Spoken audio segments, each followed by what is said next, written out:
Kami persilahkan kepada teman-teman media untuk dapat meninggalkan ruangan.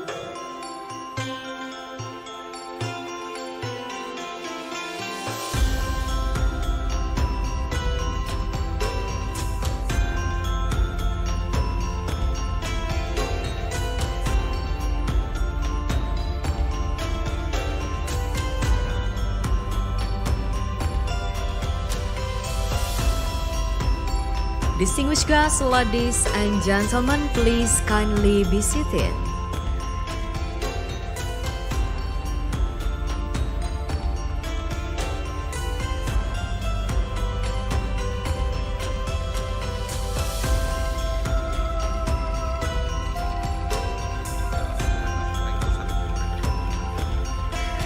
Assalamualaikum warahmatullahi wabarakatuh. Shalom, Om Swastiastu. Namo Buddhaya, salam kebajikan.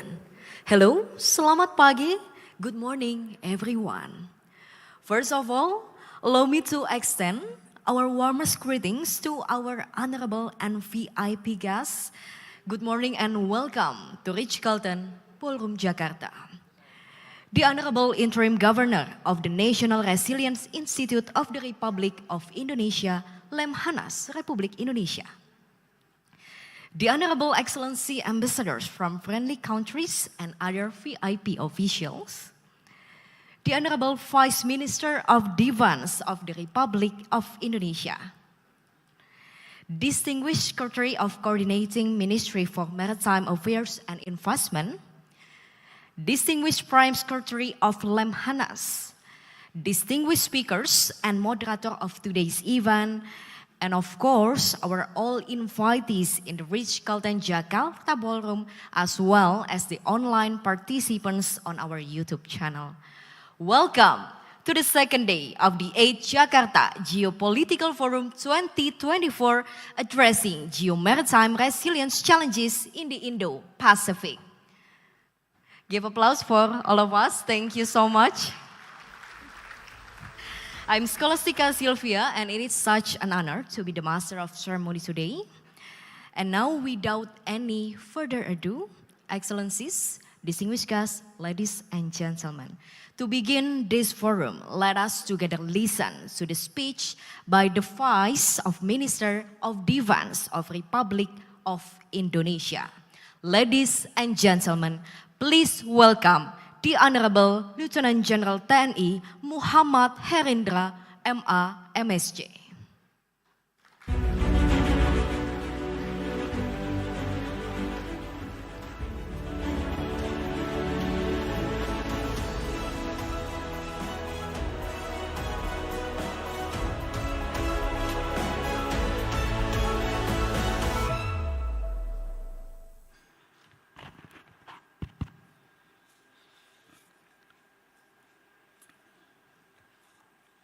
Bismillahirrahmanirrahim. Assalamualaikum warahmatullahi wabarakatuh. Good morning all, distinguished audience. I should deliver my speech in Bahasa, but I don't think is there any devices that can translate my speeches? You have? Okay, thank you very much.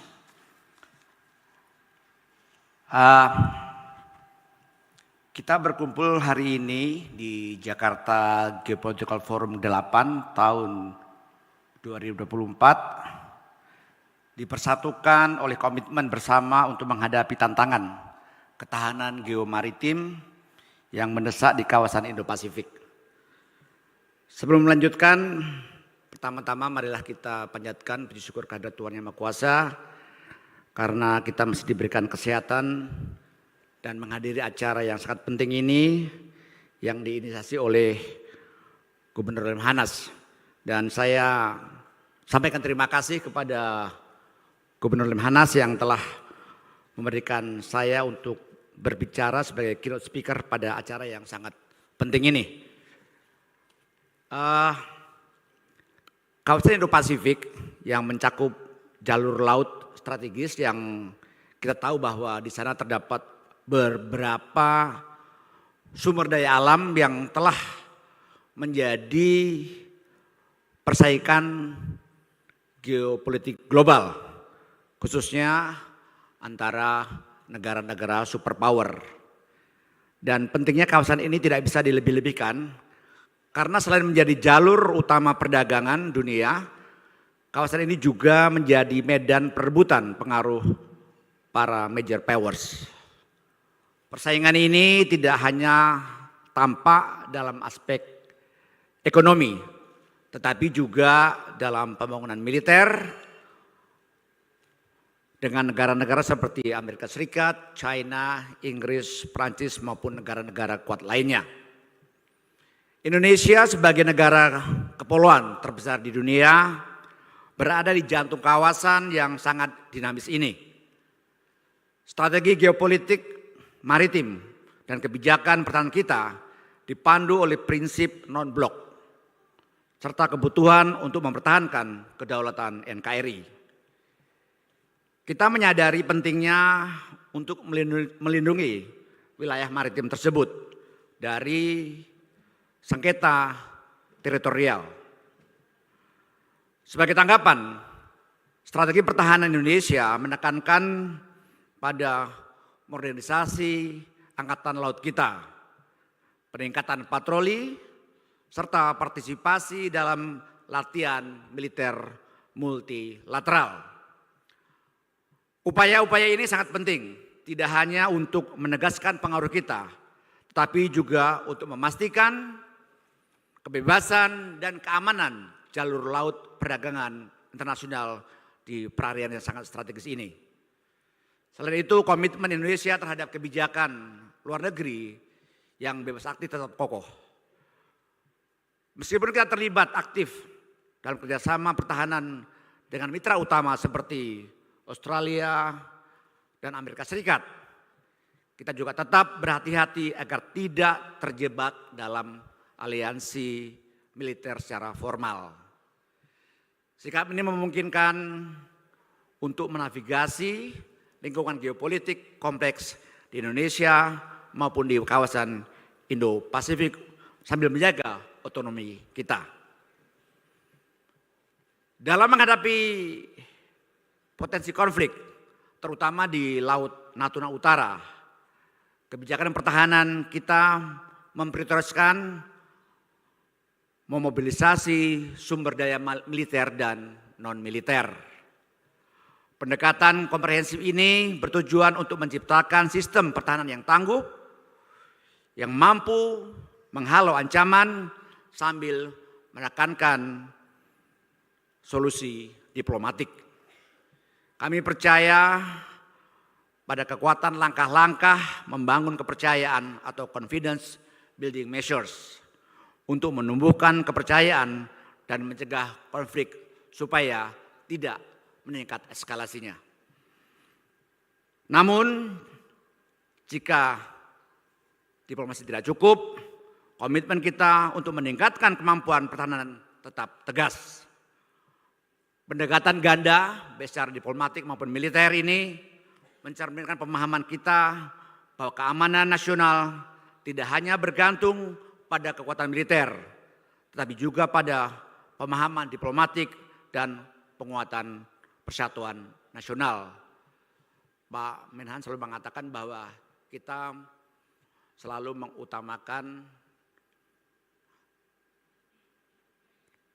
friendly neighbor policy. Jadi kita berupaya baik dengan tetangga kita agar stabilitas keamanan kita terjaga. Menyelesaikan masalah di Laut Cina Selatan secara damai sangatlah penting untuk menjaga stabilitas regional dan mendukung perkembangan ekonomi di Asia Tenggara. Bagi Indonesia, Laut Natuna tidak hanya memiliki makna teritorial, tetapi juga ekonomi, terutama dalam eksplorasi minyak dan gas. Kita mengetahui bahwa di Laut Natuna banyak sekali potensi sumber daya alam. Tetapi sekali lagi kita tidak ingin mengeksploitasi sumber daya tersebut kalau nantinya akan mengakibatkan sebuah konflik.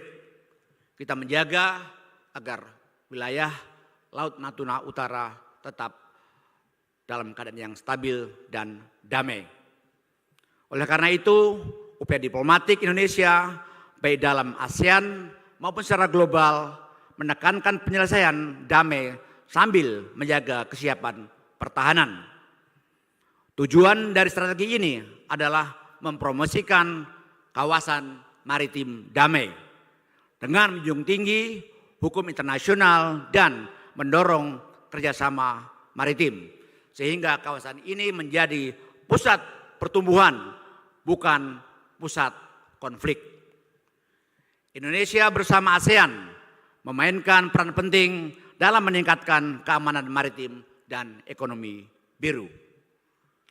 Dalam Jakarta Geopolitical Forum ke-8 ini, saya mendorong semua peserta untuk berpartisipasi aktif dan memberikan pandangan masing-masing. Forum ini merupakan kesempatan untuk merumuskan strategi yang dapat diimplementasikan guna meningkatkan kemampuan pertahanan nasional kita dan berkontribusi pada stabilitas kawasan.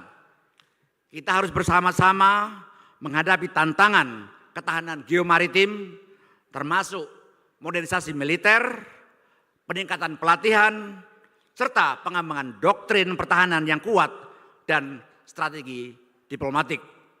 Sebagai penutup, saya sampaikan harapan terbaik untuk forum ini agar sangat produktif dan sukses.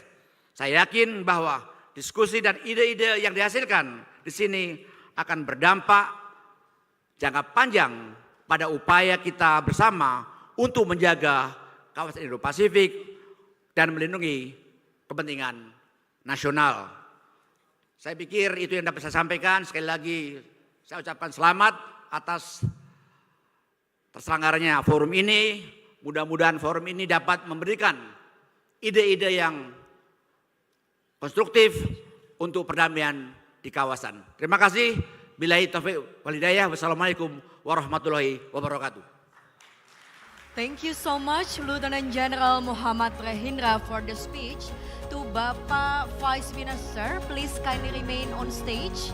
To receive the token of appreciation, I would like to invite the Interim Governor of National Resilience Institute, Lemhanas, Bapak Eko Mardiono, to deliver token of appreciation to Vice Minister of Defense.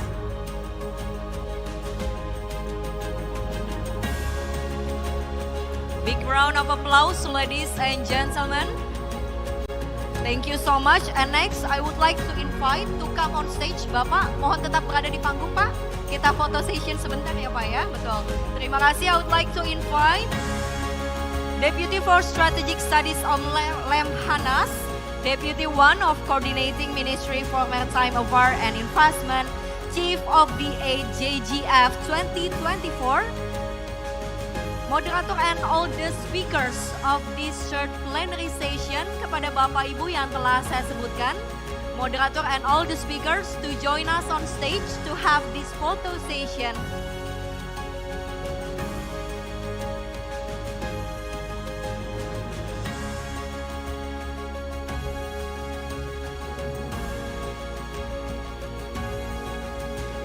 We'll begin the group photo session. Everyone's ready? In my count, in 3, 2, 1. Okay, one more time. 3, 2, 1. All right, thank you so much, sir. Thank you so much for joining us on stage. Another round of applause, ladies and gentlemen. You may now return to your seat, but to all the speakers in this third plenary session and also the moderator of the third plenary session, please kindly remain on stage.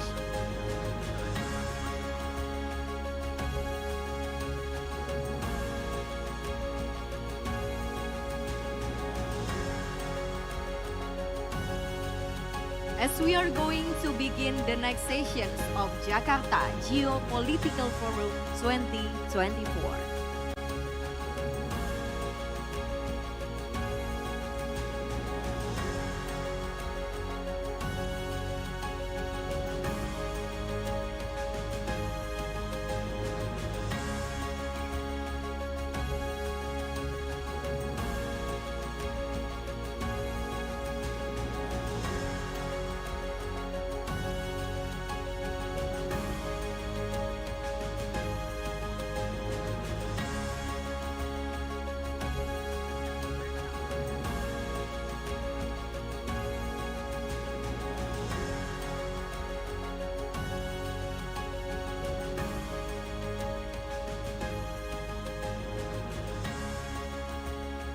Excellencies, distinguished guests, ladies and gentlemen, Deputy Vice Minister of Defense of the Republic of Indonesia will leave the event venue due to another agenda. Thank you so much to Bapak Vice Minister for gracing us with your presence.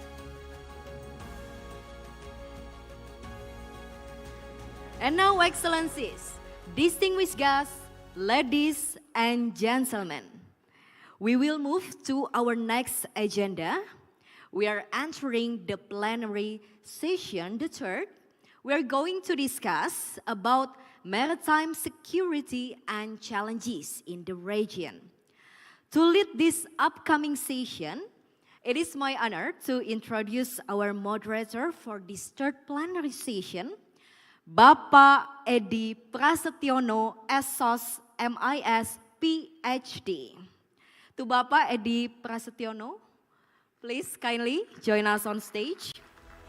Bapak Edi Prasetyono is completed his PhD in Security Studies at Birmingham University, UK.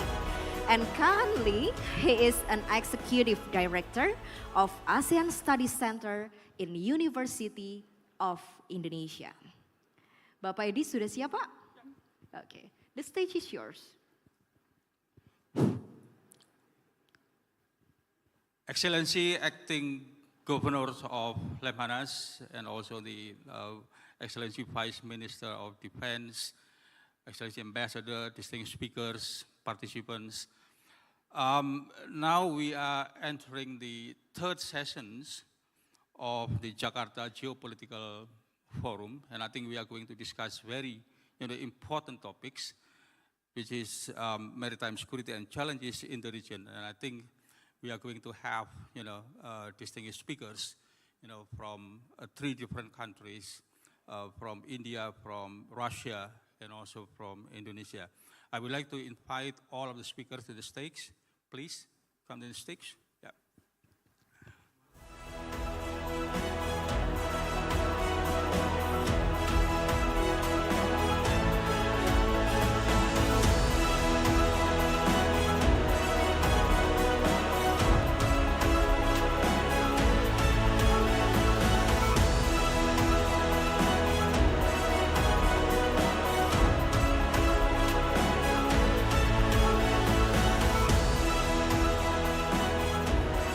So, ladies and gentlemen, because I think the topic is very important, because if you look at in the past few years, there has been a lot of initiative and also discussion about the maritime security and challenges in the regions. India, for example, has been very active and now approaching the so-called Indo-Pacific, and of course, Russia, also just issued so-called naval doctrine in 2022, and we are going to discuss how Russia, how the doctrine will impact on Indo-Pacific, and of course Indonesia as well.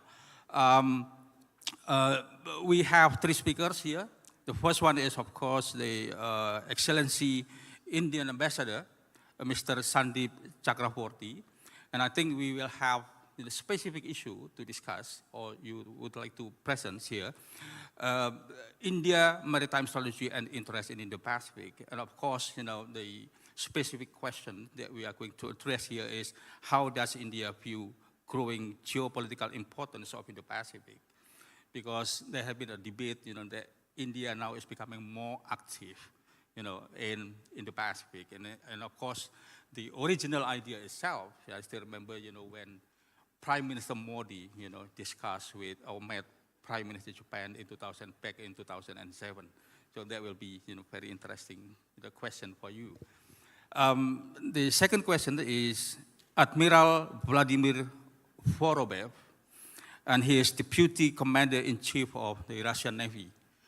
I think it's also, very interesting because Russia actually just launched or issued the so-called maritime doctrine in 2022. And I think, there are 5 pillars, if I'm not mistaken, about maritime transport, how to protect the maritime resources, and of course, the development of the Russian Navy as well. So how it's going to impact, on Indo-Pacific. The third speaker is Vice Admiral Erwin S. Aldi Dharma, and he is the Indonesian Navy Deputy Chief of Staff, who would like to talk, about Indonesia Global Maritime Fulcrum and its perspective on good order, at sea. There has been a discussion, Pak, over the past 10 years, during Pak Jokowi terms, about the so-called Global Maritime Fulcrum, and how it's going to be, to develop, and how it's going to lead, actually, this doctrine or Global Maritime Fulcrum, in the future, and how it's going to impact, on the so-called global, order at sea. So the first opportunity, I would like to invite Excellency Ambassador Sandeep Chakraborty, and time allocated is only 20 minutes, Excellency, so please be on time. The floor is yours. Use the clicker for your slide. Next. Yeah. Thank you. Good morning to you. Thank you, Pa Eddie, my co-panelist, Admiral Voroweb and Admiral Erwin Alderama, Yang Hormat, Lieutenant General Eko Margiono, Bapak Dan, Ibu, ambassadors, members of the Diplomatic Corps, Academia, think tanks, ladies and gentlemen. I begin by saying that there can be no concept of Indo-Pacific without India and Indonesia. So I think that should be very clear to all of you when we are deliberating about the Indo-Pacific. I want to thank the opportunity for being here to the Jakarta Geopolitical Forum, organized by Lemhanas and Kemeng Kumarvis, which has over the years evolved into a cornerstone of strategic discourse, growing both in its influence and relevance. It is indeed a privilege to address this distinguished gathering on India's perspectives in the Indo-Pacific. This issue is at the very core of contemporary geopolitics, as the Indo-Pacific is poised not only to redefine the fate and fortunes of its littoral nations, but also the potential to reshape the complete international order. It is widely accepted that the contemporary global order is in a flux, undergoing rapid and drastic changes. The Indo-Pacific in particular is increasingly characterized by the turbulent tides of competition, contestation, and conflict coexisting with cooperation, collaboration, and convergence. Yesterday we had a masterly presentation by the Vice Minister of Foreign Affairs, and I think he brought it out very, very clearly, the whole scenario in the Indo-Pacific, particularly with reference to the South China Sea. Looking west, we see the specter of unending conflict in Europe that is well into its third year now.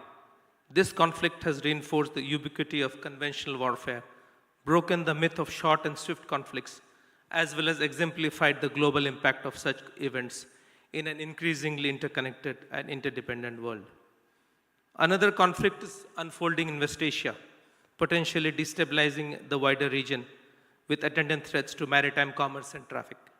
This conflict has highlighted the strategic alignment of asymmetric forces against nation states, usage of maritime domain as a leverage to influence events ashore, as well as the availability and employment of low-cost, lethal, unmanned, and kinetic technologies to create disproportionate impact. To the east, we are also witnessing challenges to the rules-based order, undermining the sovereignty and independence of smaller nations. The recent spate of belligerent actions in the South China Sea have amply demonstrated the risks involved. Such actions, coupled with wolf warrior diplomacy, lawfare, and dual-purpose development agendas, are causing anxieties. The great powers rivalry in the Indo-Pacific has added another dimension that is slated to get even more intense in the coming decades. To the south and east of India, the Indian Ocean region fortunately remains largely peaceful due to our collective and collaborative efforts with our friends and partners such as Indonesia. The oceans and seas should be the pathways of peace and prosperity for all. For us, the Indian Ocean historically held a central position by supporting trade and sustaining livelihoods, offering connectivity and resources. Indeed, Indian sailors and merchants roamed over much of what is known as the Indo-Pacific and contributed to the cultural linkages such as those that bond India and Indonesia together. It is in this wider Indo-Pacific region and its safety and security which holds critical significance for all of us. And to ensure this is one of our greatest collective responsibilities. We see growing global stakes and interest in the waters of the Indo-Pacific region. In our interconnected world, these waters hold the key to stability and prosperity. We will all prosper when the seas will be safe, secure, and free for all. Our concerns today extend to gray areas of various kinds. Disruptive events are occurring with great frequency and deeper impact, forcing all of us to factor them into our calculus of resilience. There are also consequences of distance happenings, such as the fuel, food, and fertilizer crisis that many of us experienced. But we should be equally conscious that the normal can be manipulated, leading to unsustainable debt, opaque lending practices, unviable projects, injudicious choices. Indeed, such activities, when combined with the advancement of connectivity with strategic intent, have emerged as a concern for Indian Ocean states. In addition to these gradually emerging developments, there are also challenges which are structurally inherent in the current form of globalization. Over-concentration of manufacturing and technology are creating both supply-side risks as well as the possibility of leveraging. The experiences which the world underwent during COVID-19 pandemic has powerful lessons that we ignore only at our own peril. The need of the day is to disperse production across many geographies and build reliable and resilient supply chains. Parallelly, the digital era and emergence of artificial intelligence has put a premium on trust and transparency. Our very concept of security has undergone a metamorphosis in a volatile and uncertain existence. As a result, the nations of the Indian Ocean today need to reflect on whether they should pursue more collective self-reliance or remain vulnerable as in the past. Globally, piracy has taken a heavy toll on lives and trade. Illegal fishing depletes our precious marine resources, and oil spills damage the marine environment for years. Instability and turmoil in coastal states can have a profound impact on security on the seas. The recent frequent armed attacks against merchant vessels by the use of drones, cruise missiles, and ballistic missiles have caused grave concern for all of us. Apart from the Red Sea and the Gulf of Aden, such attacks have also occurred in the Indian Ocean region, close to the Indian EEZ as well. Terror has often visited us from the sea, and we can never forget the seaborne attacks on Mumbai. The significance of ensuring maritime security and enhancing cooperation between countries thus cannot be overemphasized. We must work together to maintain the seas and oceans as free, open, and inclusive spaces, and to ensure secure sea lanes of communication based on the UN Convention of the Law of Seas. Any disregard for arduously negotiated regimes like UNCLOS is naturally disturbing. India's vision for the region. This year we mark a decade of India's Act East policy, a policy enunciated by Prime Minister Modi right after he took office for the first time. ASEAN is a crucial pillar of this policy and of our vision for the wider Indo-Pacific. India is a firm supporter of ASEAN unity, ASEAN centrality, and the ASEAN outlook on Indo-Pacific, which is also the framework for India to engage with like-minded nations in the region, emphasizing a common rules-based order, free, open, and inclusive region, freedom of navigation, connectivity, unimpeded commerce, and peaceful settlement of disputes, and ensuring a region of cooperation over power competition. When it comes to solutions, let us note that the Indian Ocean has a set of mechanisms that have evolved, each at their own pace. They include the Indian Ocean Rim Association, the Indian Ocean Commission, the Indian Ocean Naval Symposium, the Goa Maritime Conclave, and the Colombo Security Conclave. Because the challenges and responsibilities are so complex and multidimensional, it is incumbent on us to address them at various levels. While infusing more energy into the Indian Ocean-centric bodies, we also need to simultaneously work on the larger Indo-Pacific canvas and the narrower sub-regional ones. At the end of the day, they all reinforce each other. India as a maritime nation has always looked to the seas as a medium to foster conversations, build connectivity, and leverage convergences not only for tackling common challenges, but also to foster growth and prosperity. Reflecting this sentiment, Prime Minister termed oceans as a shared common heritage and the key to our future. As to India's approach, Sagar, or security and growth for all, was articulated by Prime Minister Modi in 2015. The concept of Sagar focuses on cooperative measures for sustainable use of the oceans and provides a framework for a safe, secure, and stable maritime domain in the region. Sagar has 5 principles, namely Samman, which is respect, Samvad, which is dialogue, Sayog, which is cooperation, Shanti, which is peace, and Samriti, which is prosperity. These principles provide a framework for India to engage with like-minded nations in the region. As you can clearly see, there are no lines and dashes in our Sagar approach. At the 14th East Asia Summit in 2019, we announced the Indo-Pacific Oceans Initiative. I think other speakers have alluded to in yesterday's conversations, as a practical implementation of a shared vision for the Indo-Pacific. IPOI shares convergences with the ASEAN outlook on the Indo-Pacific. Taking this forward, the joint statement on cooperation on ASEAN outlook of Indo-Pacific for peace, stability, and prosperity in the region was issued on the occasion of our summit in 2021. India supports ASEAN's continued efforts at mainstreaming the AOIP and has been focusing towards implementation of the joint statement. Internally, India has taken a number of measures to strengthen maritime security.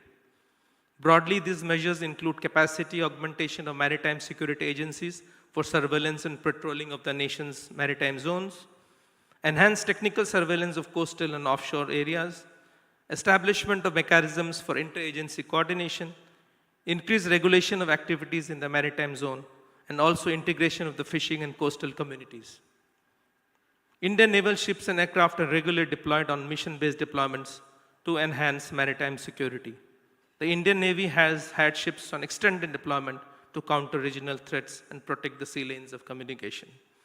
Our ships and aircraft have rendered assistance such as firefighting, medical aid, and rescue of crew and survivors, and interdiction of hostile vessels. We successfully assisted in many cases, including MV Camp Pluto, MV True Confidence, and MV Andromeda Star. Maritime security in the Western and Southern Indian Ocean, with constant mission-based deployment of Indian Navy, has seen remarkable improvement, and the SLOCs in these areas are optimally utilized by bona fide seafarers. Thus, as a littoral of the Malacca Strait, India wants to contribute to the Malacca Strait's patrol with surface and air assets. By synergizing our assets, we can all effectively and efficiently provide safety and security in such constricted waters. The Information Fusion Center, Indian Ocean Region, IFC-IOR, has provided a useful platform for developing maritime domain awareness and has been sharing information with partner countries. Many of you are familiar with the IFC-IOR and are also active partners. We invite other nations, including Indonesia, to join the IFC-IOR. Significant cooperation in maritime security is also being undertaken under various regional mechanisms, such as the 60-country contact group on piracy of the coast of Somalia, the Regional Cooperation Agreement on Combating Piracy and Armed Robbery Against Ships, RECAP, and under the Djibouti Code of Conduct with the Jeddah Amendment, where India is playing an important role. It is important to underline that in the last decade, India has been very open and engaging in its outlook. As a result, since 2014, India has joined or initiated 36 plurilateral groups in various domains, including with Indonesia. Many of them have a direct relevance to the future of the Indian Ocean. Others have a domain relevance that contribute to the well-being and security of the maritime spaces and its littoral territories. They are global endeavors which naturally have a regional implication as well. Now I'll come to a very important organization which links many of us in the Indo-Pacific, which is the Indian Ocean Rim Association, fostering cooperation and sustainable development. It contributes to enhancing regional security by addressing maritime safety, piracy, and environmental sustainability. Apart from being the highest contributor to the IORA Special Fund, we have encouraged formulation of IORA's outlook on the Indo-Pacific and restructuring of the chair of Indian Ocean Studies. With focus on capacity building, the Indian Navy conducts training and exercises to counter IUU fishing and piracy. In fact, the 3-day Goa Maritime Symposium and the second IORA seminar on IUU fishing just concluded yesterday at Goa, India, where 17 friendly countries, including Indonesia, had participated and shared their perspectives on maritime aspects. As current Vice Chair and the upcoming Chair for 2025 to 27, our focus is on structural and institutional strengthening of the IORA in order to realize its full potential.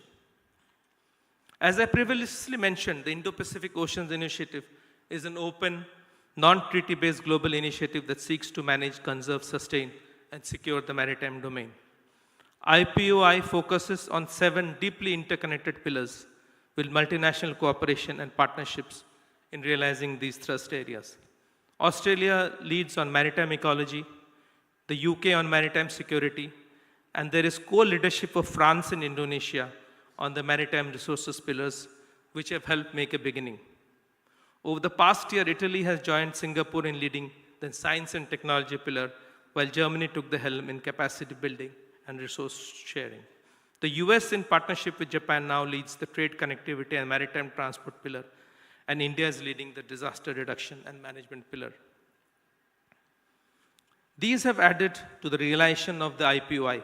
Progress on IPOI reflect a strengthening bond among nations that share a common desire to sustain the two oceans through practical, project-based cooperation.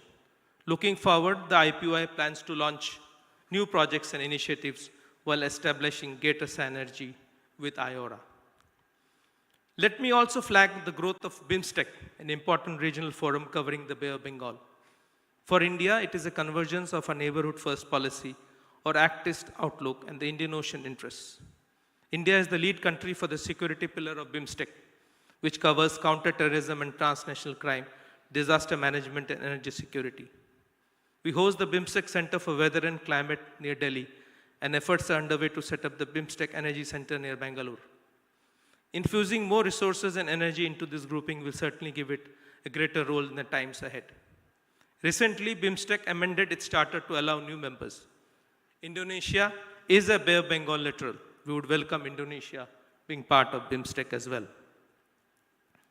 A notable development for the region has been the emergence and the consolidation of the Quad grouping. Its upgradation to summit level is a message in itself. We recently had the Quad Summit in Wilmington, Delaware. It will be interesting to peruse the Wilmington Declaration, which mentions several new initiatives in maritime security and safety, HADR, environment protection, connectivity, strategic technologies, supply chain resilience, health, education, and cybersecurity, amongst others. The Indo-Pacific Economic Framework and the Partnership for Maritime Domain Awareness are larger endeavors that have emerged from the deliberations of the Quad. The Quad is today a forum for global good that is particularly active in regard to global commons. Its deepening is in the interest of not only of its members, but of the larger region, which draws benefit from its activities. It is important to underline that the Quad supports the larger architecture in this part of the world that has been painstakingly built up over so many years by the ASEAN process. Those who suggest that Quad questions the ASEAN centrality are playing their own. I conclude, ladies and gentlemen, by stating that India places the highest value to the Indo-Pacific and has several maritime interests in the region as it inhabits this region. India walks the talk on UNCLOS, as is evident from its acceptance of the ITLOS verdicts on maritime boundaries with Bangladesh and Myanmar. We are for a rules-based order and are willing to work with partners for ensuring a free and open Indo-Pacific. Thank you very much. Terima kasih banyak. Thank you very much for excellent presentation, Excellency Ambassador. And I think the Excellency Ambassador has, highlighted, the rationale, for the engagement, India engagement in the Pacific, based on certain principles and a lot of initiatives, and to contribute, to the security and prosperity of the region. So now let's move on to the second speaker. His Excellency, let me check here.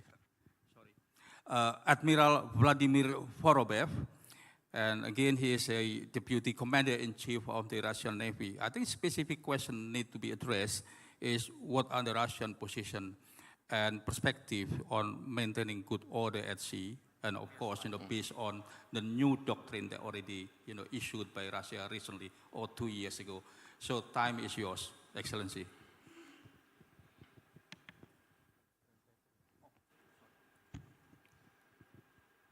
Selamat pagi. Bapak-bapak dan ibu-ibu yang terhormat. Pertama-tama saya mau mengucapkan terima kasih atas undangan ke forum penting ini sebagai speaker.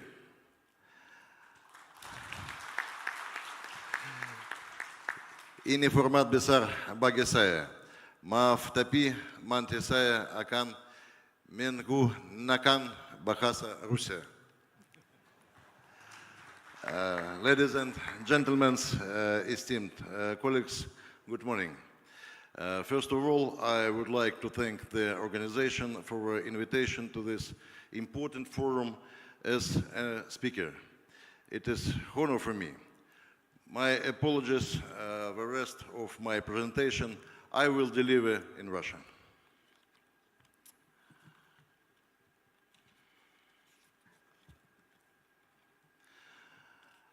В июле 2022 года была принята новая морская доктрина Российской Федерации. Эта доктрина была подготовлена в соответствии с решением президента Российской Федерации как глобальная переработка морской доктрины, принятой в 2015 году. Целью ее разработки явилось приведение структуры доктрины и ее содержания в соответствии с изменениями геополитической и военно-стратегической обстановки в мире, а основанием принятые концептуальные, нормативно-правовые и иные документы в области национальной морской политики и морской деятельности Российской Федерации. Морская доктрина в Российской Федерации традиционно разрабатывается Главным командованием военно-морского флота. New Russian Maritime Doctrine was adopted in July 2022. This new doctrine was prepared by the decision of the President of the Russian Federation and is a deeply reconsidered maritime doctrine which had been adopted in 2015. The goal of the development of the new maritime doctrine was to bring its structure and content in line with changes in geopolitical and military strategic environment in the world. New doctrine is based on normative legal acts, conceptual and other documents related to the national maritime policy and Russian maritime activity. I would like to note that in the Russian Federation, it is Navy that is traditionally entrusted with preparation of maritime doctrine. В соответствии с действующими нормативно-правовыми актами, морская доктрина является документом, в котором отражена совокупность официальных взглядов на национальную морскую политику и морскую деятельность Российской Федерации. В ней определены и нормативно закреплены основные понятия в области морской деятельности государства, такие как вызовы и угрозы национальной безопасности, национальная морская политика, национальные интересы и морской потенциал. According to the current legal documents, the maritime doctrine reflects a set of officials' views on the national maritime policy and maritime activity of the Russian Federation. It defines and establishes the basic concepts in the field of state maritime activity, such as challenges and threats to national security, national maritime policy, national interests, and maritime capability.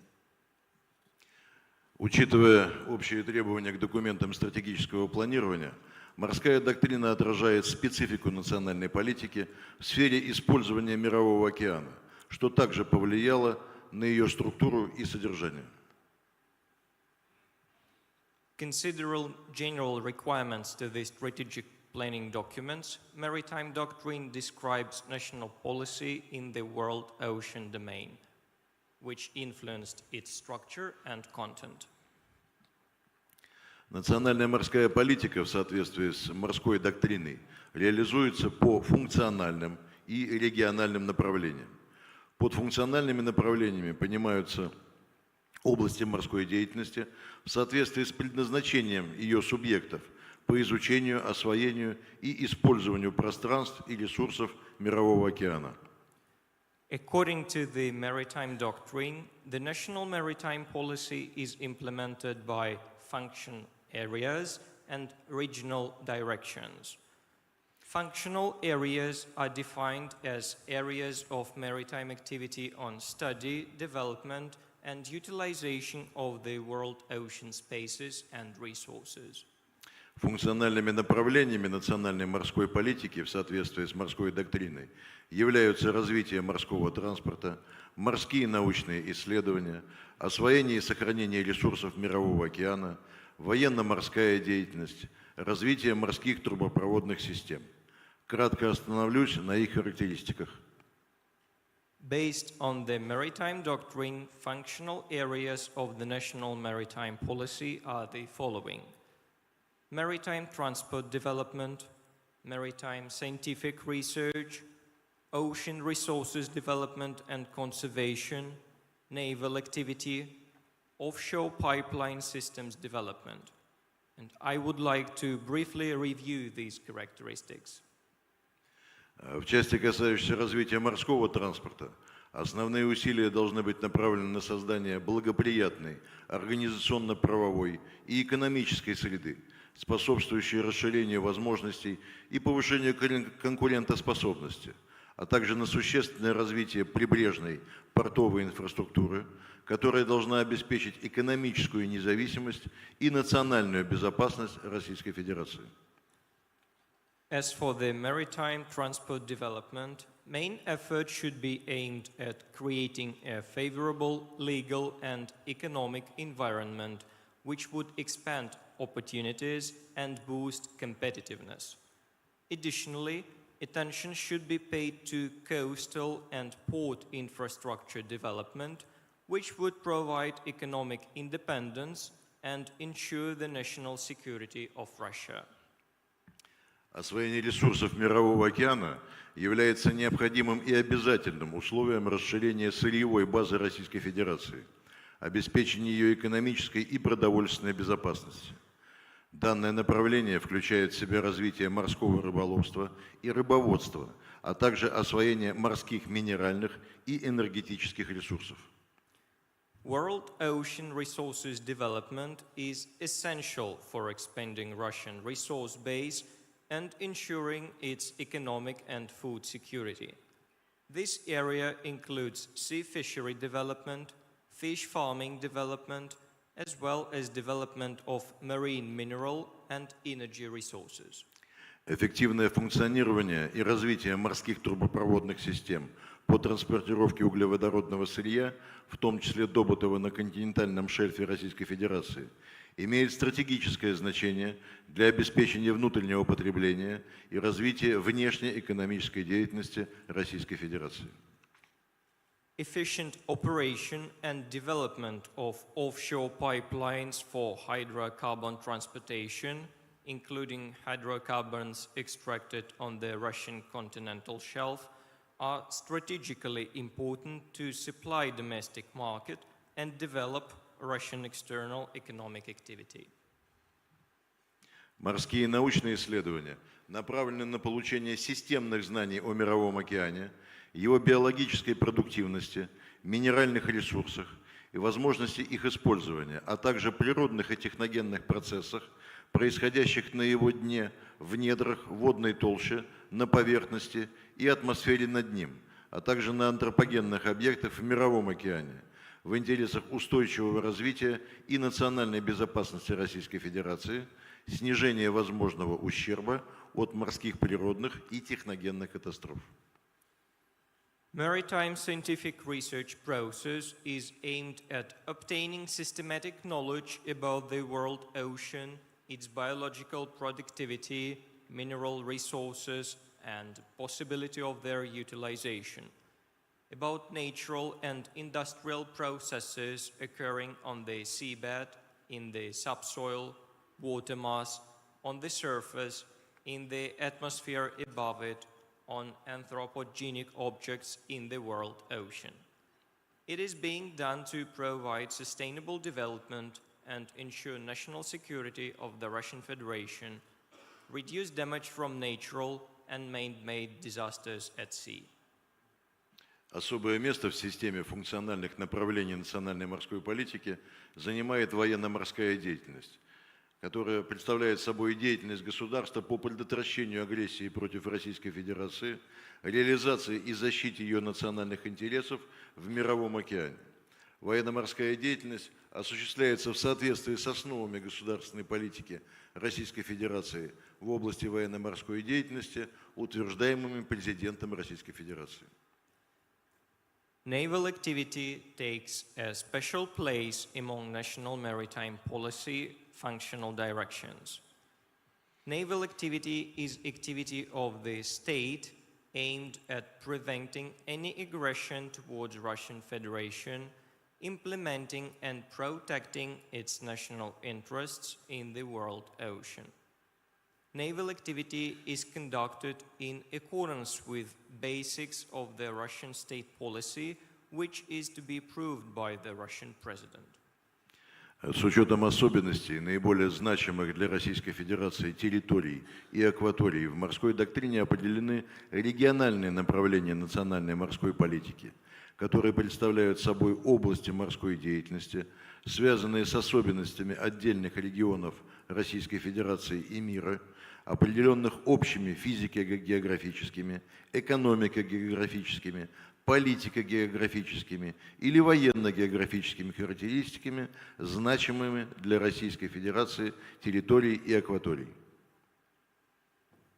Taking into account the specifics of the territories and water areas that are most significant for the Russian Federation, maritime doctrine defines regional directions of the national maritime policy. Regional directions are the certain Russian or world regions that share common physiographic, economic geographical, political geographical, or military geographical characteristics which are significant for the Russian Federation in terms of maritime activity.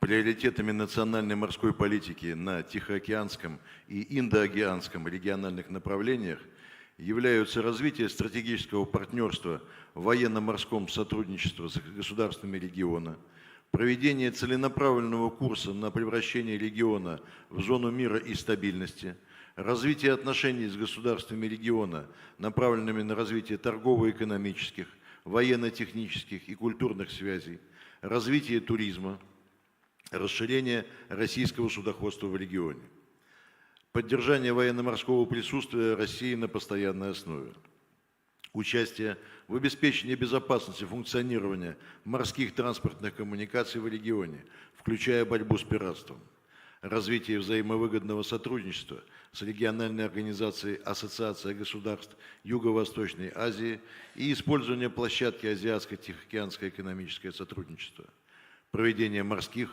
научных исследований в интересах сохранения и закрепления позиций Российской Федерации в регионе.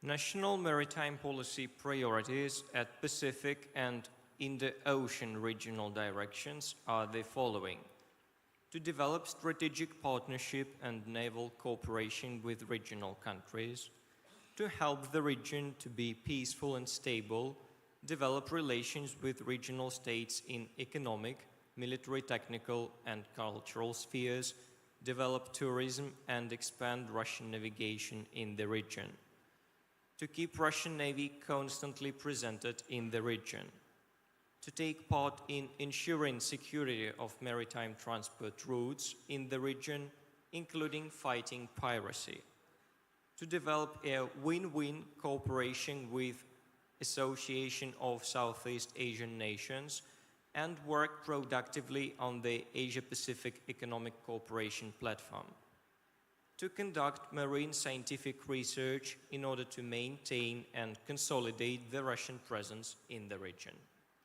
В морской доктрине уделено значительное внимание развитию систем всестороннего обеспечения морской деятельности, таких как судостроение, кадровое обеспечение, образование, обеспечение безопасности, защита и сохранение морской среды, информационное обеспечение, международно-правовое обеспечение, международная деятельность. The maritime doctrine pays a lot of attention to the comprehensive support system for maritime activity. It includes shipbuilding, staffing, education and training, security, marine environment protection and preservation, informational provision, legal support, and more. Национальная морская политика в сфере судостроения направлена на создание нового конкурентоспособного облика судостроительной промышленности на основе развития научно-технического и кадрового потенциала, производственных мощностей, ее модернизации и технического перевооружения, а также совершенствования нормативно-правовой базы для удовлетворения потребностей в современной продукции судостроительной отрасли. Availability of the modern and political turbulence-proof shipbuilding industry is one of the key aspects for ensuring rational national security and sustainable social and economic development. As for the shipbuilding, national maritime policy is aimed at creating new and competitive image of the industry, the one with modern technologies, well-trained staff, large manufacturing facilities. Effective legislation is key here as well. Кадровое обеспечение, образование и воспитание в сфере морской деятельности направлено на подготовку, привлечение и сохранение квалифицированных кадров всех уровней, на поддержание профессиональных морских традиций и неравнодушного отношения граждан к морской истории страны. Staffing, education, and training in the area of maritime activity are aimed at preparation, recruiting, and retaining qualified employees of all levels. Additionally, attention is paid to preservation maritime traditions, encouraging citizens' interest in maritime heritage of the country, creation of a positive image of the national maritime policy and maritime activity. При осуществлении морской деятельности предусматривается комплекс мер по обеспечению ее безопасности, связанных с особенностями водной среды и другими обстоятельствами природного и техногенного характера. Обеспечение безопасности морской деятельности включает в себя безопасность мореплавания, поисково-спасательное обеспечение, медико-санитарное обеспечение, обеспечение безопасности объектов морской инфраструктуры, борьбу с морским пиратством и терроризмом. Maritime activity requires a system of measures of ensuring its security from various threats. Maritime activity security includes navigation security, search and rescue, medical support, maritime infrastructure security, fighting against piracy and maritime terrorism. Главными отличительными признаками новой редакции морской доктрины является то, что все приоритетные направления национальной морской политики в основном нацелены на обеспечение независимости и самодостаточности Российской Федерации в сфере морской деятельности. The main difference of the new edition of the doctrine is the fact that all of the priority areas and direction of national maritime policy are primarily aimed at ensuring sovereignty and self-sufficiency of Russia in the area of maritime activity. При этом инновационными и наиболее важными положениями доктрины являются три новых раздела, направленные на обеспечение безопасности государства, и три новых подраздела, направленные на безопасность граждан Российской Федерации и реализацию норм международного права. The most important and innovative provisions of the doctrine are the three sections concerning national security and three new subsections aimed at security of Russian citizens and implementation of international law norms. В разделе «Национальные интересы, риски, вызовы и угрозы национальной безопасности» уточнены не только вызовы и угрозы, но и конкретизированы национальные интересы Российской Федерации в мировом океане. В доктрине впервые констатируется, что национальные интересы Российской Федерации, как великой морской державы, распространяются на весь мировой океан. Впервые районы обеспечения национальных интересов разделены на жизненно важные и важные. In the section dedicated to national interests, risks, challenges, and threats to the national security in the world ocean, not only the challenges and threats are described, but also Russian national interests in the world ocean are specified. For the first time, the doctrine states that the national interests of the Russian Federation as a great maritime power extend to the entire world ocean. It is also the first time that the areas and zones of Russian national interests in the world ocean are divided into vital, important, and others. В новом подразделе доктрины «Борьба с пиратством» определены положения по развитию системы политических, правовых, социально-экономических и военных мер, позволяющих предупреждать, предотвращать и пресекать пиратские нападения на суда под государственным флагом Российской Федерации и других государств. A new subsection of the doctrine, Fighting Against Piracy, determines provisions for the development of a system of political, legal, socio-economic, and military measures for preventing and suppression pirate and terrorist attacks on ships navigating under the Russian flag as well as under other countries' flags. Новым подразделом доктрины является международно-правовое обеспечение морской деятельности и международное сотрудничество в сфере морской деятельности. Его важность определяется необходимостью всестороннего содействия продвижению национальных интересов Российской Федерации в мировом океане, усиления ее позиции и влияния в международных организациях, расширения взаимовыгодного международного сотрудничества в сфере морской деятельности. Одним из основополагающих элементов международно-правового обеспечения при этом является неукоснительное соблюдение положения Конвенции ООН по морскому праву 1982 года. Legal support and international cooperation in the sphere of maritime activity has become the new subsection of the doctrine. Its importance is caused by the need in promoting Russian national interests in the world ocean, strengthening its positions and influence in international organization, expanding mutually beneficial cooperation in the maritime domain. And one of the fundamental elements for legal support is strict following the provisions of the 1982 United Nations Convention on the Law of the Sea. Конвенция 1982 года, как известно, неофициально называется Конституцией морей и океанов, и это совершенно оправдано. Она, в частности, определяет правовое положение различных категорий морских пространств, устанавливает правовые основы мореплавания, определяет элементы правового статуса военного корабля, решает вопросы защиты и сохранения морской среды, регламентирует ряд других вопросов. Таким образом, неукоснительное соблюдение положений Конституции является залогом международной безопасности и эффективного сотрудничества государств. Именно поэтому в настоящее время конвенцию подписали более 160 стран. 1982 United Nations Convention on the Law of the Sea is unofficially called a Constitution for the Oceans, and it is perfectly justified.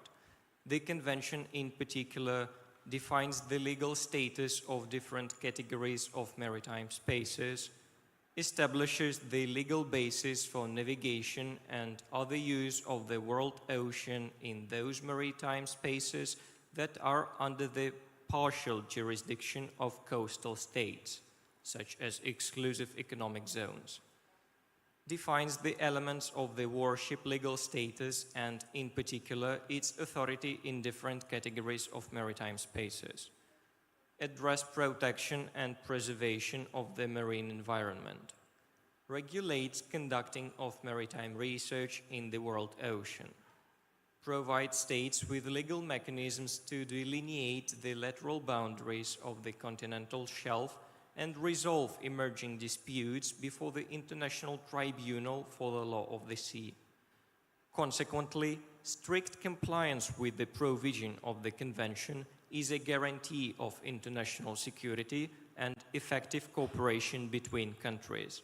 That is why more than 160 states have signed and ratified the Convention to date. Однако ряд государств, включая Соединенные Штаты Америки, имеющих протяженную морскую границу, до настоящего времени не являются участниками Конвенции ООН по морскому праву 1982 года и по-своему трактуют ее положения, зачастую руководствуясь некими так называемыми правилами, которые выгодны исключительно этим государствам и при этом не прекращают попытки навязывать свое видение, в том числе и странам, являющимся участниками конвенции. However, a number of countries, including the United States of America, that have long maritime borders, are not parties to the 1982 Convention on the Law of the Sea and interpret its provision in their own way, often guided by some so-called rules that are beneficial only to these states, and at the same time they do keep trying to impose their own vision on other countries, including those that are parties to the convention. Admiral, because of time constraint, could you please make it shorter? Okay. Yeah. I'm finished.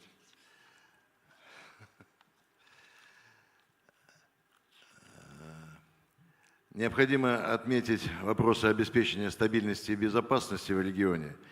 Говоря об этом, скажу, что в июне 2024 года президент России выдвинул инициативу формирования новой архитектуры евразийской безопасности, предполагающей продвижение справедливого многополярного мироустройства, урегулирование имеющихся на континенте противоречий силами самих евразийских государств, а также предотвращение конфликтов в будущем.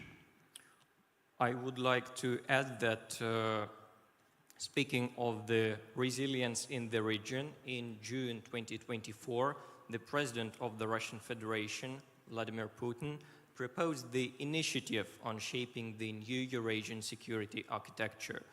This initiative includes promotion of fair, multipolar world order. It supposes that contradictions on the continent should be resolved by efforts of the Eurasian countries themselves and aimed at preventing conflicts in the future. Thank you very much.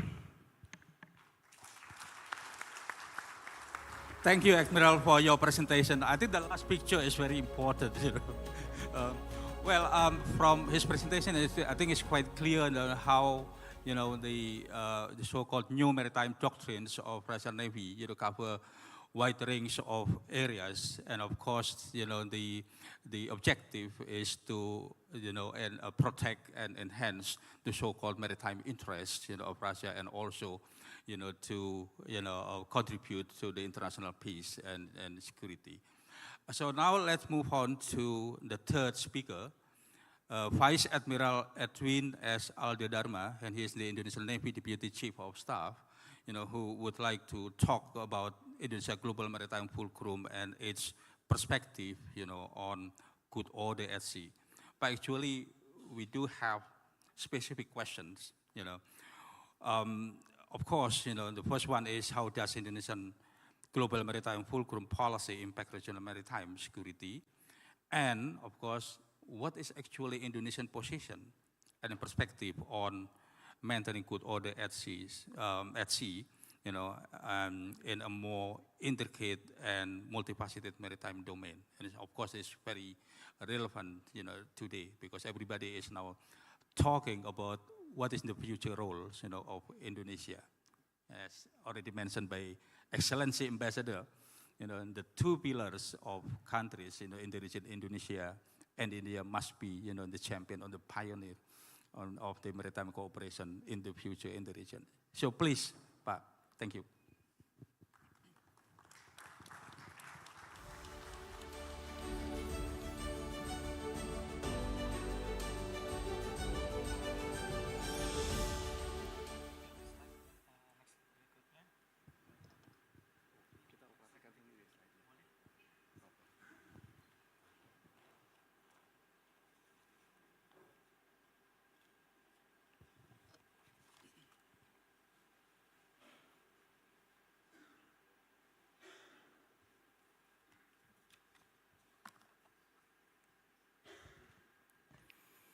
Thank you, Mr. Moderator. Excellencies, distinguished speakers and guests, Interim Governor of the Indonesian National Resilience Institution, ladies and gentlemen. It is a profound honor for me to stand before you all today at this esteemed, the 8th Jakarta Geopolitical Forum 2024 to discuss a topic of immense significance, not only for Indonesia, but for the Indo-Pacific region. Indonesia's vision under the global maritime fulcrum policy and our perspective on maintaining good order at sea within the increasingly complex Indo-Pacific maritime domain.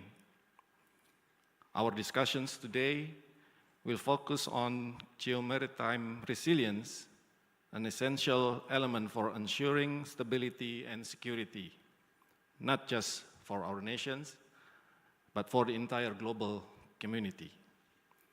So let me start on current maritime situation in the Indo-Pacific. The Indo-Pacific continues to be a critical geopolitical and geoeconomic region, accounting for a significant portion of global trade and economic activity. However, with this prominence comes a complex array of challenges. The region faces multifaceted maritime issues, territorial disputes, and the growing presence of non-traditional threats such as piracy, illegal fishing, human trafficking, climate change, and environmental degradation. Furthermore, the rivalry between major powers makes the Indo-Pacific become a battleground for influence, with great powers competing for strategic dominance, as well as exacerbates these challenges, complicating efforts to maintain peace and stability at sea, and posing risks to the rule-based international maritime order. Indonesia, situated at the heart of Indo-Pacific, holds a vital role in fostering security and stability in the region. As an archipelagic state, Indonesia, a natural maritime hub, controls strategic sea lanes that connect the Pacific and Indian Oceans. Indonesia's geographic and historical maritime legacy uniquely positions it to advocate for a rule-based order at sea, with the Global Maritime Fulcrum, or GMF, aiming to leverage its strategic location and enhance maritime capabilities for regional and global governance. Indonesia's Global Maritime Fulcrum policy the GMF policy was introduced by President Joko Widodo in 2014.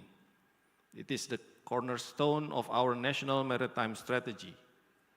The GMF underscores Indonesia's identity and role as a maritime nation, strategically positioned at the heart of the Indo-Pacific. The GMF policy focuses on 5 main pillars. The first, rebuilding Indonesia's maritime culture as a nation with a long history of maritime connectivity. Second, managing marine resources for sustainable development, balancing growth with environmental preservation. Third, developing maritime infrastructure and connectivity, ensuring better access across Indonesia's thousands of islands. The fourth, strengthening maritime defense to safeguard sovereignty and protect Indonesia's maritime borders. And the fifth, promoting maritime diplomacy, focusing on resolving maritime disputes peacefully and advancing regional stability. This GMF policy aims to enhance Indonesia's maritime security, economic prosperity, and regional leadership. It directly impacts the broader Indo-Pacific by promoting collaboration in maritime security. Through the GMF, Indonesia seeks to foster regional cooperation in tackling maritime security threats such as piracy, illegal fishing, and territorial disputes. Our commitment to ASEAN-led frameworks and multilateral initiatives, for example, the Regional Cooperation Agreement on Combating Piracy and Armed Robbery Against Ships, exemplifies our regional security leadership. The second promotion is the resilience against external threats. The Indo-Pacific faces emerging threats from geopolitical competition, non-state actors, and climate change. Indonesia, through the GMF, strengthens its naval capabilities and builds partnerships that enhance the resilience of the region's maritime environment. Our focus is not just on naval power, but also on blue economy initiatives that sustainably harness marine resources for economic growth. The GMF policy strengthens Indonesia's leadership role in regional maritime security frameworks, including ASEAN and the Indian Ocean Rim Associations, or IORA. Our efforts in promoting multilateral maritime exercises, such as Multilateral Naval Exercise Komodo, or MNEC, participating in confidence-building measures, for example, Western Pacific Naval Symposium and Indian Ocean Naval Symposium, and also contributing to coordinated patrols in critical sea lanes and border areas, have been instrumental in enhancing regional resilience. By working collaboratively with neighboring countries, we have been able to enhance information sharing platforms, improve law enforcement capabilities, and develop joint mechanisms to address non-traditional maritime security threats. Indonesia maritime diplomacy has sought to build bridges, not walls, fostering an environment of shared responsibility for the Indo-Pacific's maritime domain. Indonesia's perspective on good order at sea is rooted in the belief that the maritime domain should be governed by law and order. Good order at sea requires respect for sovereign rights, the protection of sea lines of communication, and the prevention of disputes from escalating into conflict. Maintaining good order at sea is critical for peace, stability, and prosperity, especially in a region as diverse and contested as the Indo-Pacific. Indonesia's commitment to good order at sea is reflected in three key areas. Firstly, upholding international law. Indonesia firmly supports the rule of law at sea, particularly the 1982 United Nations Convention on the Law of the Sea, or UNCLOS. As a maritime nation, we believe that UNCLOS is the legal framework essential for governing all maritime activities.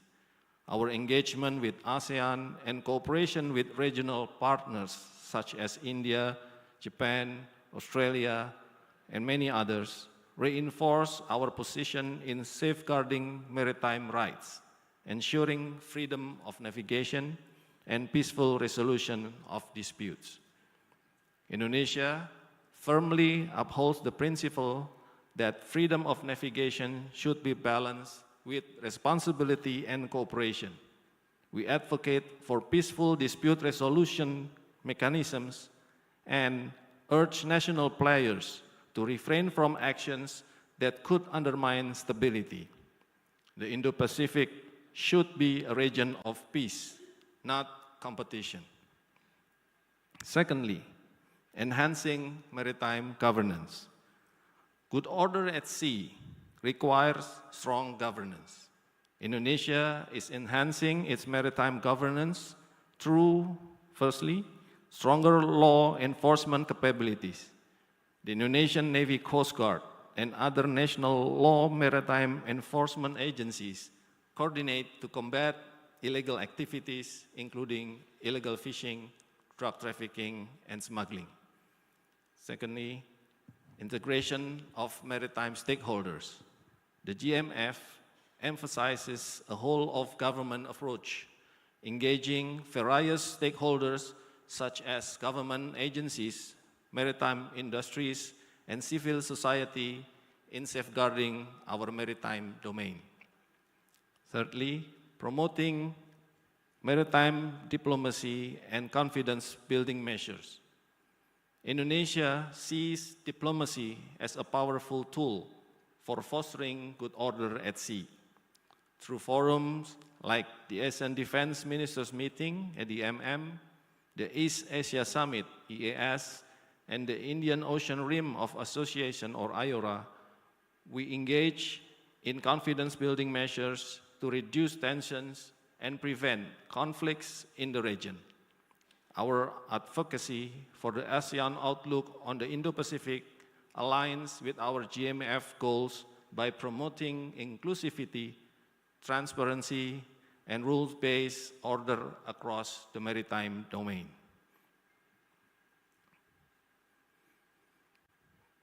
Today's maritime domain is more complex and dynamic than ever, with traditional securities issues now compounded by emerging threats such as cyber attacks, hybrid warfare, and climate-induced challenges. However, these challenges also present opportunities for enhanced regional cooperation. A collaborative approach built on mutual trust, dialogue, and a shared commitment to international law, especially the United Nations Conventions on the Law of the Sea, is key to maintaining peace and stability in this vital region.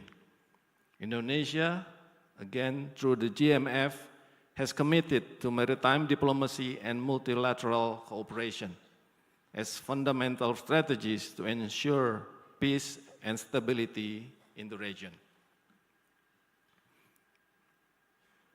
The Indonesian Navy has played a pivotal role in realizing the objective of the global maritime fulcrum. In recent years, we have modernized our naval fleet with advanced capabilities to patrol and secure our vast waters.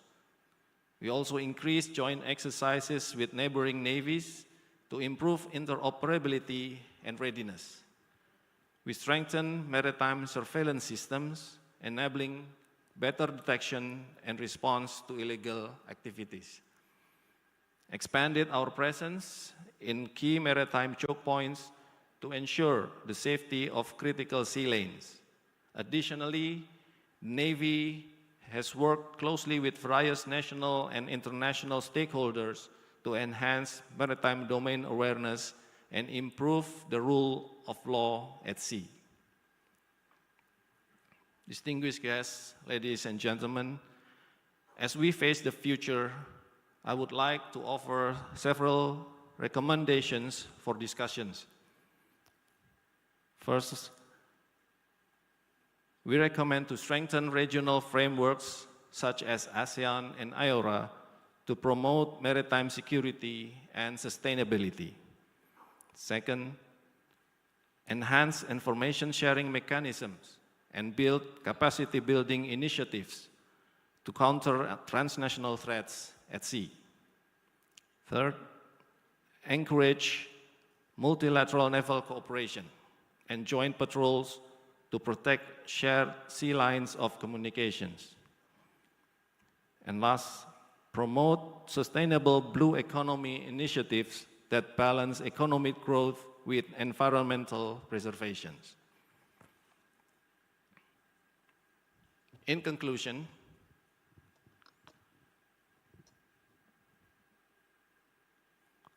Indonesia is fully committed to the principles of the global maritime fulcrum, which align with maintaining good order at sea. The interconnectedness of maritime security means that no nation can address these threats alone. The challenges we face today are complex, but they are not insurmountable. Through cooperation, diplomacy, and a shared vision for the future of our oceans, we can ensure a secure, stable, and prosperous Indo-Pacific for generations to come.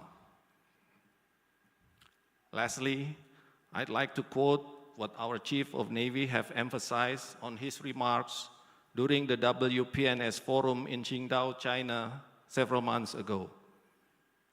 He mentioned that in this Pacific region, we are united by the seas, strengthened by collaborations. Our cooperation will determine a secure and thriving region which will sustain our livelihood. Alone, we can swiftly prosper, but together, we will sustain longer. Thank you very much.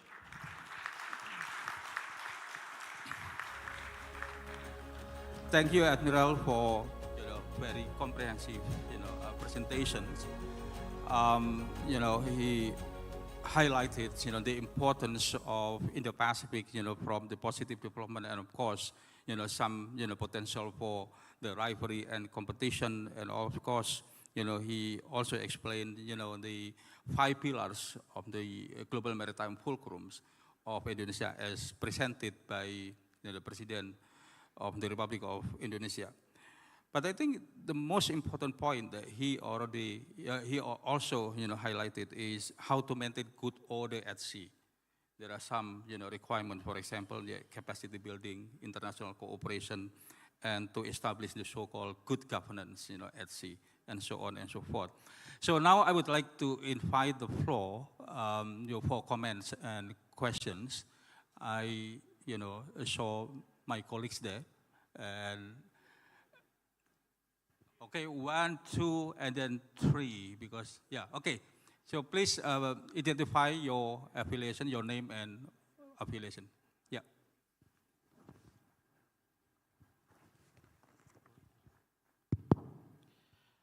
Thank you, moderator. My name is Christian Atriandi Suprianto from the Center for International Relations, University of Indonesia.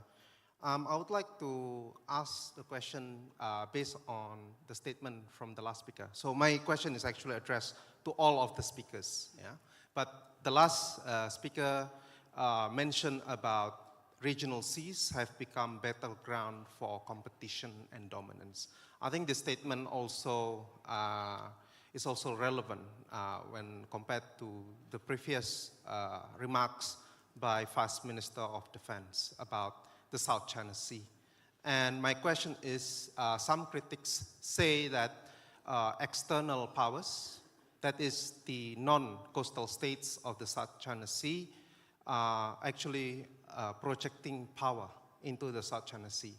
And this power projection can be counterproductive, despite it is necessary to uphold freedom of navigation and international law. So what do you think of these critics? Do you agree with these critics? Thank you. Thank you, Pak Ristian. The second, comment or question, please. No, on the back, because I saw,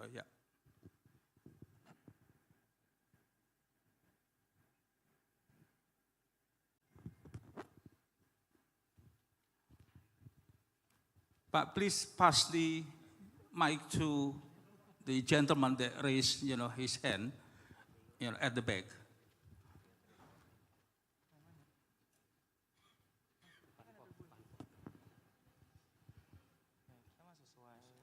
Thank you for your chance to me to deliver my question. Let me introduce. My name is Seno. I am from Indonesian Coast Guard. I will deliver my question to Vice Admiral Erwin. My question is about your presentation about enhancing maritime government. I have read in Dr. Andi Wijayanto's article about national sea defense strategy, about dividing our sea strategy into some regions like combat regions, defense regions, communication regions, etc. In your opinion, is the strategy still relevant to the present condition of geopolitical country? And how about the interoperability between Indonesian Navy and Indonesian Coast Guard? According to the, maybe you have newest strategy about how to defend our sea region due to new geopolitical condition and new geopolitical threats. Yeah. That's my question. Thank you. Thank you. So please, sir. Yeah. The last and the third for the yeah, third one. thank you. My name is Iswanto. Here, sir. Here. This. Okay. Yeah. Yeah, please go ahead. Thank you, Mas Edi. My name is Iswanto Rusdi. I am director of the National Maritime Institute of Namarin. I would like to ask to the Sandeep Sirji, ambassador of India. If I'm not wrong, a couple of years ago, there is a ship connectivity between Sabang in Aceh province and Port Blair. How is it now? I think it is the first and then finish. You are talking a lot of India look is or a more political, more geostrategic. This is about a geo-economic, I think. And then my second question is to the Vice Admiral. Russia is proposing what we call in a shipping industry is Arctic shipping routes. We here maybe do not know about this idea, but Arctic shipping route is the next game changer in maritime trade. It is I think it's a geopolitical issue. So how do you say about this? Thank you. Okay. Yeah, so please now, it's yours. No. Yeah. Pak, please pass the microphone to the gentleman. Which one?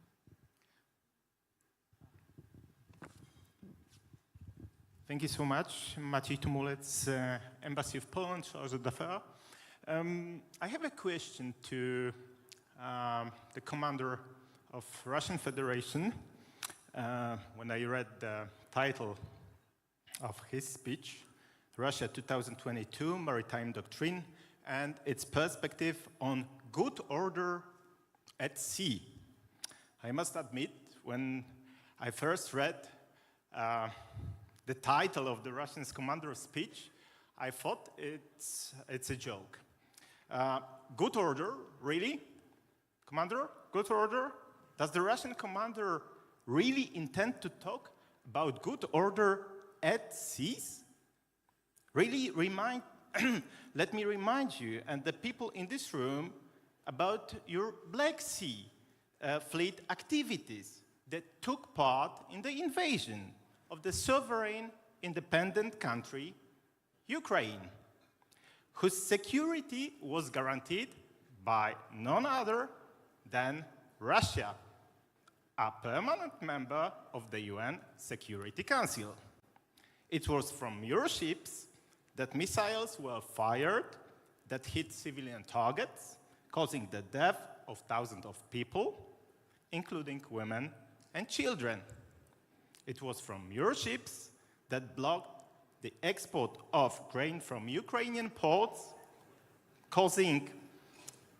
leading to famine in many countries in the world. These are exactly the best Russian practices at sea.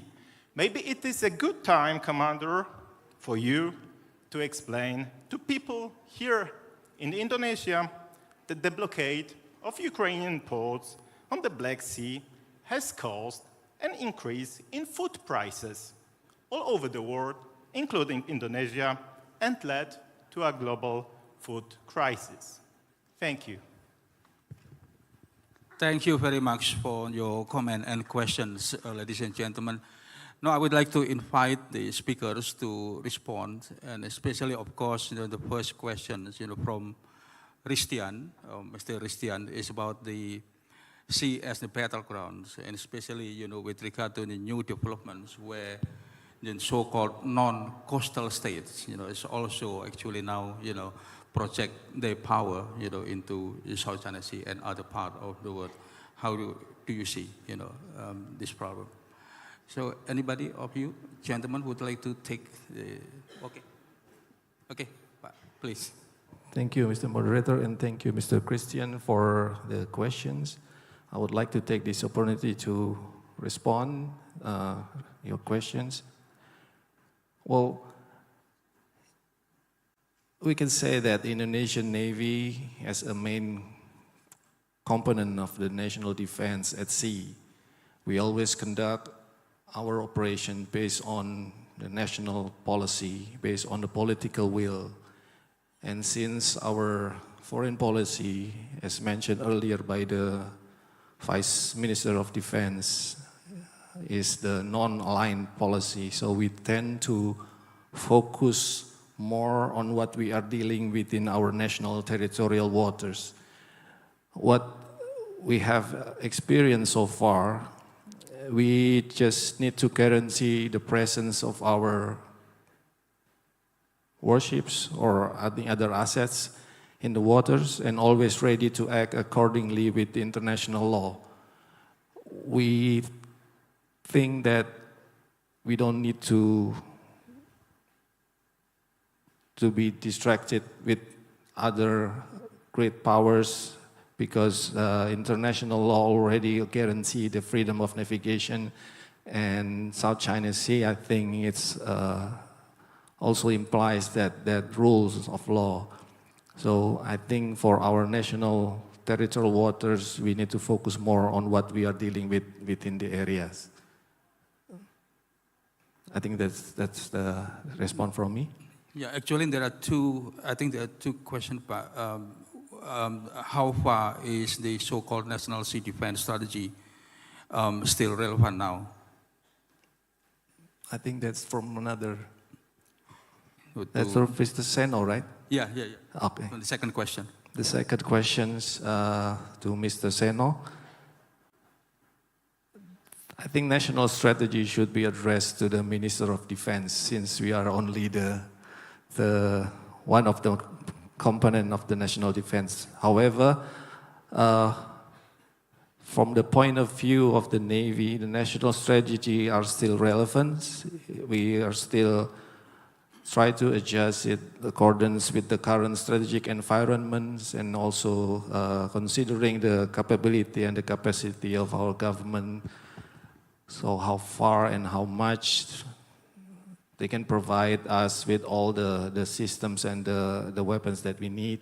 But since we are like, well, let's say we are the biggest archipelagic countries in the world, consists of like more than 17,000 islands. We need to disperse and to provide mutual defense capability within those islands. And so I think compartmentally divided all the sectors from defense, I think that's the best decisions that we can have nowadays.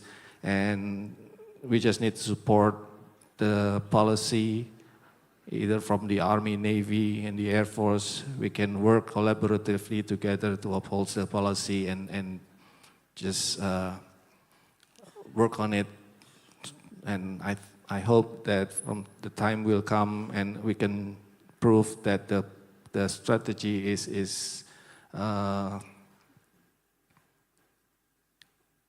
will work, and that will be the best strategy that we have nowadays. Thank you, Admiral. I hope that, Admiral already answered your questions. To Ambassador, would you like to answer some comment or questions? Yeah, thank you. Thank you very much.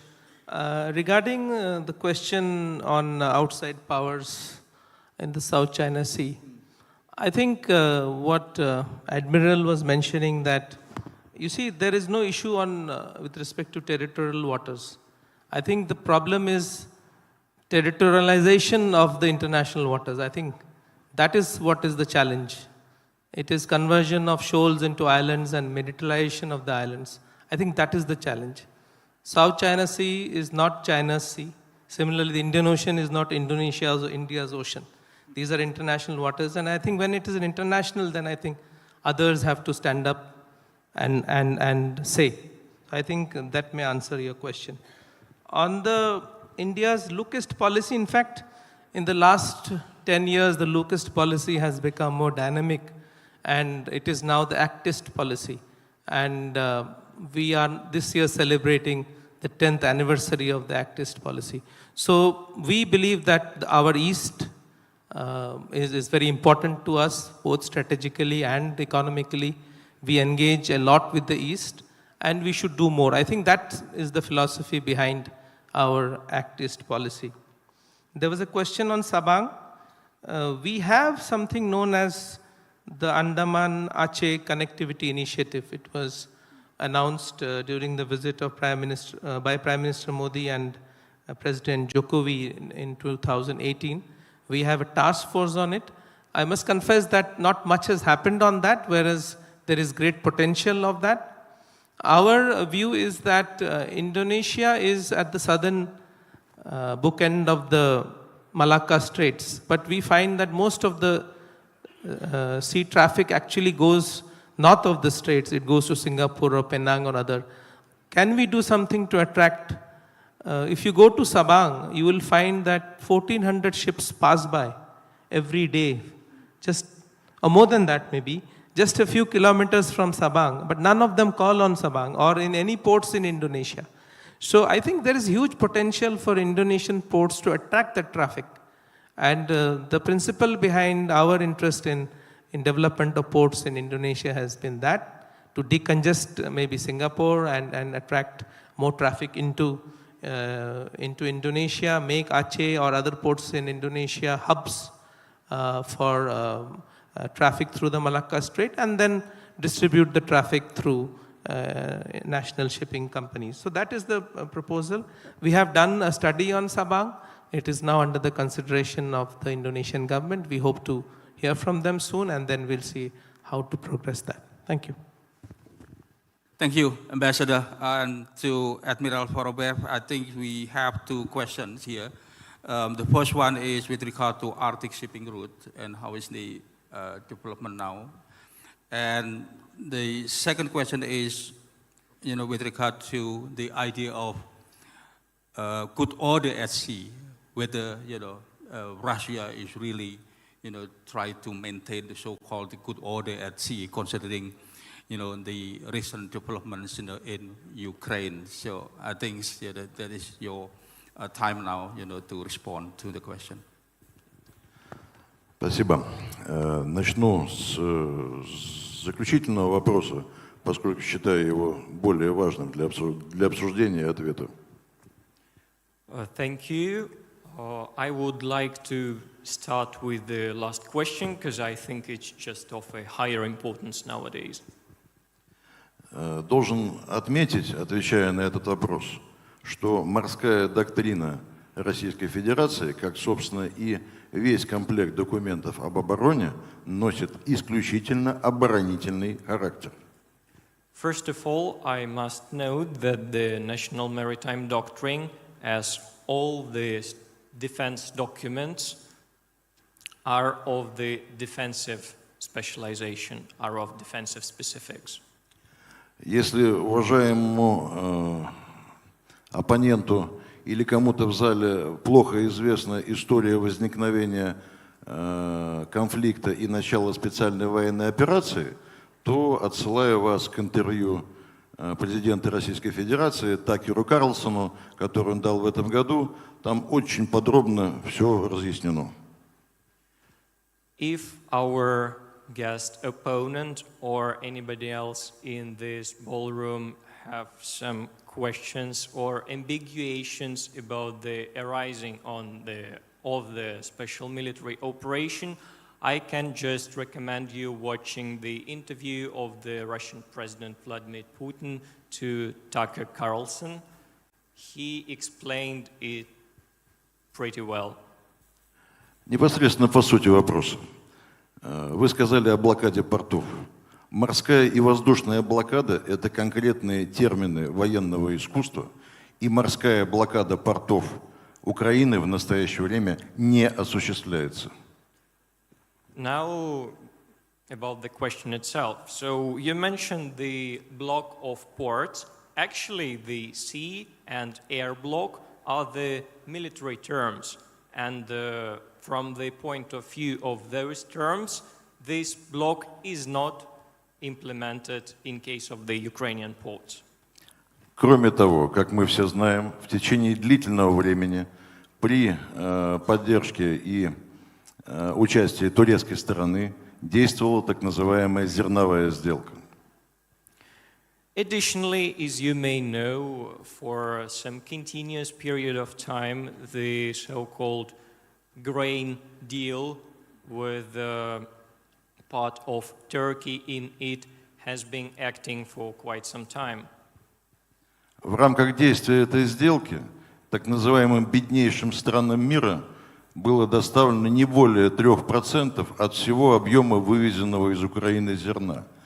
А экспорт минеральных удобрений из России, являющийся неотъемлемой частью сделки, так и не был осуществлен, и запасы минеральных удобрений остаются блокированы в портах.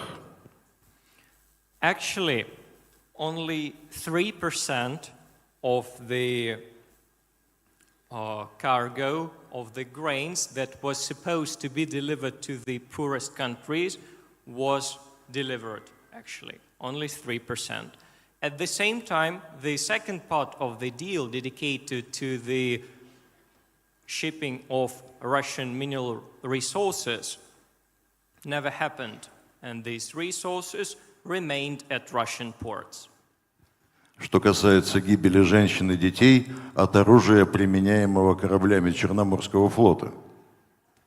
As for the death of children and women because of the Baltic fleet strikes, Black Sea fleet strikes.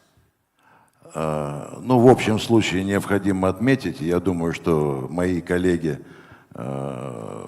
согласятся со мной, что гибель некомбатантов, к сожалению, является неотъемлемой частью любого вооруженного конфликта. I just have to admit, and I think my colleagues would understand me, that unfortunately deaths of non-combatants are essential parts of any armed conflict. Вместе с тем корабли Черноморского флота применяют только высокоточное оружие по военным объектам или объектам критической инфраструктуры. At the same time, I need to add that the Black Sea Fleet uses only PGM missiles and only against critical infrastructure or military objects. И подавляющее большинство так называемых сопутствующих потерь есть результат применения средств противовоздушной обороны вооруженными силами Украины. And most part of the collateral damage is just the result of work of the Ukrainian air defense system. Чтобы подвести черту под ответом на этот вопрос, я хотел бы отметить, что по сравнению с тем, что мировое сообщество наблюдает в секторе Газа и в Ливане, Россия воюет в белых перчатках. And for conclusion, I must note that comparing to what we are having now in the Gaza Strip, we can say that just Russia is fighting very, very gently. Переходя к ответу на вопрос индийского коллеги по поводу Северного морского пути, должен отметить, что Северный морской путь – это российская водная транспортная артерия, оператором которой является компания «Росатом». Answering the first question about the Northern Sea route, we can say that it is the internal sea route that is located inside Russia on the northern part, and the operator of this route is a Russian company Rosatom. Это обусловлено тем, что именно компании «Росатом» принадлежат атомные ледоколы самого мощного ледокольного флота в мире, принадлежащего России, обеспечивающие круглогодичную эксплуатацию данной транспортной артерии. This company is operating the route because it owns the most powerful in Russia and in the world fleet of the atomic icebreakers that are able to provide round-the-year passage through this sea route. Данная транспортная артерия существенно сокращает время доставки грузов из Азиатско-Тихоокеанского региона в Европу. Вместе с тем необходимо отметить, что для кораблей и судов не под флагом России она имеет особенный характер прохода. This sea route proposes a drastic increase in the time of development cargoes from Europe to the Asia-Pacific region and vice versa. But we need to note that for those ships that are navigating not under the Russian flag, it has specific conditions for their passage. Буду рад дать более подробные пояснения после завершения пленарного заседания. And I will be delighted to explain and tell you more about the Northern Sea route after this plenary session. Thank you. Thank you, Admiral. Of course, I do believe that we will have more time and occasion in the future to discuss about all of the issues. No, I still have 20 minutes of time for our discussions. So let me open the second round of the discussion. I saw the gentleman there, and anybody else would like to raise your hand? Okay, please.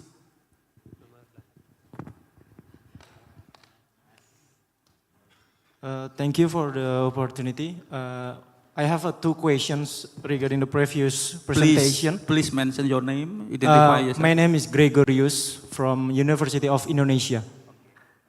For the first question, for the India ambassador, India has expanded maritime cooperation through the mechanisms, for instance, quadrilateral security dialogue, or Quad. How does India perceive that strategic role of Quad in maintaining maritime security in Indo-Pacific, particularly in balancing China's growing influence? For the second question, for the Indonesian Navy Deputy Chief of Staff, considering that the first joint exercise between Indonesia and ASEAN were held in 2023, how important this exercise in fostering regional maritime security cooperation, especially in light of increasing geopolitical tension and non-traditional threats in Indo-Pacific? And what is the outlook on the continuation of the exercise in the coming years or this year? Thank you. Thank you. Excellency Ambassador, would you like to take the question? Thank you. In my presentation, I referred to the Quad, and I think as we all believe in a free, open, and inclusive Indo-Pacific, I think the Quad is proving to be very useful in standing by nations in terms of building their capacities in training. If you see the Quad agenda and the Quad declaration, the recent Wilmington Declaration of 23rd September, just a few days back, you find that the Quad has a program and an agenda which supports the Indo-Pacific strategies of many nation states, including the ASEAN outlook on Indo-Pacific. So there is no contradiction between the Quad's agenda and the agenda of the Indo-Pacific states. And I think it buttresses that, it supports that, and it wants to be a force for good in the region. And I think that several initiatives that have been taken, whether we heard about the maritime fulcrum of Indonesia, the objectives of that, cyber, maintaining sea lanes of communication, whether it is capacity building, the rule of law, UNCLOS, everything is now forming part of the Quad agenda, and we are supporting many nation states in the region. We have a huge program of Quad fellowships.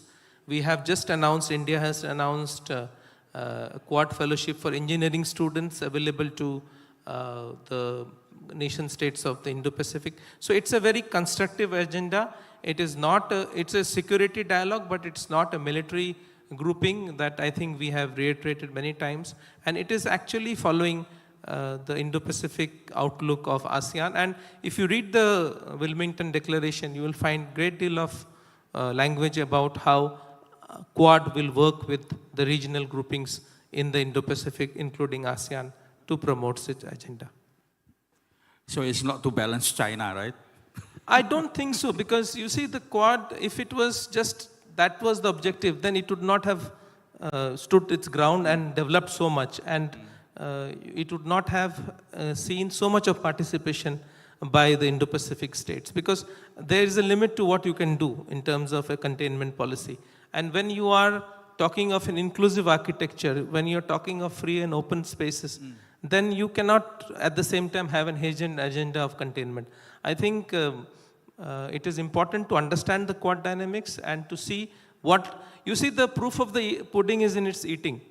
And you know, there is, I haven't seen, to my understanding, anything which is aimed at containment or anything which is aimed at militarization of the Indo-Pacific. Thank you, Ambassador. Now let's move to Pa Edwin. Yeah, please, Pa. Thank you, Mr. Gregorius, for the questions. Well, regarding the multilateral exercise, so may I assume that it more focus on the multilateral naval exercise Komodo? Is that correct, or? So, Pa Gregorius, would you like to clarify your questions?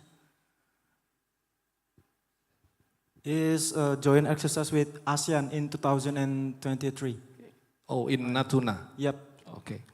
So basically the ASEAN Plus exercise in Natuna is, well, let's say it's almost the same theme which we have with the Komodo exercise, which is more focused on humanitarian assistance and disaster relief. Why we choose that particular theme? Because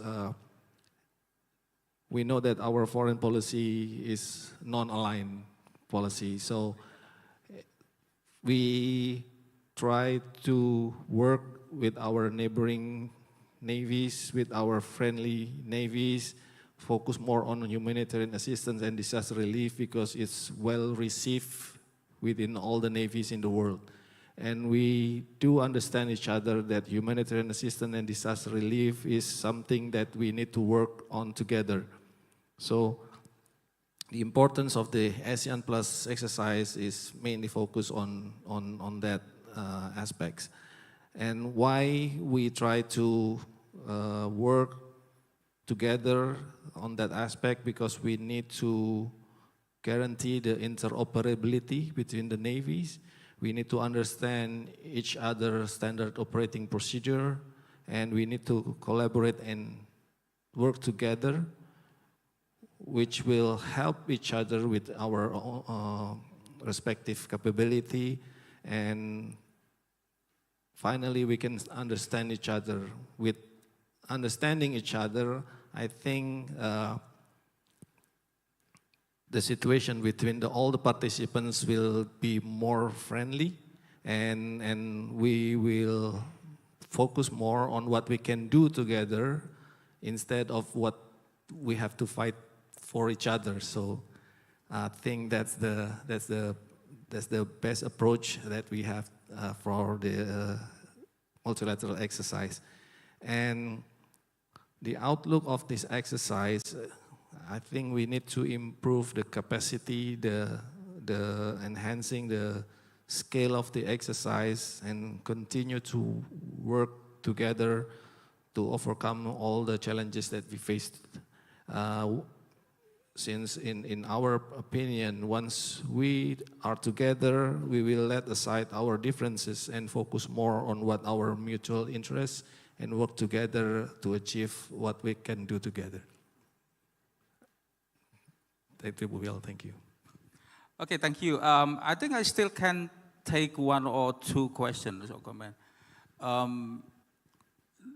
Well, there are three. The lady, yeah, at the back, and the gentleman, yeah.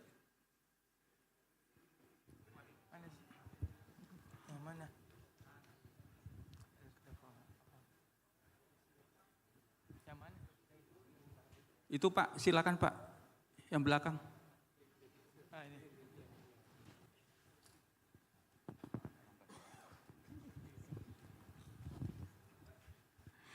Good morning. Thanks for the opportunity. My name is Maulidia. I'm a defense diplomacy student. So my questions is for the Vice Admiral Russian Navy. With the growing cooperation between Russia and China in joint naval exercise in 2024, particularly in response to Western-led drills like Rim of the Pacific in 2024, how does the Russian Navy plan to address the rising concern of strategic imbalance in the Indo-Pacific? Thank you. Okay, itu tadi, Suhu. Yeah, please.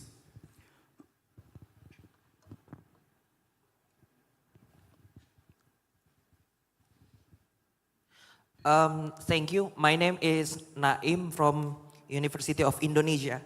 Actually, my question will be correlating with the question before me. I would like to ask how, is there if any interest of Russian in the Indo-Pacific, and if we specifically see the current tension between US-led AUKUS and China, is there any plan from the Russia or any working with China to balance AUKUS, or maybe maximizing the effectiveness of BRICS, or maybe any other plan to do so? Thank you. Thank you. I think one more. Yeah, on the left. Yeah.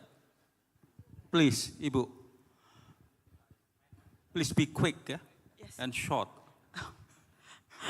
I'm Fira from the National Resilience Institute. So, if I'm not mistaken, Russia used to have a military base in Vietnam, but it's already overtaken by the Vietnam government. But from what I read, that Russia still have beneficial on that military base. So on that point, although South China Sea is not your vital and important route, as you mentioned before, but what does Russia think about the overclaim on South China Seas and on the tension in Taiwan Strait? Thank you. Okay, I think most of the question go to Excellency Admiral of the Russian Navy.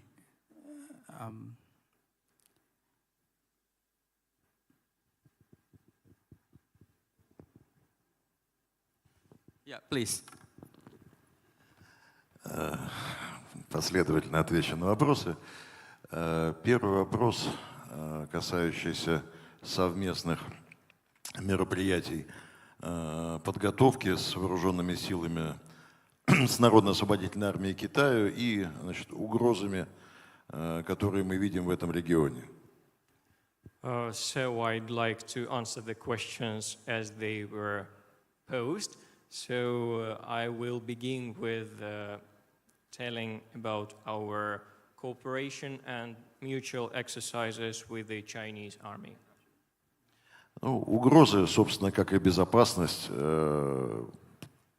бывают как глобальные, так и региональные. И здесь необходимо говорить о каких угрозах имеете вы в виду речь. When we are speaking about threats, we must keep in mind that we can distinguish them into the global and regional ones. And so we need to understand what threats the story goes about here. Конечно же, одной из важнейших глобальных угроз в регионе мы считаем планы Соединенных Штатов Америки и их союзников на размещение ракет средней и малой дальности как в ряде европейских государств, так и в Азиатско-Тихоокеанском регионе. As for the more serious threats, we consider such as threat the US and their allies' deployment of the intermediate and shorter range missiles in this area and in the Mediterranean area. Что касается возможных вариантов реагирования на это России и Китая совместно, напомню о том, что Россия и Китай, являясь стратегическими партнерами, не имеют между собой никаких оборонительных договоров и не являются совместно членами какой-либо военной организации. As for the mutual and joint reaction from Russia and China, I need to say that although we are strategic partners, we do not have any agreements on this domain, and we do not belong to any blocs together. Поэтому, говоря о тех совместных учениях, которые мы проводим, как в море, в воздухе и на суше, мы совместно отрабатываем элементы тактического, оперативно-тактического уровня, проверяем и дорабатываем оперативную совместимость наших штабов, грубо говоря, строим те самые кирпичики, из которых в случае необходимости будет построено определенного рода совместный ответ России и Китая.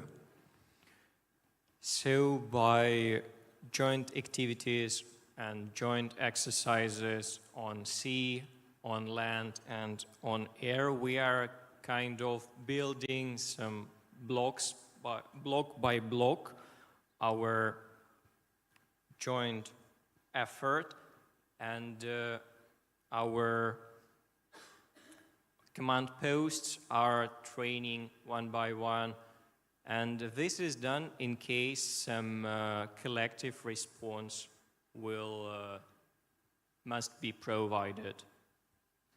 As I see it, point my answer for second question was in first.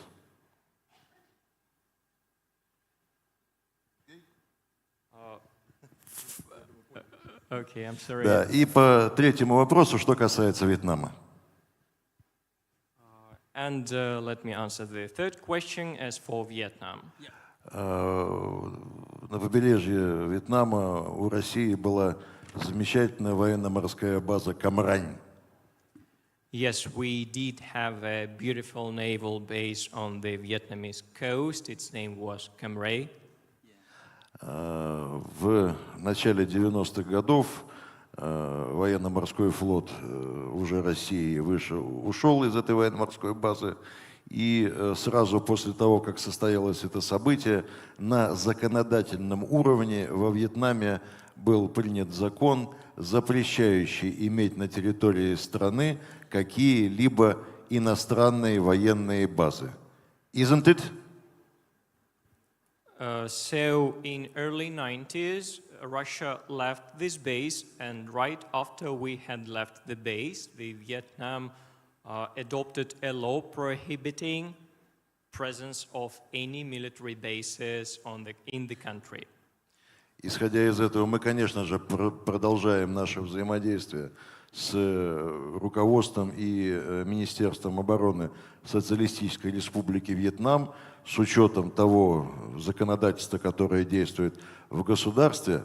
А что касается отнесения того или иного моря к жизненно важным или важным регионам, в моем докладе подразделение на жизненно важные и важные регионы было полностью изложено. Спасибо.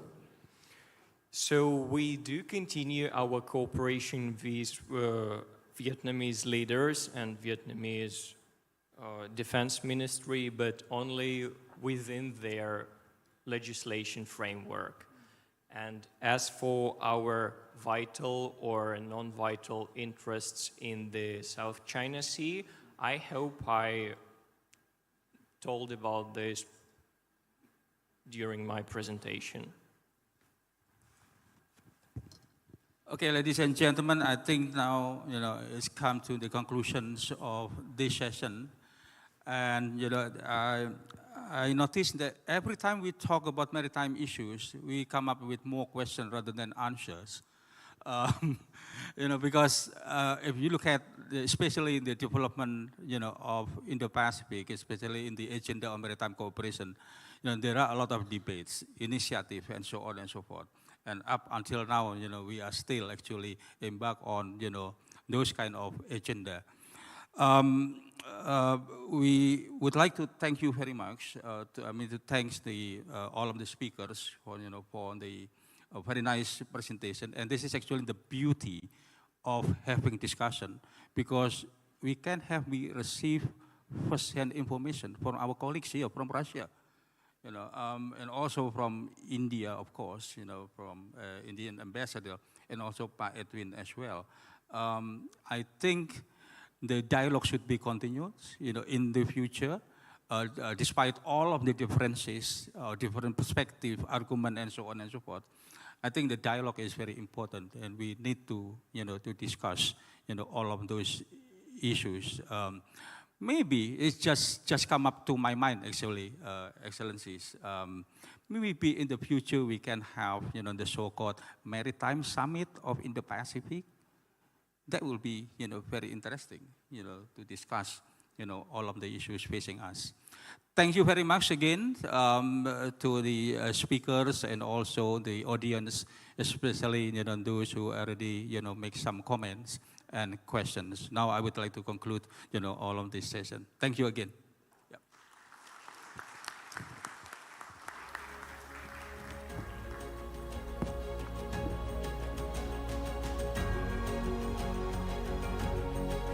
Thank you so much to Bapak Edi Prasetyono, SOS MIS PhD, and all the speakers for an amazing third plenary session that we had today. Thank you so much, gentlemen. Please remain on stage, because now we are going to give the token of appreciations to the speakers and moderator. I would like to invite to stage the interim governor of Lemhanas, Legend Eko Margiono, to deliver the token of appreciations to all the speakers and moderators of plenary session.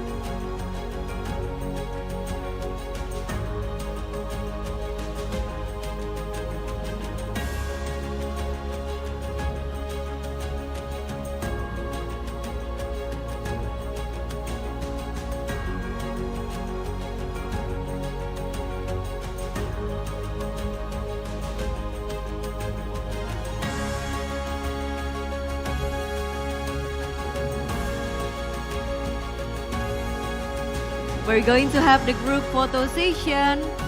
In my count in 3, 2, 1. Okay, one more time. With bigger smile. Ready? 3, 2, 1.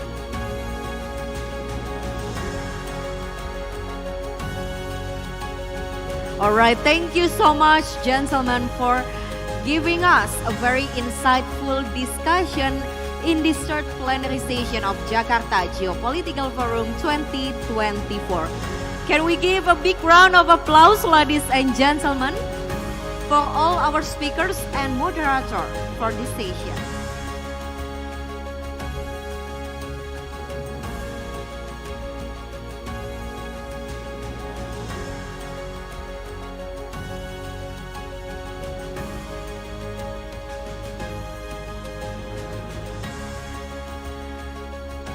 What an insightful session we had on this third session. And now, distinguished guests, ladies and gentlemen, it is time for us to having lunch break for 1 hour and more, maybe until 1 p.m. We are going to back in this ballroom. But I have some information, especially for the interim governor of Lemhanas, excellencies and ambassadors and all the VIP officials.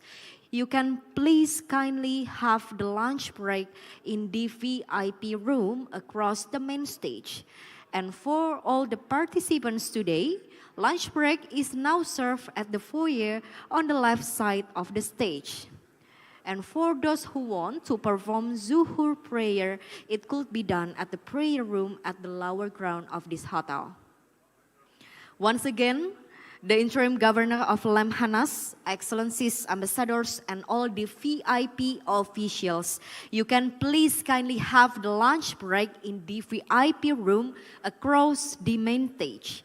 And while all the participants, ladies and gentlemen, lunch is now served at the foyer on the left side of the stage.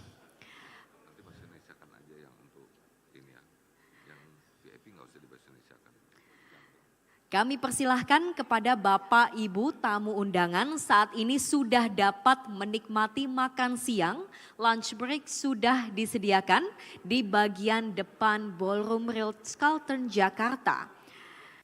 Sementara itu bagi Anda yang ingin melaksanakan sholat, saat ini ruang ibadah juga sudah tersedia di lantai LG Hotel Ritz-Carlton Jakarta. Kami informasikan sekali lagi kepada Bapak Ibu tamu undangan, saat ini setelah plenary session ketiga kita usai, Bapak dan Ibu dapat langsung menikmati makan siang yang sudah disediakan di bagian foyer. Sementara untuk Bapak Ibu yang ingin melaksanakan sholat, dapat melakukannya di ruang ibadah atau musola yang terletak di lantai LG atau lower ground dari Hotel Ritz-Carlton Jakarta.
Once again, ladies and gentlemen, after enjoying your lunch break, we will kindly invite you all who are still outside to enter the Ritz-Carlton Ballroom Jakarta, because the Jakarta Geopolitical Forum 2024 will be started very soon.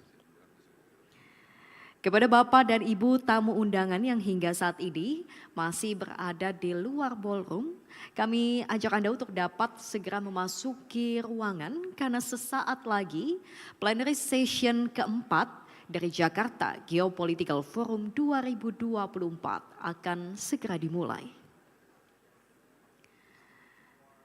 Sekali lagi kami informasikan kepada Bapak Ibu yang telah menikmati makan siang untuk dapat segera memasuki ruangan ballroom karena sesaat lagi plenary session keempat akan segera kita mulai. Terima kasih.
Distinguished guests, ladies and gentlemen, welcome back to the 8th Jakarta Geopolitical Forum 2024. good afternoon and welcome Vice Chairman of National Research and Innovation Agency Affairs, Republic of Indonesia, accompanied by the Interim Governor of National Institute Resilience Lemhanas, Republik Indonesia.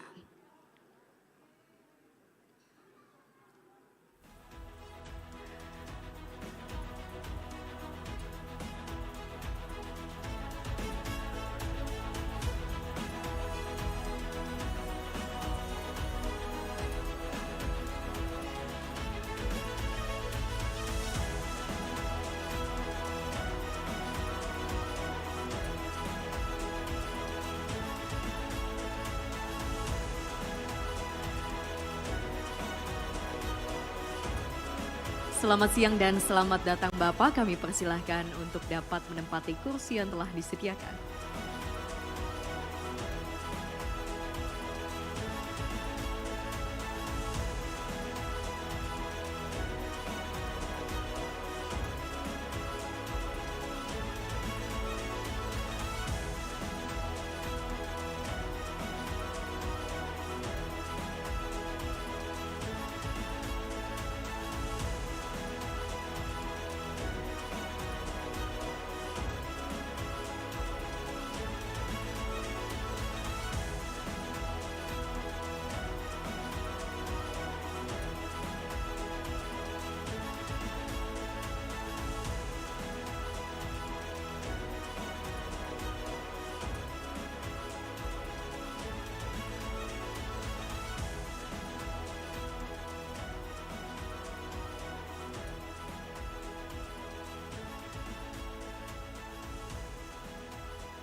Baik, kepada teman-teman media kami mengucapkan terima kasih sudah mengabadikan momen ini.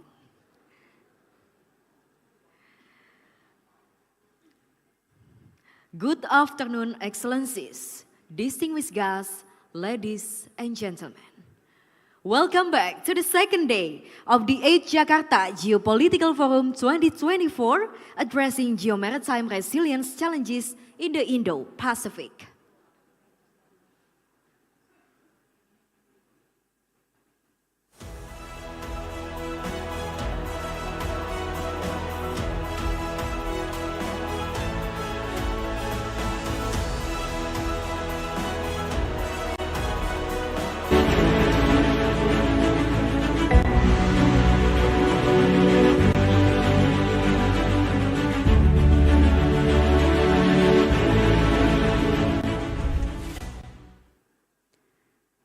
A big round of applause for us, for more spirit this afternoon. Thank you so much.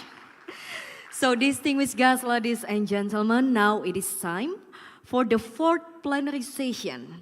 But before that, we kindly invite to the stage to give his opening remarks the Vice Chairman of the National Research and Innovation Agency, Republic of Indonesia, Vice Admiral Profesor Dr. Insinyur Amarullah Octavian, STMSc, to deliver his speech. Ladies and gentlemen, please welcome Professor Amarullah.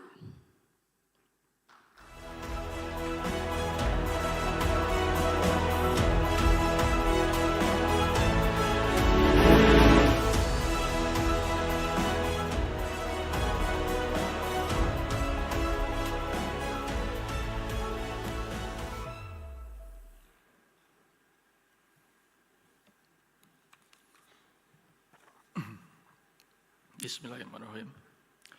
Good afternoon.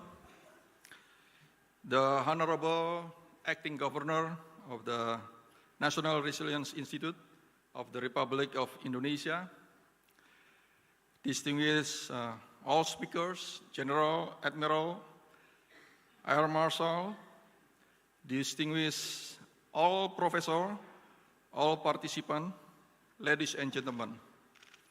First of all, I would like to thank to the National Resilience Institute of the Republic of Indonesia for this kind of opportunity to deliver this some academic perspective on this forum. So as we know as well that the long-term goal of Indonesia national development is not only to harness its natural resources on the land, but also those in the sea. Research findings show that the natural resources potential in the sea is very abundant for the welfare of all mankind. Geographically speaking, Indonesia is an archipelagic state with total sea area 2 times larger than its land area. Natural resources in the sea include resources of the food, source of raw material for medicine, source of clean water and drinking water, and source of energy. The use of the sea as a resource of food and a source of raw material for medicine have been proven. Likewise, advanced technology has succeeded in processing seawater into clean water and potable water to meet human need. Furthermore, the sea generates wave energy, tidal energy, and current energy. So the latest technology is even capable of generating hydrogen from seawater as fuel for power plant reactor. Distinguished all speaker, General, Admiral, Air Marshal, ladies and gentlemen. As we know as well also, currently there are numerous traditional and contemporary maritime security threats. Traditional maritime security threats refer to various forms of criminal act at sea. The sea is a medium for piracy and hijacking, black market trade and smuggling, illegal immigration, maritime terrorism, and IUU fishing. There has been a lot of cooperation among navies, among Coast Guard, and even collaboration with international police to prevent and address various criminal acts by non-state actors.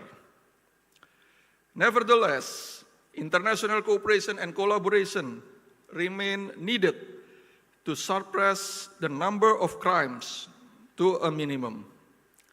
Maritime security threat from state actors also manifests in the form of contestation in maritime border conflict that are heading toward hybrid warfare.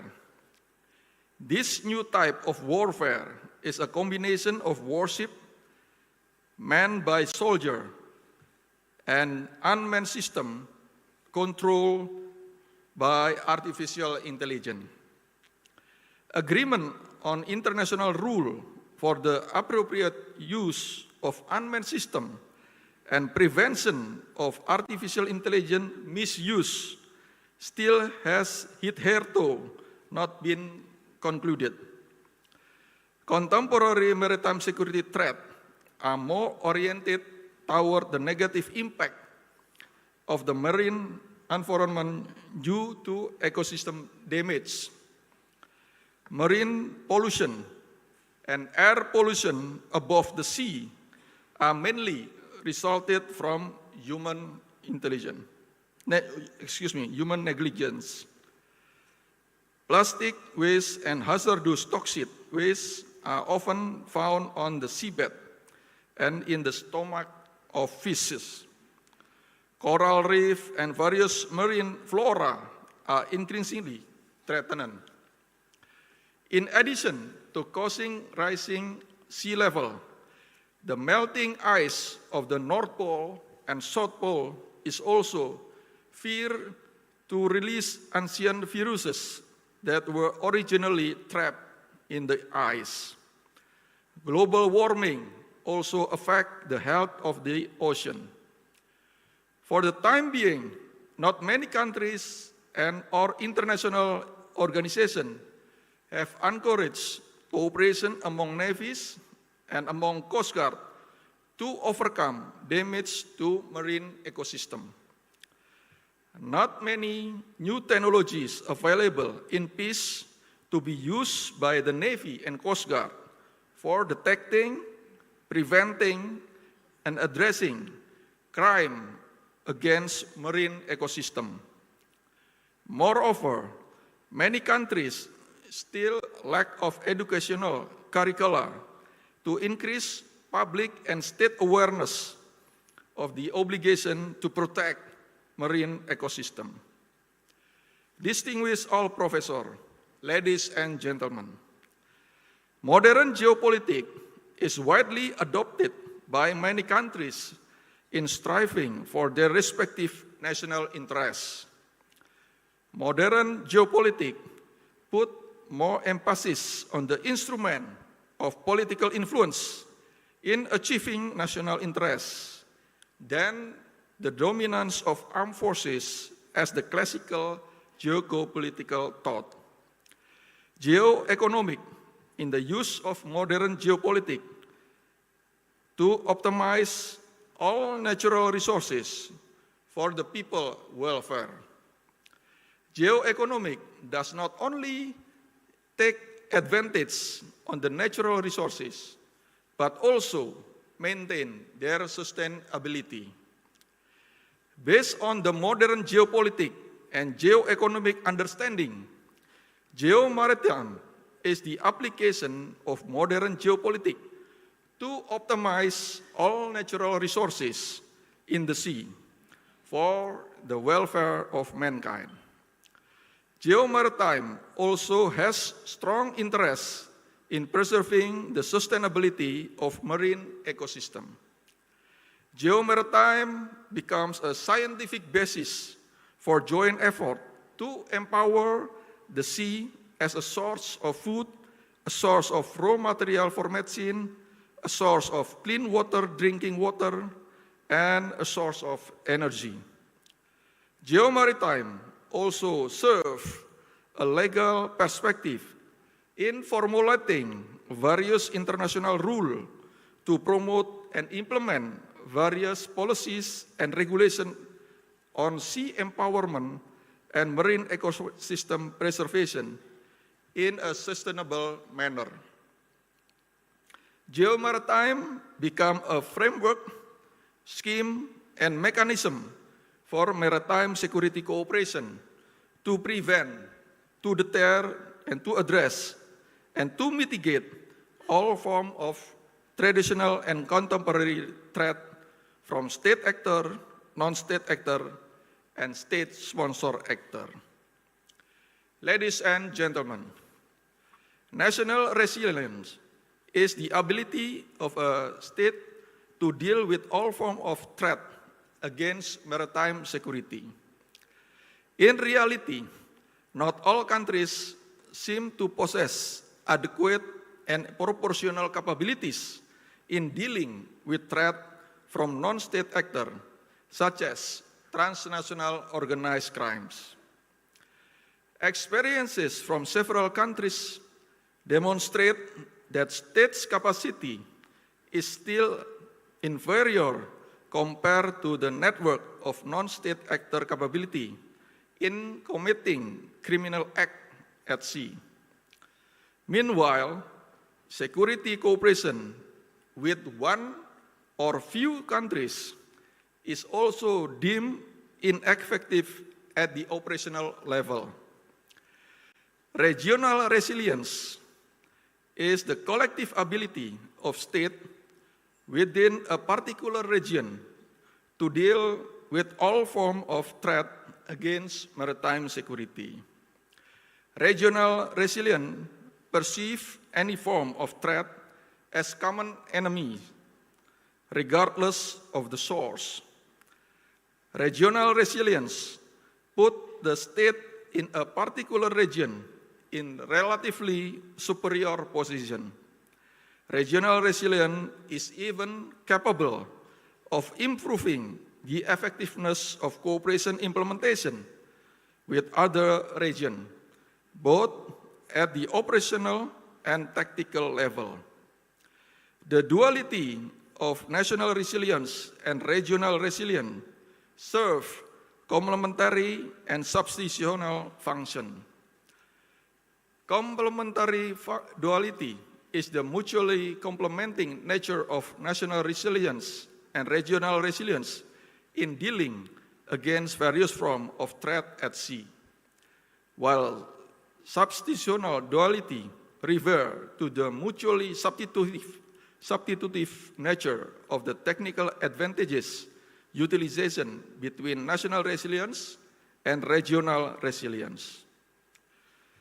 Ladies and gentlemen, as conclusion, Indo-Pacific is the sum of the very vast body of water spanning from the Indian Ocean to the Pacific Ocean.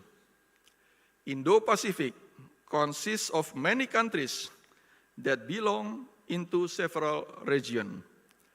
Maritime security is the common interest of all regions in order to harness all natural resources in the sea optimally for the welfare of the people and the sustainability of marine ecosystem.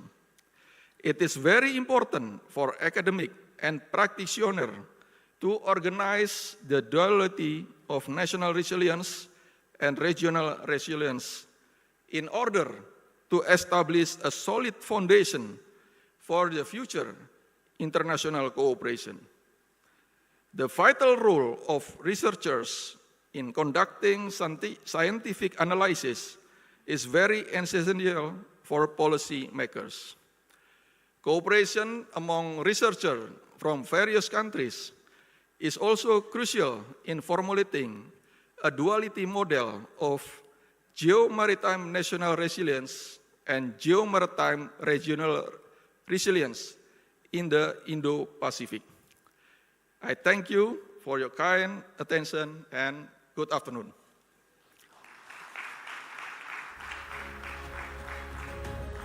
Professor Amarullah, thank you so much for the speech. Please remain on stage to receive the appreciation from Lemhanas. This token of appreciation will be given by the Interim Governor of Lemhanas National Resilience Institute, Lieutenant General Eko Margiono.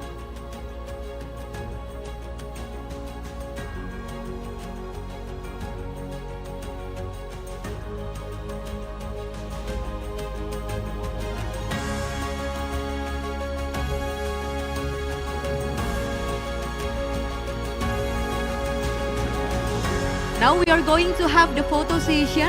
Prof, mohon tetap berada di panggung. Kita akan photo session sejenak.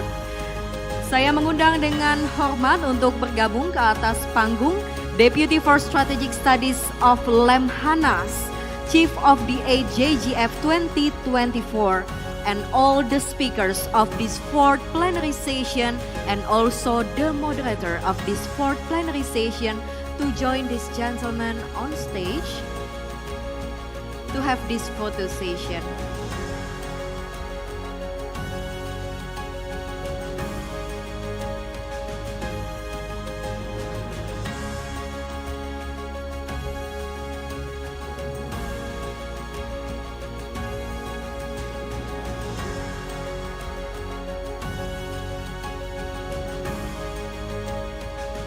We'll begin the group photo session. I will count down in 3, 2, 1. Okay, one more time, bigger smile.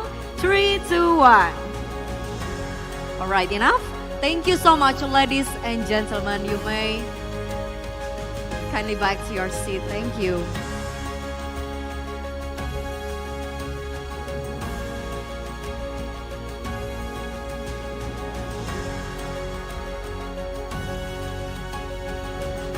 To all the speakers and moderator of this fourth plenary session,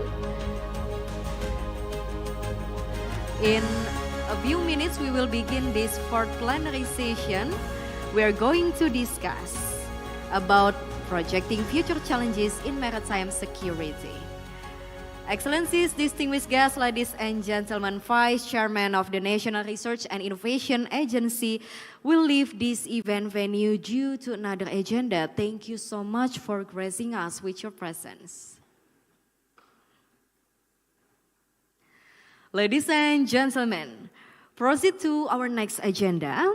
Now it is the fourth plenary session with the theme we're going to discuss about projecting future challenges in maritime security. To guide this session, it is my honor to introduce our moderator today, Deputy Executive Director for Research Center for Strategic and International Studies, or CSIS Indonesia. She earned a master's degree from the London School of Economic and Political Science and Doctor of Philosophy from the University of Hamburg. So without any further ado, please welcome Dr. Safia F. Muhibat.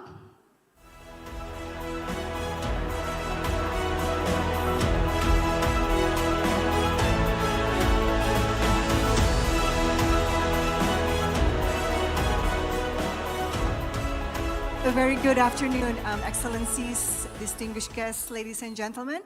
It's a great honor for me to moderate the fourth and I think the last plenary session of the Jakarta Geopolitical Forum today. So thank you to all of those who are staying on, and I bet we are all excited to follow to the next session.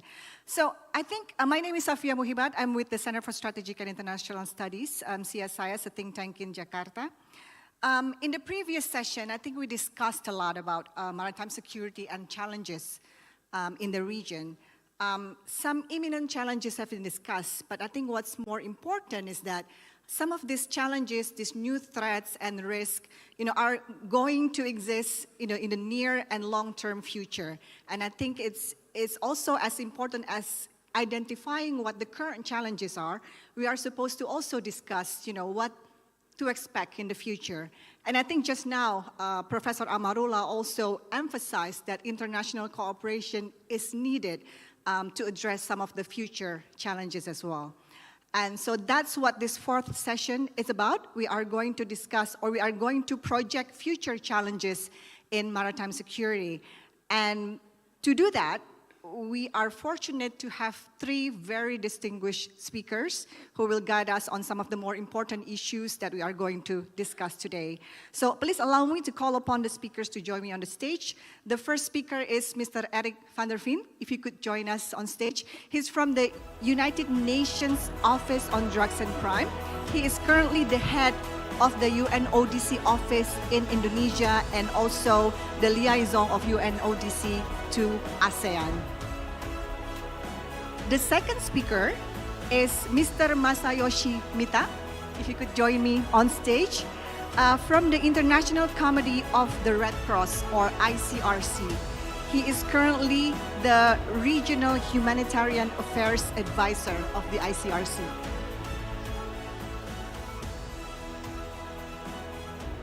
And last but not least, our third speaker is Rear Admiral Sudarsan Srikande. He's currently the fellow of the Australian National Centre for Ocean Resources and Security. If you could also join me on stage.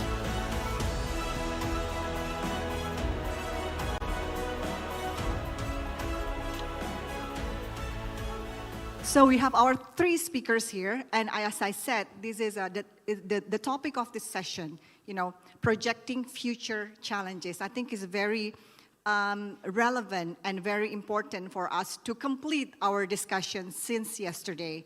And I think, we've discussed a lot. As I said earlier this morning, we talked about, identifying some of the challenges that some of the nations are facing in the region.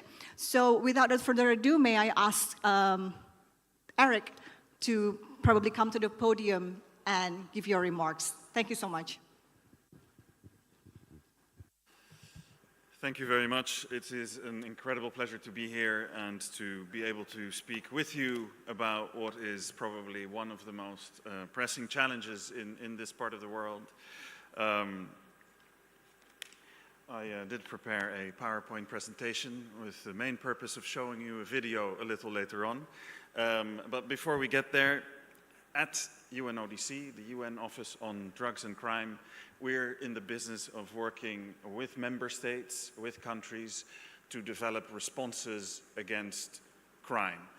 The crimes that are defined in the international legal instruments that underpin our mandate. I allow myself to say that the work stream that within UNODC that we are managing on maritime crime is a very effective program. I can say that because I personally had no responsibility in setting it up and implementing it. Facilitating international cooperation, building capacity, in particular when it comes to maritime crime, investigations as well as prosecutions, and that normative assistance about those international legal instruments. That is what we specialize in and work with member states across the globe, as well as here in Southeast Asia. Now, if you would like to take away two things from our conversation here, the first is that threats in organized crime are going to, maybe we can go to the next slide. Yeah. They're here to stay. They're going to increase. Yet at the same time, there are very robust and effective ways of combating crime, in particular through international cooperation. So I would like to highlight three different types of crime: maritime crime, drug trafficking, trafficking of contraband, as well as smuggling of migrants. And I'll give you a first snapshot of those. Then I'll give you an overview of the work streams that we currently have. And then finally, I would like to close with some recommendations. Maybe we can go to the next slide. So you will see that if you are that criminal activity often starts with opportunism. A criminal sees an opportunity to illicitly enrich themselves by breaking the law. Now, if they get away with it, and get away with it again, and manage to amass wealth and influence through that activity, criminal organizations can develop and can be more difficult to combat. So it is extremely important for government authorities, law enforcement agencies to be alert, to exchange information, and to make sure that the response is as early as possible after criminal activity takes place. At the same time, we are operating in a zone, if we look at the maritime zone in Southeast Asia, that is economically extremely active and very difficult to police because of the many waterways as well as the many different landing points that exist in this region.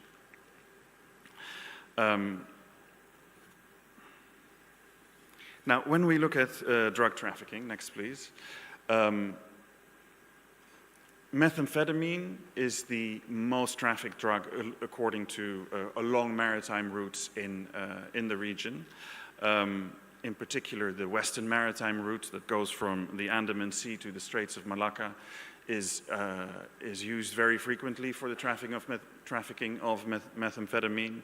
We see a very significant increase of the number of seizures. So we have a very recent report that came out, which you see on the screen, that you can consult for the data linked to the seizures that have happened. And as things stand now, especially with increased capacity of criminal groups to create new psychoactive substances, are much more difficult for authorities as well as international bodies to control. The risk of this trend increasing is very, very high. And also we see criminal groups increasingly using more sophisticated methods to traffic. This can be concealment within a ship, but you also have examples of where a scuba diver would dive into the water and under the waterline attach, by welding a container, a small sort of compartment to the outside of the ship. Then the ship would sail, go to its destination, and you would have that scuba diver take a plane, go to that same destination, put on his suit again, and retrieve that container from outside the ship. These are things that are very, very costly, very complex, yet drug trafficking groups are able to do it, and often very difficult to police and to prevent. Next slide, please. Now, when you look at drug trafficking, it's often it's a little bit easier for law enforcement authorities to identify the trafficking. We're talking about pills, we're talking about powder, we're talking about hidden compartments, we're talking about packages that are hidden between illicit shipments, illicit goods. But there are also many other types of illicit trafficking that generate a lot of money for criminal groups, yet that are much more difficult to detect. So one example is waste, for example. We are seeing a very significant increase of trade in waste, as well as illicit waste trade being mixed up with illegal waste. And this can but doesn't have to be hazardous waste. On one hand, there is tremendous illicit economic gain to be had in the waste trade. Certain countries specialize in recycling, for example, paper, or in other countries specialize in recycling plastic. But then when you have criminal groups who would include other types of waste, hazardous waste, e-waste, into illicit shipments, for law enforcement authorities, it's going to be much more complicated to distinguish between the licit and the illicit. And again, here, many criminal groups see an opportunity in this gray area to make money that ultimately supports activities that are bad for our human health, for the environment, and for our economic progress.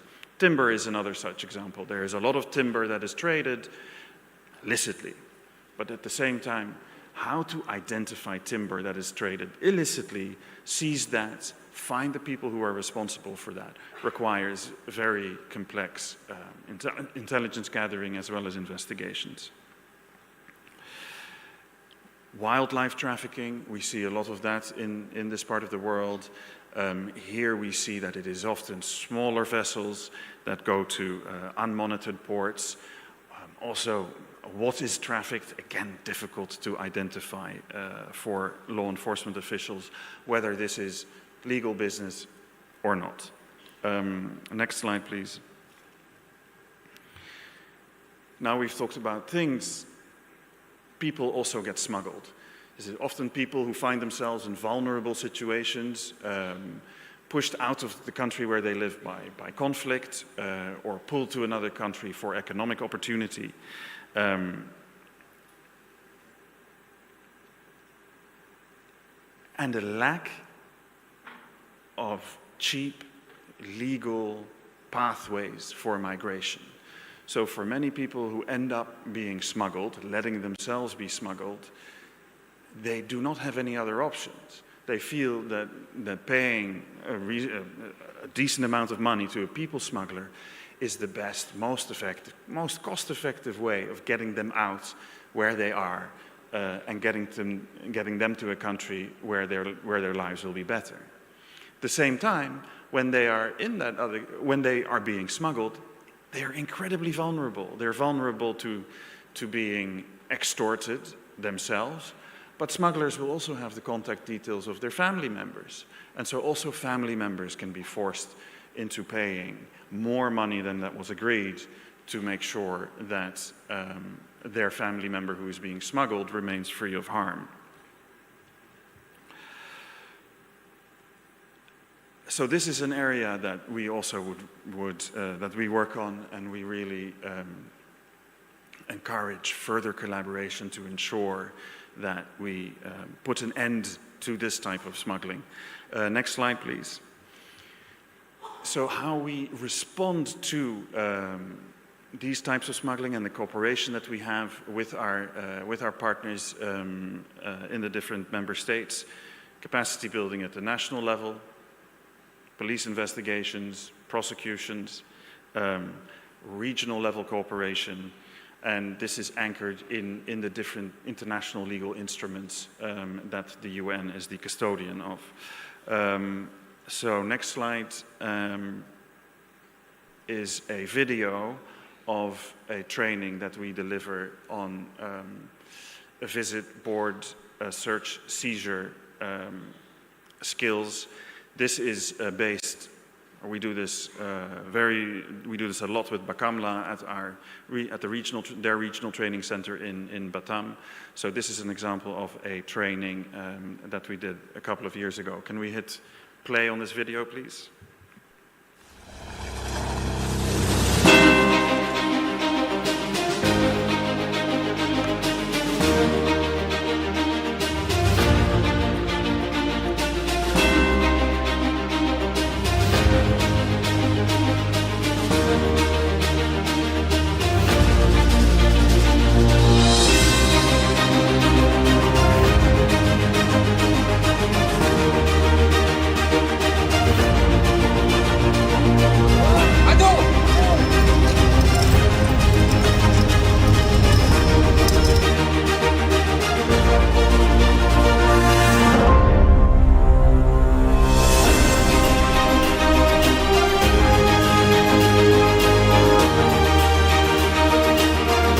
Pesan Kapten telah dilaksanakan. Selanjutnya menunggu arahkan Kapten lanjutan. 56 mencurigai ada barang di depan di haluan, tapi kami rencanakan untuk tinggalkan terlebih dahulu untuk lanjutkan dengan ISI berikutnya.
Great, thank you. And if we can go to the next slide. So you see that,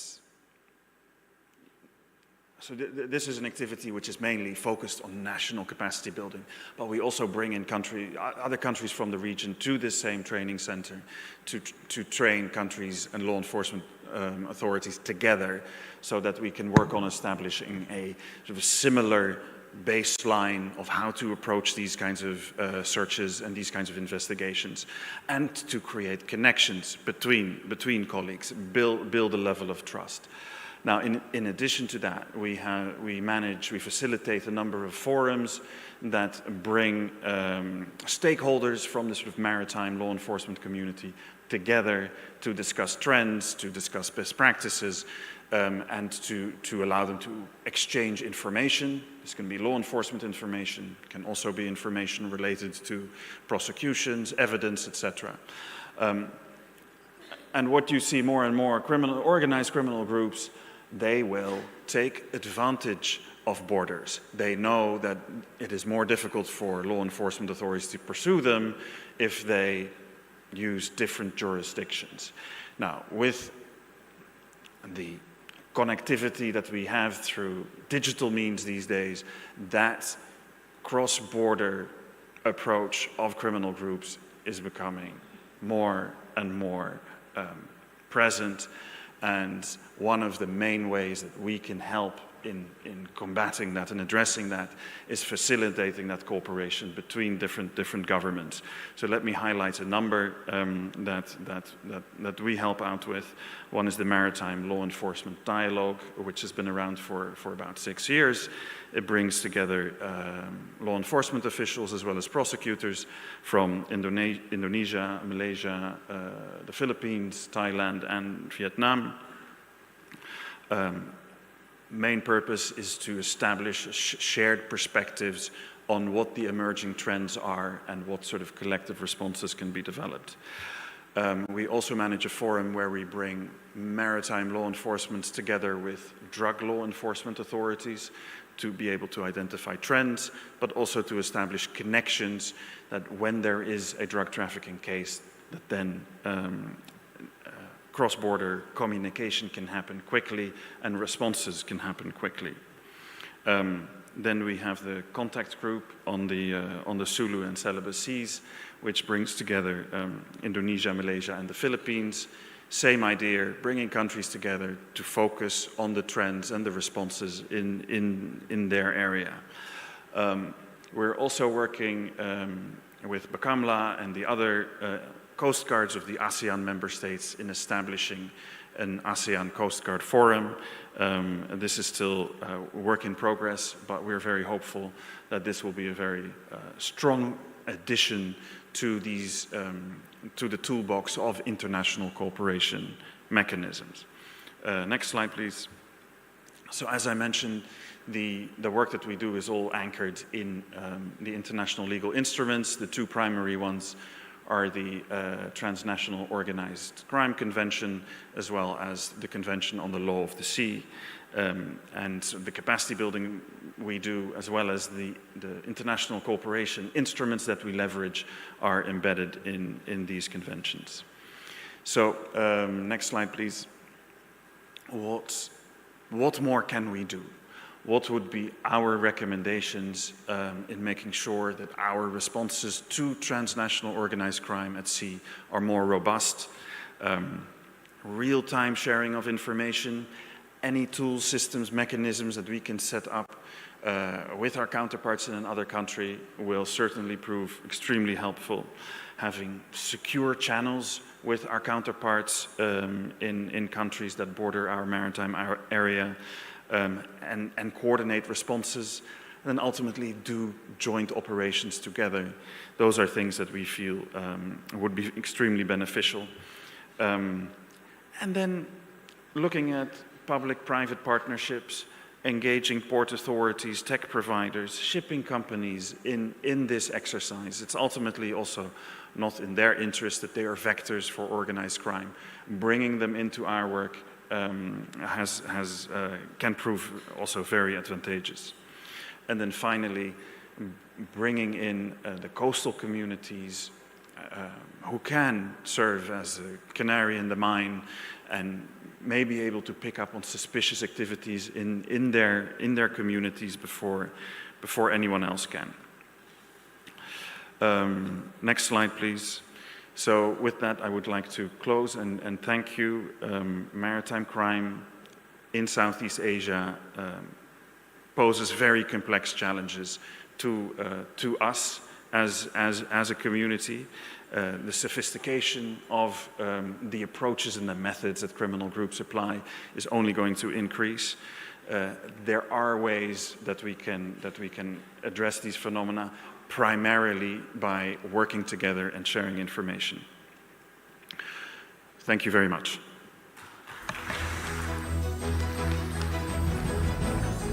Thank you so much, Mr. Eric van der Veen, for your remarks. And I think it was very timely that we also hear a lot about maritime crime trends in Southeast Asia and what UNODC have been doing for at the moment.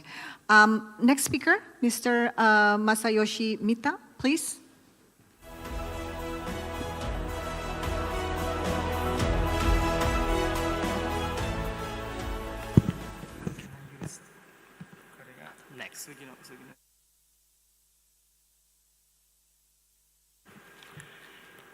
Your Excellencies, distinguished guests, ladies and gentlemen, good afternoon, Samasian. My name is Masa. I am Regional Humanitarian Affairs Advisor of the International Committee of the Red Cross, ICRC, based in Jakarta. Today, it is my great honor to be here. My special thanks should go to Lemhanas for inviting the ICRC to this very important event. Thank you so much once again.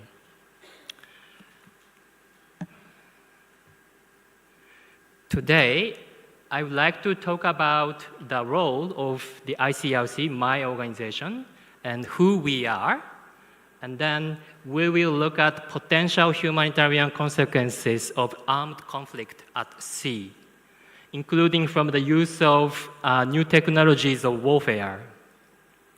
And then we also quickly recap international humanitarian law as a guiding framework for protection of civilians. And then finally, let me conclude by saying that respect for IHL is a pathway for peace.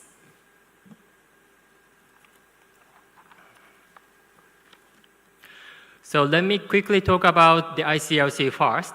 So ICRC is a neutral and independent humanitarian organization.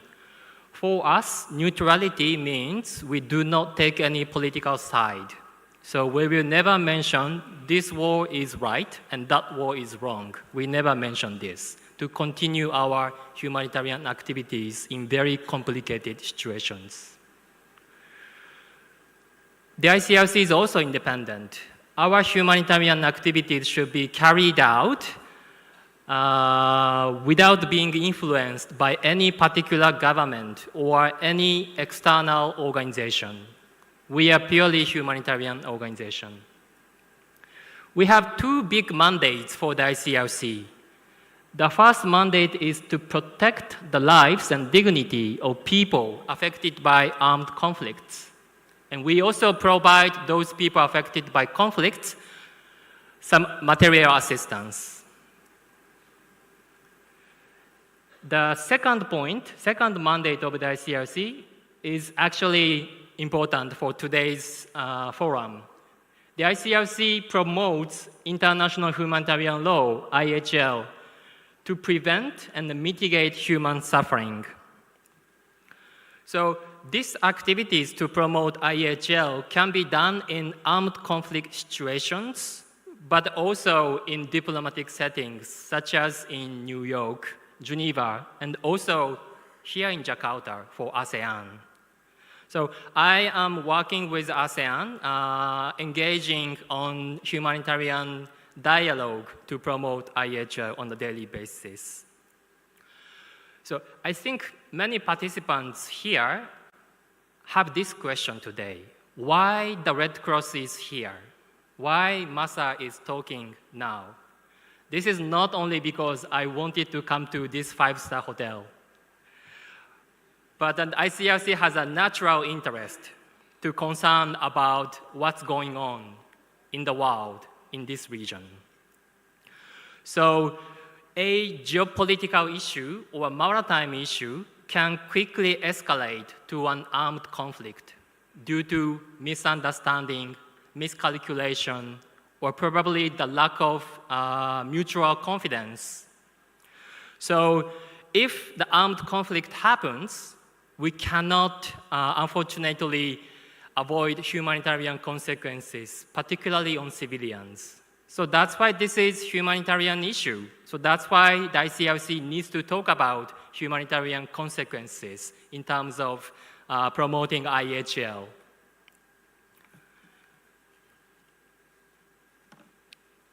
This map, very colorful, and this is illustrating how maritime traffic is busy in the world. And as many speakers mentioned since yesterday, we are heavily relying on maritime transports for our goods and basic items to be delivered. And then Indo-Pacific area is, of course, not the exception. And even the humanitarian agencies, such as ICRC, we are also heavily relying on the maritime transports to continue our humanitarian action. Now, let's look at conflict at sea and its potential humanitarian consequences. So, in general, we have more and more armed conflicts in the world, including at sea. And it means there are growing risks against civilians living in maritime environment, including civilian seafarers. There are also increased risks against essential civilian infrastructures at sea, such as oil platforms or nuclear power plants. You can easily imagine, in times of armed conflict, if nuclear power plants is attacked, what would happen in terms of humanitarian consequences? We also have environment impacts because of armed conflicts happening at sea. For example, there might be some spillover of gas or oil from sunk vessels or sinking vessels This can have very long-lasting effects, not only to the environment, but eventually to human beings. And finally, we might have some impact against supply of foods and basic items if an armed conflict happens at sea, as we just saw from the colorful map.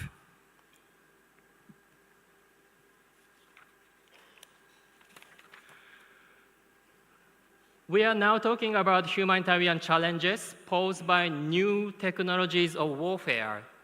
In the very beginning, I need to confirm that technologies as such have very positive aspects, of course. We can use technologies for our humanitarian activities, and then we can benefit a lot from new technologies. The ICRC also using the new technologies in our humanitarian activities. However, we might also have the negative or potentially negative aspects of new technologies of warfare. The first point is potential human cost of cyber and information operations. Just imagine if a hospital network is hacked by someone, probably the very essential medical treatment can be suspended to have very serious consequences of patients. Information operations, using misinformation, disinformation, and even hate speech, we can also easily imagine there might be some serious consequences on human beings. The next point is autonomous weapon systems. Autonomous weapon systems can be also used in the context of maritime armed conflicts. And often, autonomous weapon systems is using so-called AI or machine learning. Again, to use those new technologies, we could probably prevent and mitigate humanitarian consequences. But at the same time, there might be some negative aspects of new technologies. For example, we are now understanding there are some unpredictability causing by AI or machine learning. They can go beyond our control. So the ICRC thinks at least minimum level of human control or judgment is always necessary to make sure those new technologies should be used in a very humanitarian way to mitigate or to prevent adversary consequences on human beings. So the ICRC thinks all states need to share their views for discussion and to promote confidence building on how IHL should apply for new warfare technologies and how IHL limits use of such means if necessary. But once again, I'm not saying we can still use advanced technologies, but the point is how we can use those advanced technologies. Let me quickly recap what IHL is. International humanitarian law. Perhaps this is better known to military personnel more commonly as the law of armed conflicts. So IHL is a set of rules, and the aim of the IHL is to prevent or mitigate the serious consequences of armed conflicts. So IHL try to protect civilians, or IHL try to protect people who no longer participate in hostilities. And IHL also try to limit certain means and methods of warfare. We have ongoing discussion about new technologies of warfare in the international arena. So, but we are not immediately banning the usage of those new technologies, but we need to discuss how we can use those new technologies in armed conflicts. The backbone of IHL is Geneva Conventions, which were born in 1949, right after the Second World War. And Geneva Conventions have been universally accepted by almost all countries in the world. And this year, 2024, actually marks the 75th anniversary of Geneva Conventions. So this is a good opportunity for us to remind each of you the importance of IHL, why IHL is still relevant, and how important it is applied in armed conflict situations to prevent humanitarian consequences. And then our organization, ICRC, is actually tasked by Geneva Conventions to promote IHL. So that's why I'm now standing here to talk about IHL to you. So this is our official mandate to talk about IHL, and then try to help states to consider relevant international rules applicable in armed conflict situations, even including at sea. If IHL has some ambiguity in terms of new technologies, ICRC still tries to apply existing IHL rules first. But if there is an ambiguity, we can probably support states to develop IHL a bit further to strengthen existing IHL rules.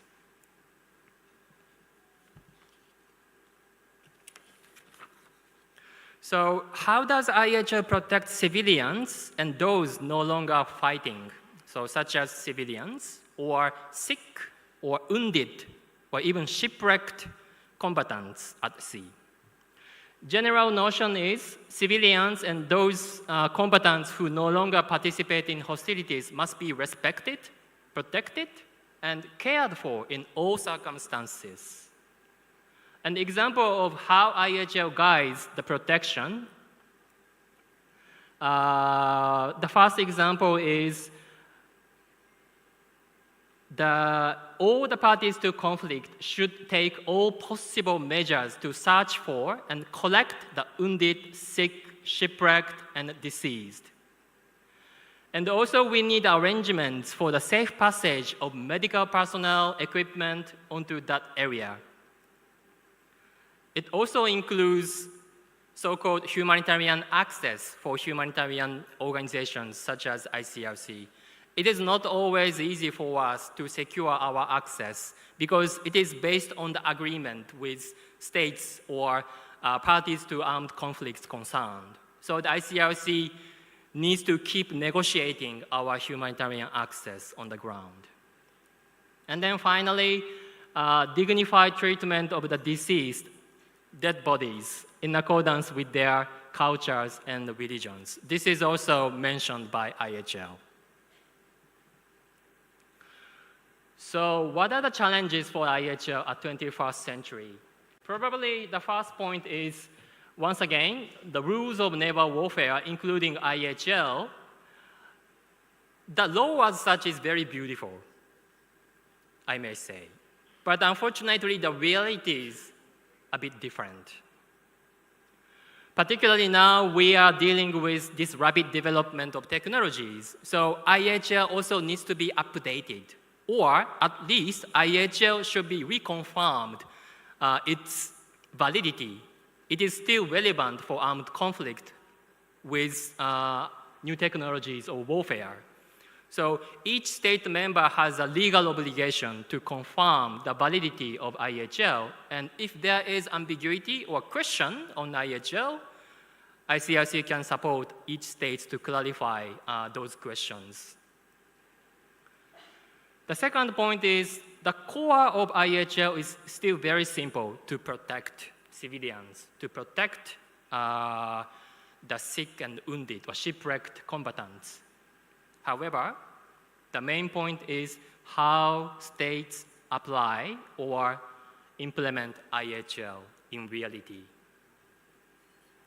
So probably in terms of geopolitical or simply political dynamics, each state needs to foster mutual confidence with other countries, even with enemy countries, I would say.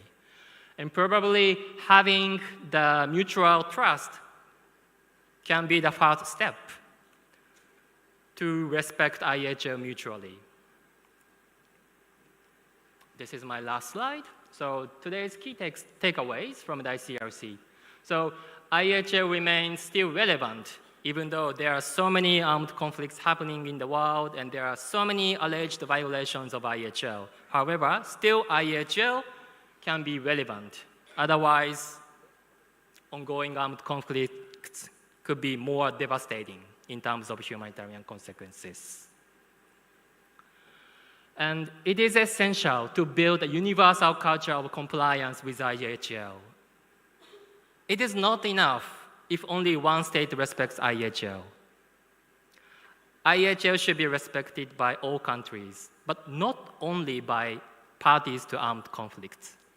Even states who are not participating in armed conflicts, they should also respect.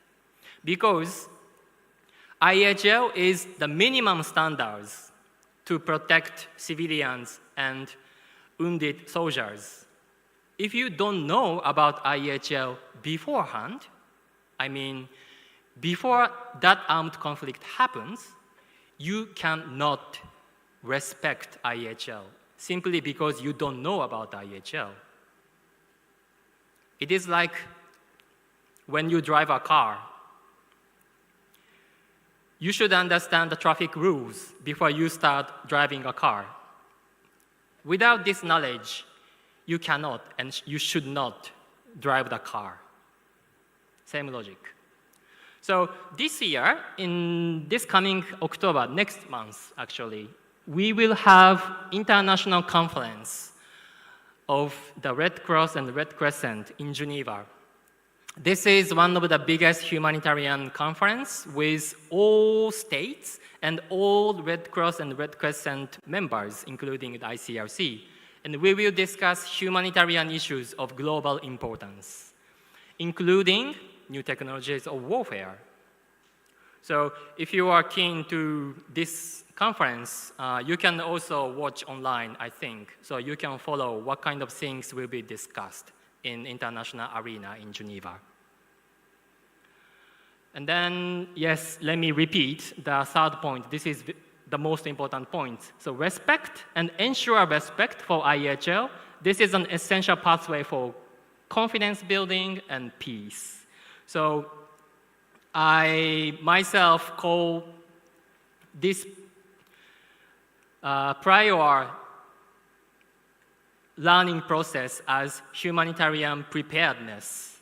Because once again, if you don't know about the rules, you cannot play the games. Same logic for armed conflicts. If you don't know about IHL beforehand, you shouldn't engage on war because humanitarian consequences could be more devastating otherwise. Probably you may have questioned, what does ensure respect for IHL mean? Respect IHL is easy. You need to respect IHL. But you also need to ensure respect IHL. It means not only you, but also someone under your responsibility should also understand IHL. And even, you can go further, even your enemies should also understand IHL. You try to make efforts to make sure your enemies also respect IHL. So this means respect and ensure respect for IHL. So this is a mutual commitment. And then last but not least, the ICRC stays available to cooperate with all relevant stakeholders for humanitarian dialogue. So I'm very look forward to further humanitarian discussion with each of you, and that's my concluding remarks. I thank you so much for your attention, and terima kasih. Thank you so much, Mr. Mita. Indeed, I think it's very important to understand this potential humanitarian consequences of armed conflict and sea, and I don't think we have discussed that sufficiently. So thank you again for the remarks. Last but not least, I'd like to invite Rear Admiral Sudarsan Shrikande. You may proceed directly to the podium. Thank you.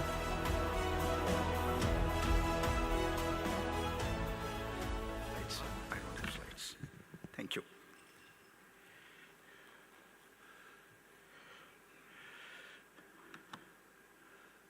Excellency, the Interim Governor, distinguished members of the audience, excellencies, my fellow panelists, the moderator, ladies and gentlemen. Salamat Siang. I want to thank Lemanas and the coordinating ministry for their invitation to participate in this very important forum. It is an honor for me to be here. I also would like to say that the views that I share today are my own and do not necessarily reflect any positions or thinking that the Australian National Centre for Ocean Resources and Security, ANCORS, University of Wollongong, where I am currently, or the Indian Naval War College, where I am an adjunct professor. Over the last 2 days, we have had excellent presentations and discussions focusing on shared geopolitical and geo-economic concerns and the general environment across the Indo-Pacific, focused on and in the maritime domain. In this final session, I've been asked to look at maritime security cooperation challenges in the future. Challenges and opportunities, of course, go hand in hand, but this has been true of maritime cooperation for decades and perhaps even centuries gone by. Perhaps because of the nature of the maritime common as a vast space whose sovereignty characteristics as well as freedoms are reasonably well defined by international law and its practice and very well defined in the UNCLOS, for instance, cooperation for some level of mutual security and good order can be seen, especially in the last 200 years at sea. These have included actions against pirates, where nations sometimes cooperated when they otherwise disagreed with each other, or against slave trade, even if motivations for doing so were not wholly altruistic. Real cooperation was more evident in the way governments, mariners got together to ensure safer navigation for all users, for safety of life at sea, and for cooperative search and rescue, especially after the Titanic sinking. Challenges existed even then. Some were of resources, some were of physical difficulties in cooperating, some due to limitations in communications and information sharing, and some, regrettably, due to friction that is always a reality of geopolitics. Of course, maritime security cooperation changed characteristics quite radically and with a sense of urgency in times of conflict. Such contours are often different from peacetime cooperation, but partnerships furthered in calmer times often helped to prevent conflict or helped during crises or if war broke out. Among other wars, this was obvious in both the world wars, even when the US was not a belligerent in the early periods of both these wars, and even if it opposed some of the measures that its ally Britain took in terms of trade restrictions and trade protection, it supported Britain in other indirect ways and with material help. The change in multinational maritime cooperation in times of peace, often, however, when there may be tension in the waves, that has been seen for the last few decades is one of real progress. The spirit of cooperation in the maritime common globally to further opportunities and overcome challenges, some of which have been discussed in the conference in earlier sessions by distinguished ministers and leaders, is truly something to be satisfied about. It would be quite all right to say that the current spread and diversity of maritime security cooperation found greater acceptance and support in the wake of the December 2004 tsunami.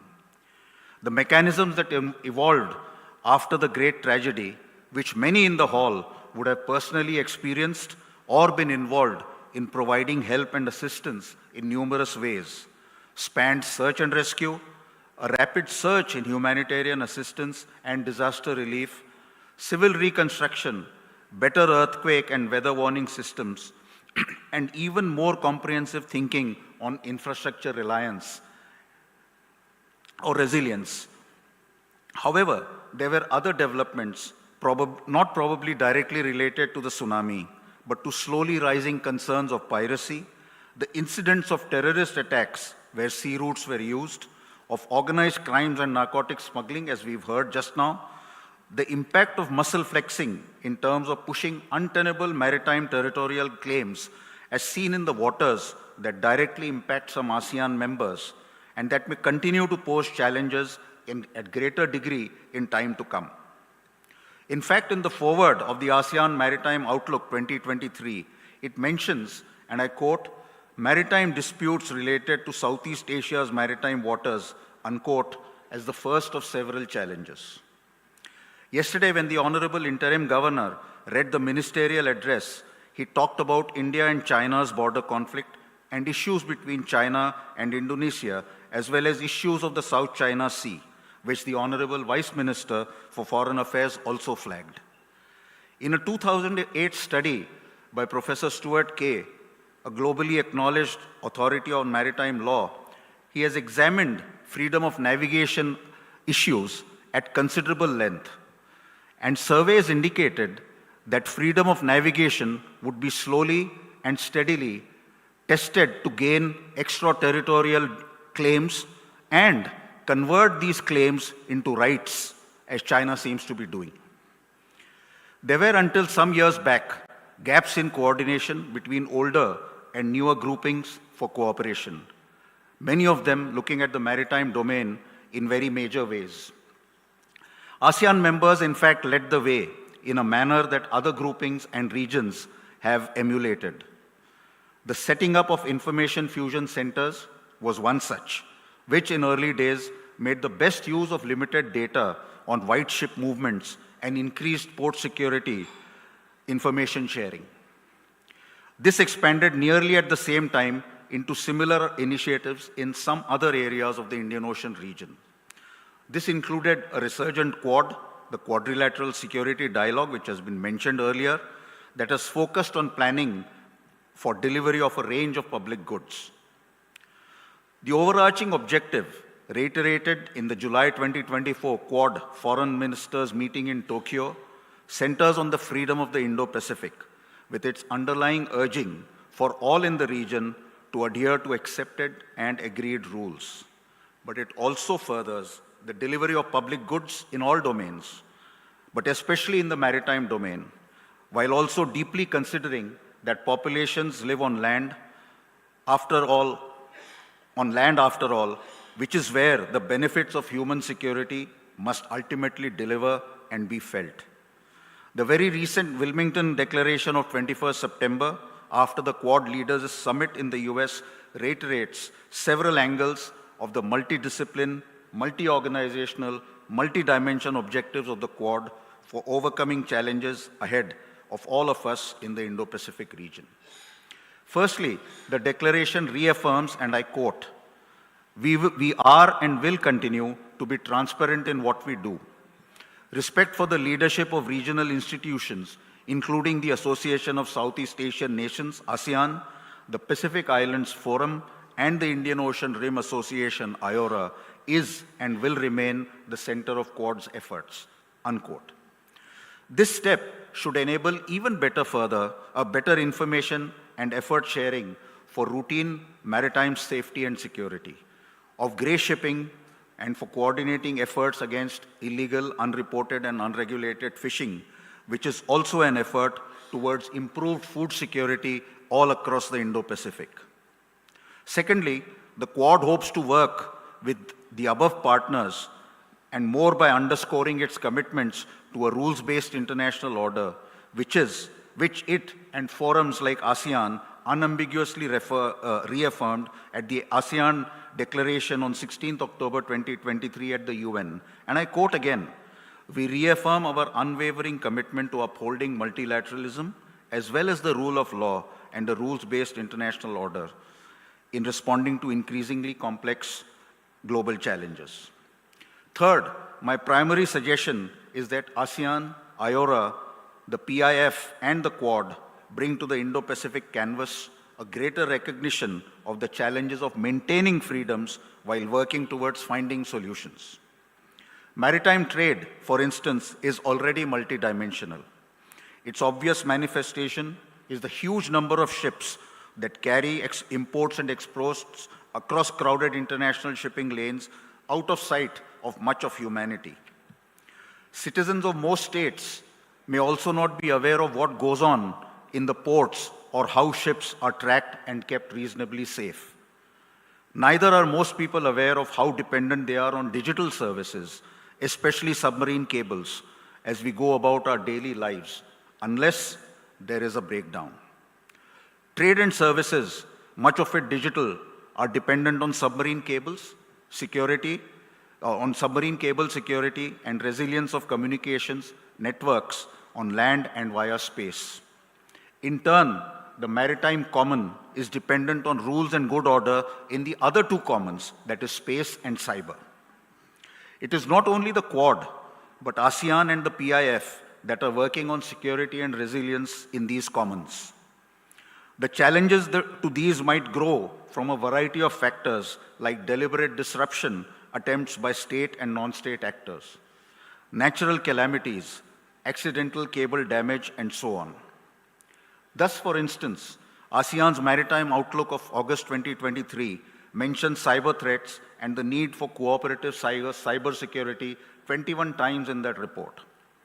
Similarly, the 52nd Pacific Island Forum communique in November 2023 mentions the need for island nations to build cable security and redundancy with cooperative assistance.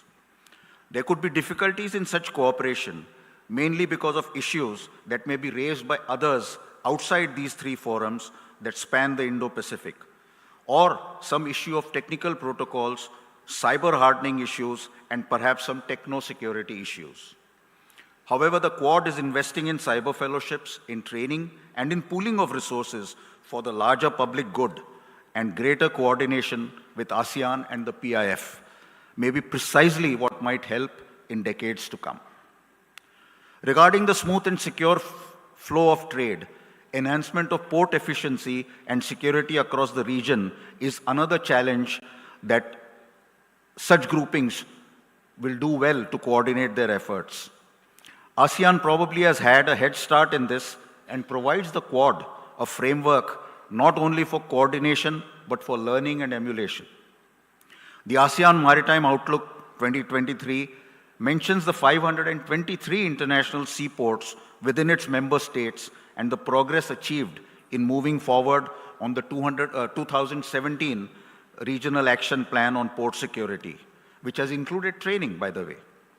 It is thus not surprising that last week's Quad Summit has announced, and I quote, the Quad Ports of the Future Partnership, which will harness the Quad's expertise to support sustainable and resilient port infrastructure development across the Indo-Pacific in collaboration with regional partners, unquote. To begin with, India will host a Quad Regional Ports and Transportation Conference at Mumbai in 2025, and it would be a useful idea to have ASEAN officials participate and help with their own experience in this matter. Port security efforts may have some challenges due to the complexity involved in port ownership, shareholding, hardware, etc., that comes from all over, with attendant cyber threats issues, which require solutions. However, inter-organizational and inter-regional coordination and cooperation might be the key. The other area that is getting attention is the ability to cope and perhaps even slow down some impact of climate change and the effort towards cleaner and greener energy. We heard the managing director of Maersk talking to us about this yesterday. Global warming, of course, will impact the entire globe. However, its effect may be felt more visibly and palpably in the Indo-Pacific, where much of the world's population lives in archipelagic states, islands, or significantly in coastal areas of many of the other countries. It is heartening that all three constituents, that is the ASEAN, the PIF, and IORA, already have had a few years of meetings, reports, and action plans that are being regionally taken forward.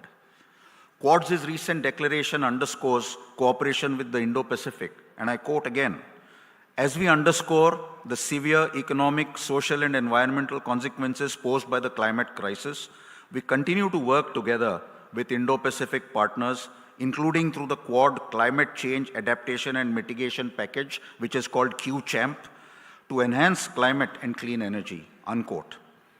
The objectives are to promote adaptation and resilience in a problem that is going to grow and something that we'll have to find solutions to. All such cooperation has the ingrained hope of creating new economic opportunities across the Indo-Pacific. This is going to be a major challenge as well, because new technologies may be reducing job opportunities for young people in the region, even as they contribute to a degree of prosperity. For several member nations of the ASEAN, IORA, and PIF, creating jobs are national challenges that could benefit from regional forums like this, putting their minds and even money towards job creation. Maritime sectors that span trade, ports, sustainable and equitable fishing, reaping the harvest from blue economies might be the rising tide that lifts all boats. We must create jobs. The other major challenge that should require more cooperation is partnerships that link several of these forums to prevent drug running, terrorism, and organized crimes along sea routes and then manifesting on land. The UNODC Jakarta has just flagged this already. In more specific ways, and closer to my home India, in the waters around Bangladesh, Sri Lanka, India, Maldives, and Mauritius, the Colombo Security Conclave does much to look at cooperation and coordination to reduce and combat these threats. Similarly, ASEAN Work Plan on Securing Communities Against Illicit Drugs 2016 to 2025 has shown effect. Money power, sometimes the backing of such gangs by state actors, and the ingenuity of drug and crime syndicates in harnessing technology, establishing their own convoluted partnerships, may mean that our cross-regions and cross-forum cooperation would need to dynamically respond and evolve. There are similar smaller multilaterals like the Colombo Security Conclave in the southwestern Indian Ocean with Mauritius, Reunion, Seychelles, Madagascar, etc., that are part of the larger Indo-Pacific maritime canvas. In conclusion, I would like to say that the three commons of maritime space, space and cyber will continue to pose challenges, but also provide increased opportunities for cooperation between organizations and forums like these, like the IORA, ASEAN, PIF, and the Quad, as well as existing and future multilaterals, so that these commons provide for the good of human development, of human sustenance, and the resilience of humanity itself. Thank you very much, and terima kasih. Thank you so much, Rear Admiral Shrikande. So we've heard our three speakers plus the trigger speaker earlier before the session. And I do think that, you know, one thing that's been repeated since the trigger speaker gave his remarks was that cooperation is of essence. And I think all of you talked about cooperation and how important it is. And I'd like to, you know, maybe pose something, maybe a question that some of you, three of you can comment briefly before I open the session for a Q&A. We talked about cooperation and how important it is, but we also talk about, you know, the challenges, the newer challenges, and we talked about how in the future, you know, looking at the future, the threats and the risk are becoming even more complex. You know, my question is the current form of cooperation enough? Is it sufficient in the future if we repeat the same format of cooperation? Is it enough to answer to these newer challenges, these more complex threats and risk? For one, I think, Rear Admiral Shrikande, you talked about Quad, for example.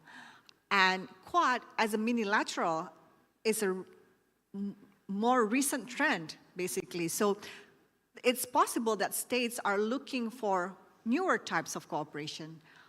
So is that something that we should anticipate in the future, that states are looking, both states and non-state actors are looking for newer types of cooperation? Or is the current forms of, you know, how states cooperate with each other sufficient to face these newer challenges? Maybe I'll start with you again, Mr. van der Veen. Thank you. That's a key question. And to answer the last component of it, if it is enough, no, it is not enough. As I mentioned, and what we see increasingly happen, organized criminal groups are taking advantage of different jurisdictions. They know that the different jurisdictions find it difficult to exchange information. So if and where they can, they organize themselves in different countries and know that that increases their chances of being able to do their criminal activities without getting interdicted. And so that cooperation is only going to be more essential. And it's built in the system that we have. There are natural barriers between countries. They're physical, there are language barriers, there's a lack of interoperability of systems and mechanisms. And all of those we need to work on to make sure that we reduce that space that criminal organizations are currently exploiting for what they do. And regional organizations, international organizations are uniquely positioned in facilitating that. So yeah, I'll leave it at that. Thank you.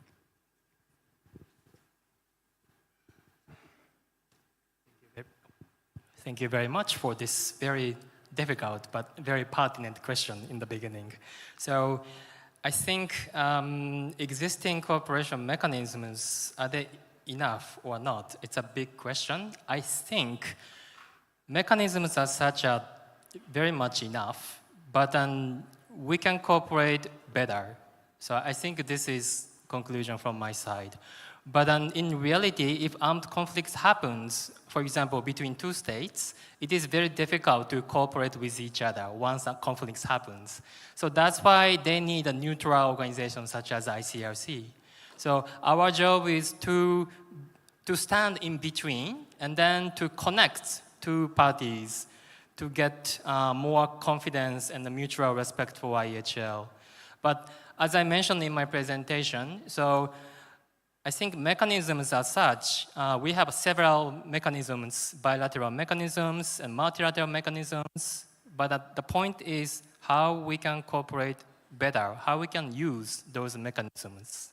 So sometimes the parties to armed conflicts need that third party, such as ICRC.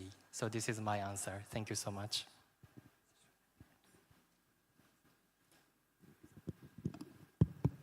Yes. Thank you.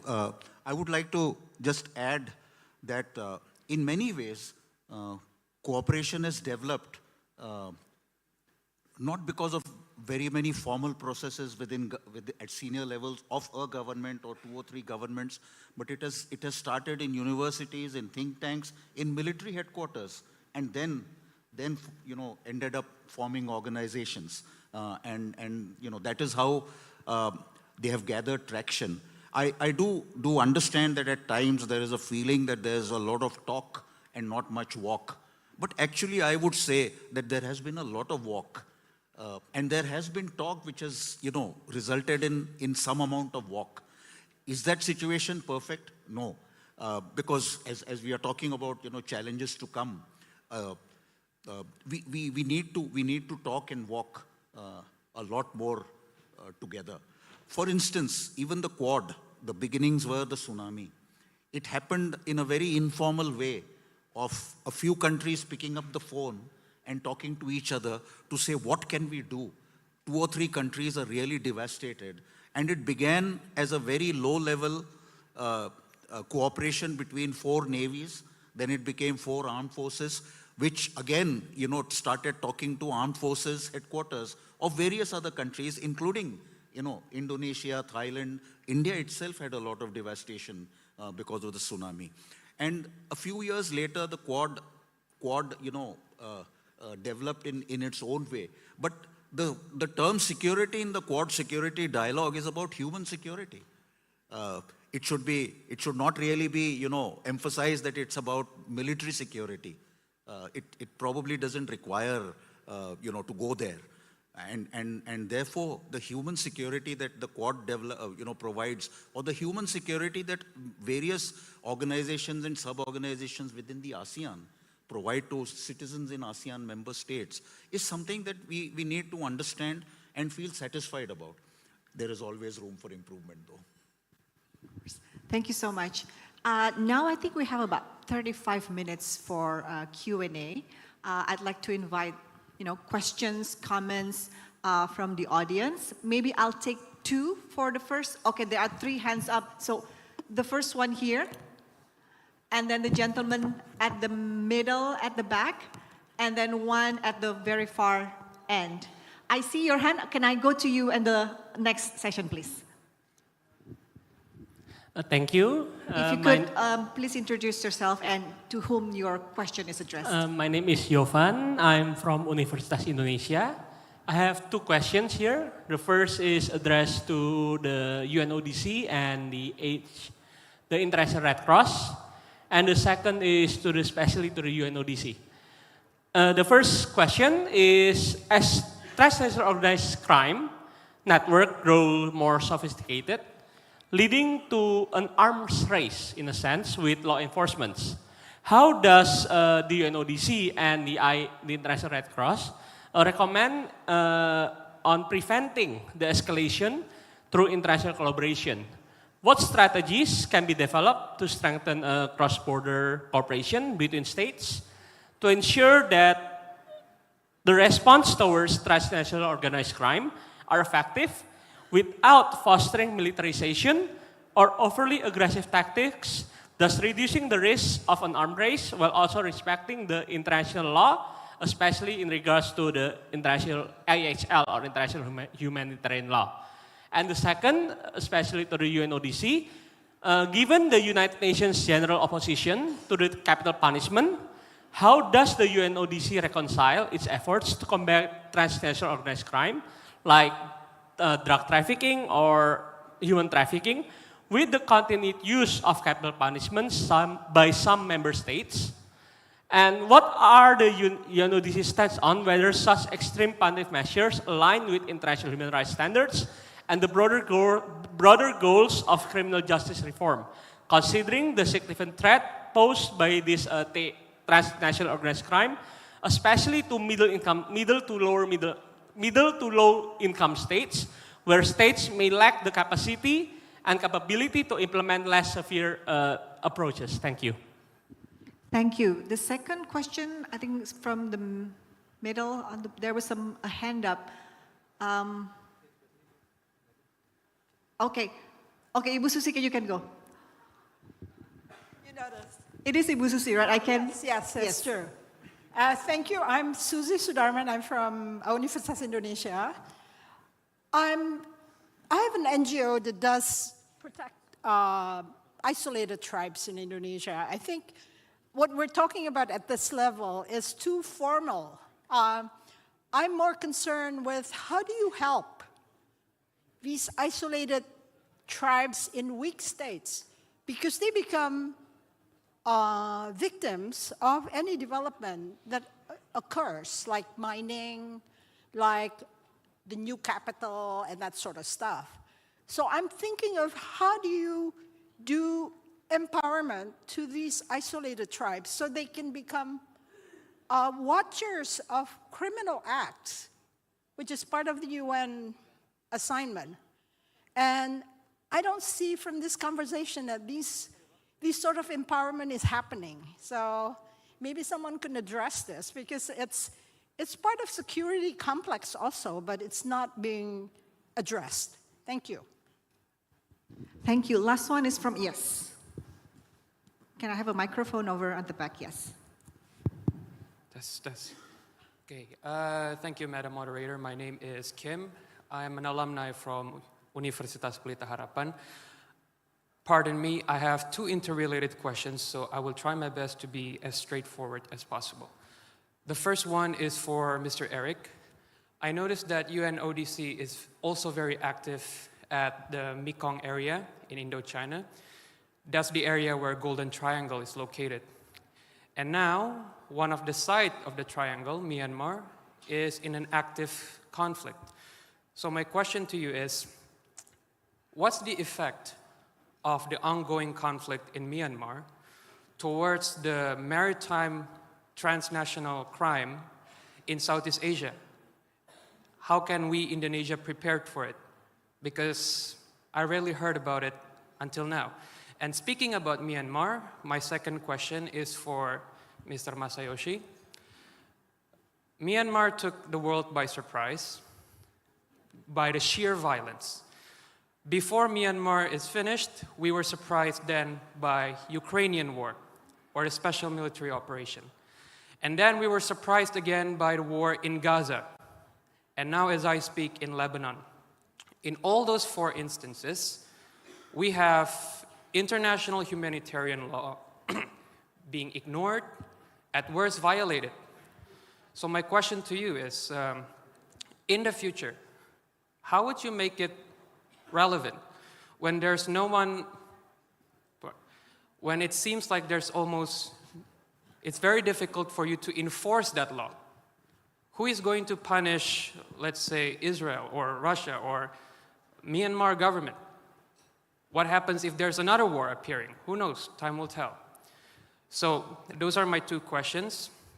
The effect of Myanmar conflict towards crime in Southeast Asia, and the future of IHL, now that we have seen it from conflict to conflict being ignored, violated, and in the future. Thank you very much. Thank you. I'll get back to the speakers first before I open the next batch of questions. Mr. Van der Veen, there's quite a lot of questions addressed to you, so why don't you start? Thank you very much. I'm just assuming it will turn on automatically. Yes, it did. Very interesting questions. Thank you very much. Let me start with the second question of the first speaker in relation to capital punishment. Let me say that at the UN, we're a member states-driven organization, so the principles, the legal base, the legal foundations, the normative work that we do is always based on what the member states collectively have agreed to. So there are certain countries in the world that apply capital punishment, and the UN doesn't have a position on that. That is very much depends on the member states, what their decisions are. We do have a number of other norms and standards, which we call crime prevention and criminal justice standards, that all member states have agreed on, and that are part and parcel of the sort of the technical cooperation work that we do, and that ranges from access to justice to minimum standards for prisoners, and there is a whole host of these norms and standards that give a lot of sort of consistency and establish a standard in the crime prevention and criminal justice space that member states can rely on, and that we base our cooperation with them on. So going to your first question on the risk of an arms race. That I would say in practice really depends on what the sort of the relative power or influence is of authorities versus crime groups. Where we come from,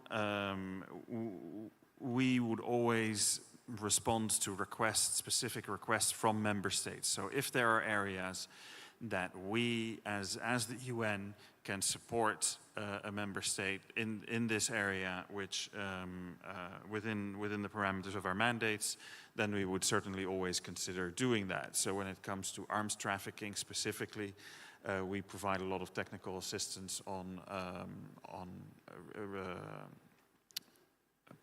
registering arms, having databases where registration numbers are logged, and also providing sort of forensic capacity training when it comes to arms. Because in a lot of contexts, you find that arms are not registered, do not have a serial number, and then it becomes much more difficult to control that. If I then may go to the question of the third speaker on Golden Triangle and what the effects are of the situation in Myanmar on Indonesia, I would want to refer you to a number of research products that our regional office in Bangkok has come out with. In particular, the ones on drug trafficking. So there is the synthetic drugs. There is also an issue with opium, and UNODC does surveys on the cultivation of opium poppy, and there is a recent report on this, on opium cultivation poppy in Myanmar, from which sort of conclusions may be drawn about what the effects could be more regionally. And then there's a report that we came out with in January on scam centers, which I would consider recommended reading, and speaks about how scam centers serve as sort of hubs for organized crime, which is also becoming an increasing issue. And if I may quickly answer the question of the second speaker, when it comes to the empowerment of certain populations, probably that is a topic that is a little less highlighted in a forum like this. But if I look at what my colleagues do within the UN system more widely, there is a tremendous amount of work going on there. So maybe that is a conversation that we can follow up on later. Thank you very much. You have one.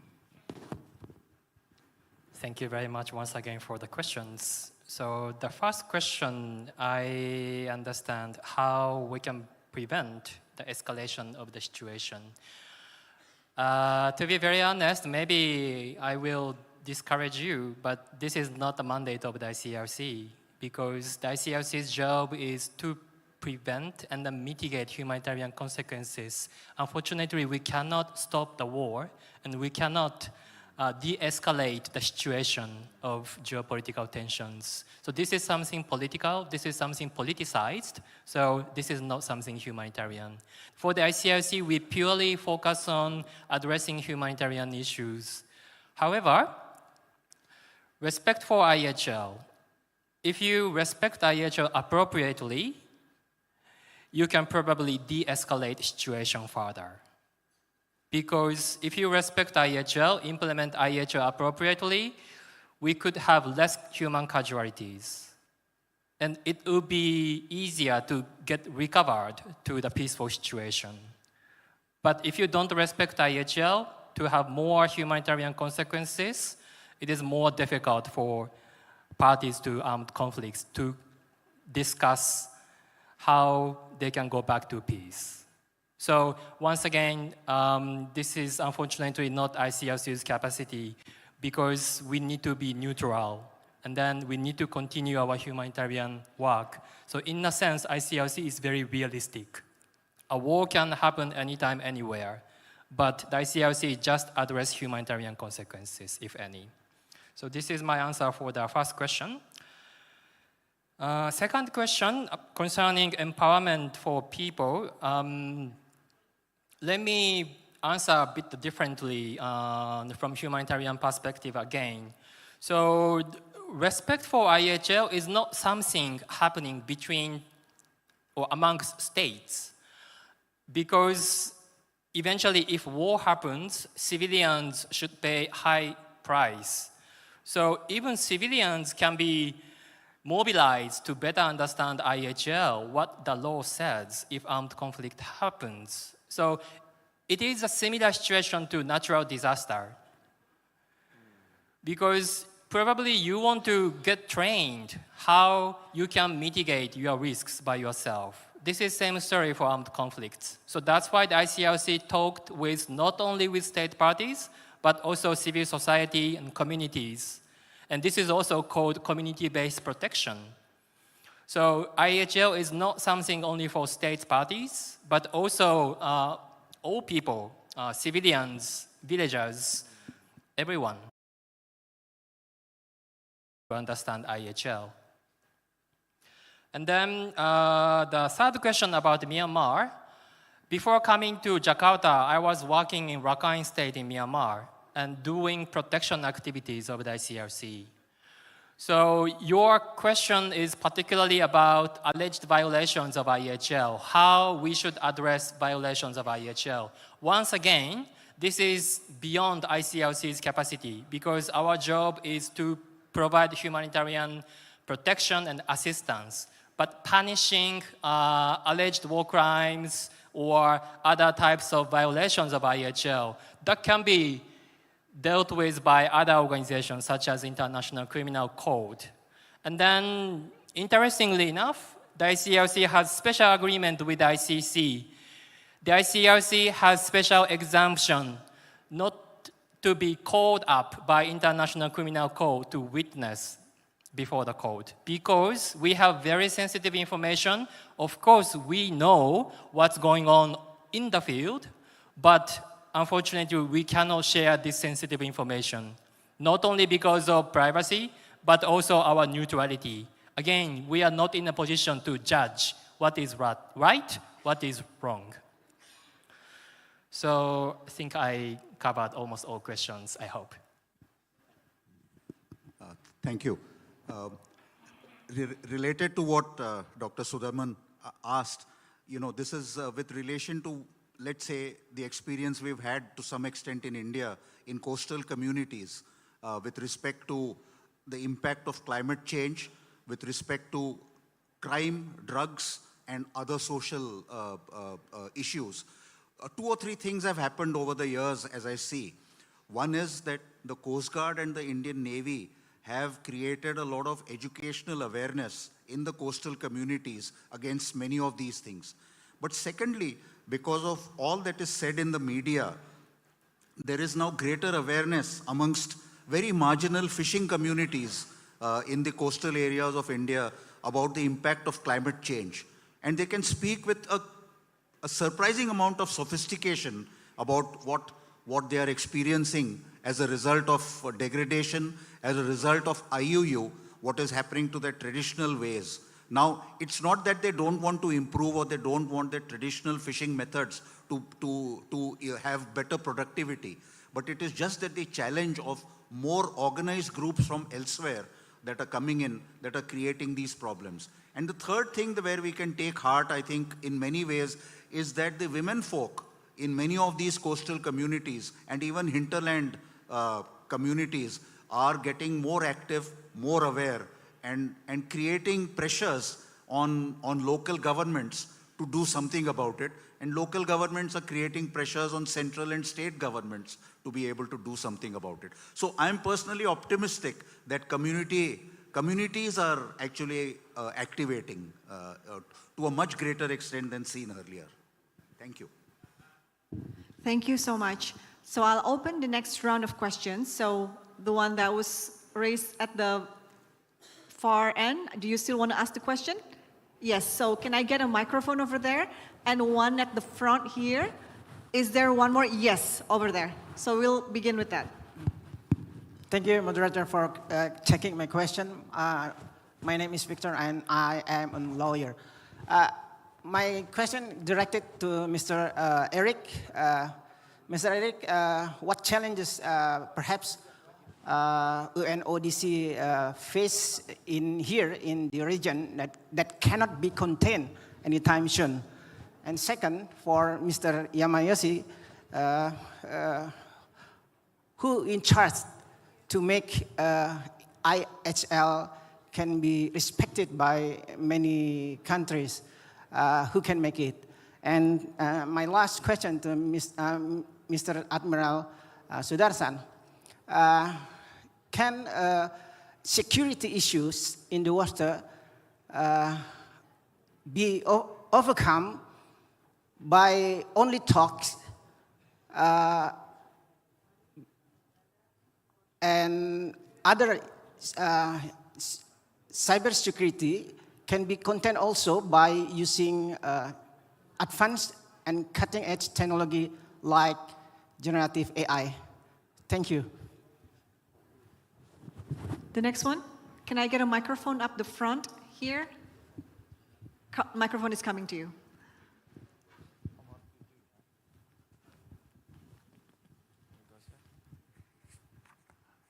Deputy Commander-in-Chief on Russian Navy, Vice Admiral Vladimir Vorobyev. My question is for Mr. Van der Weyen.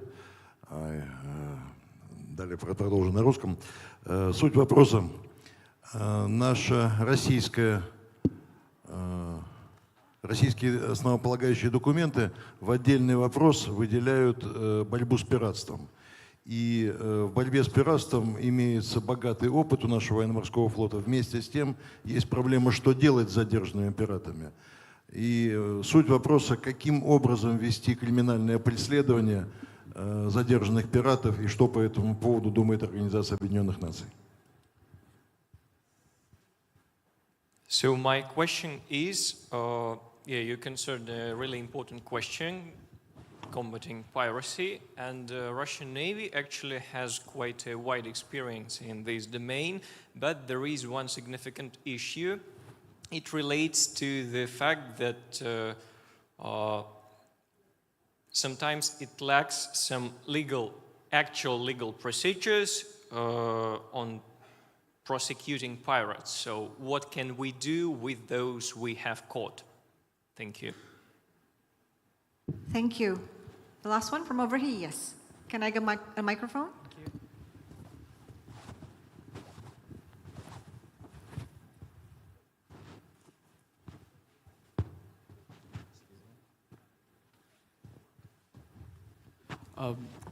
Good afternoon.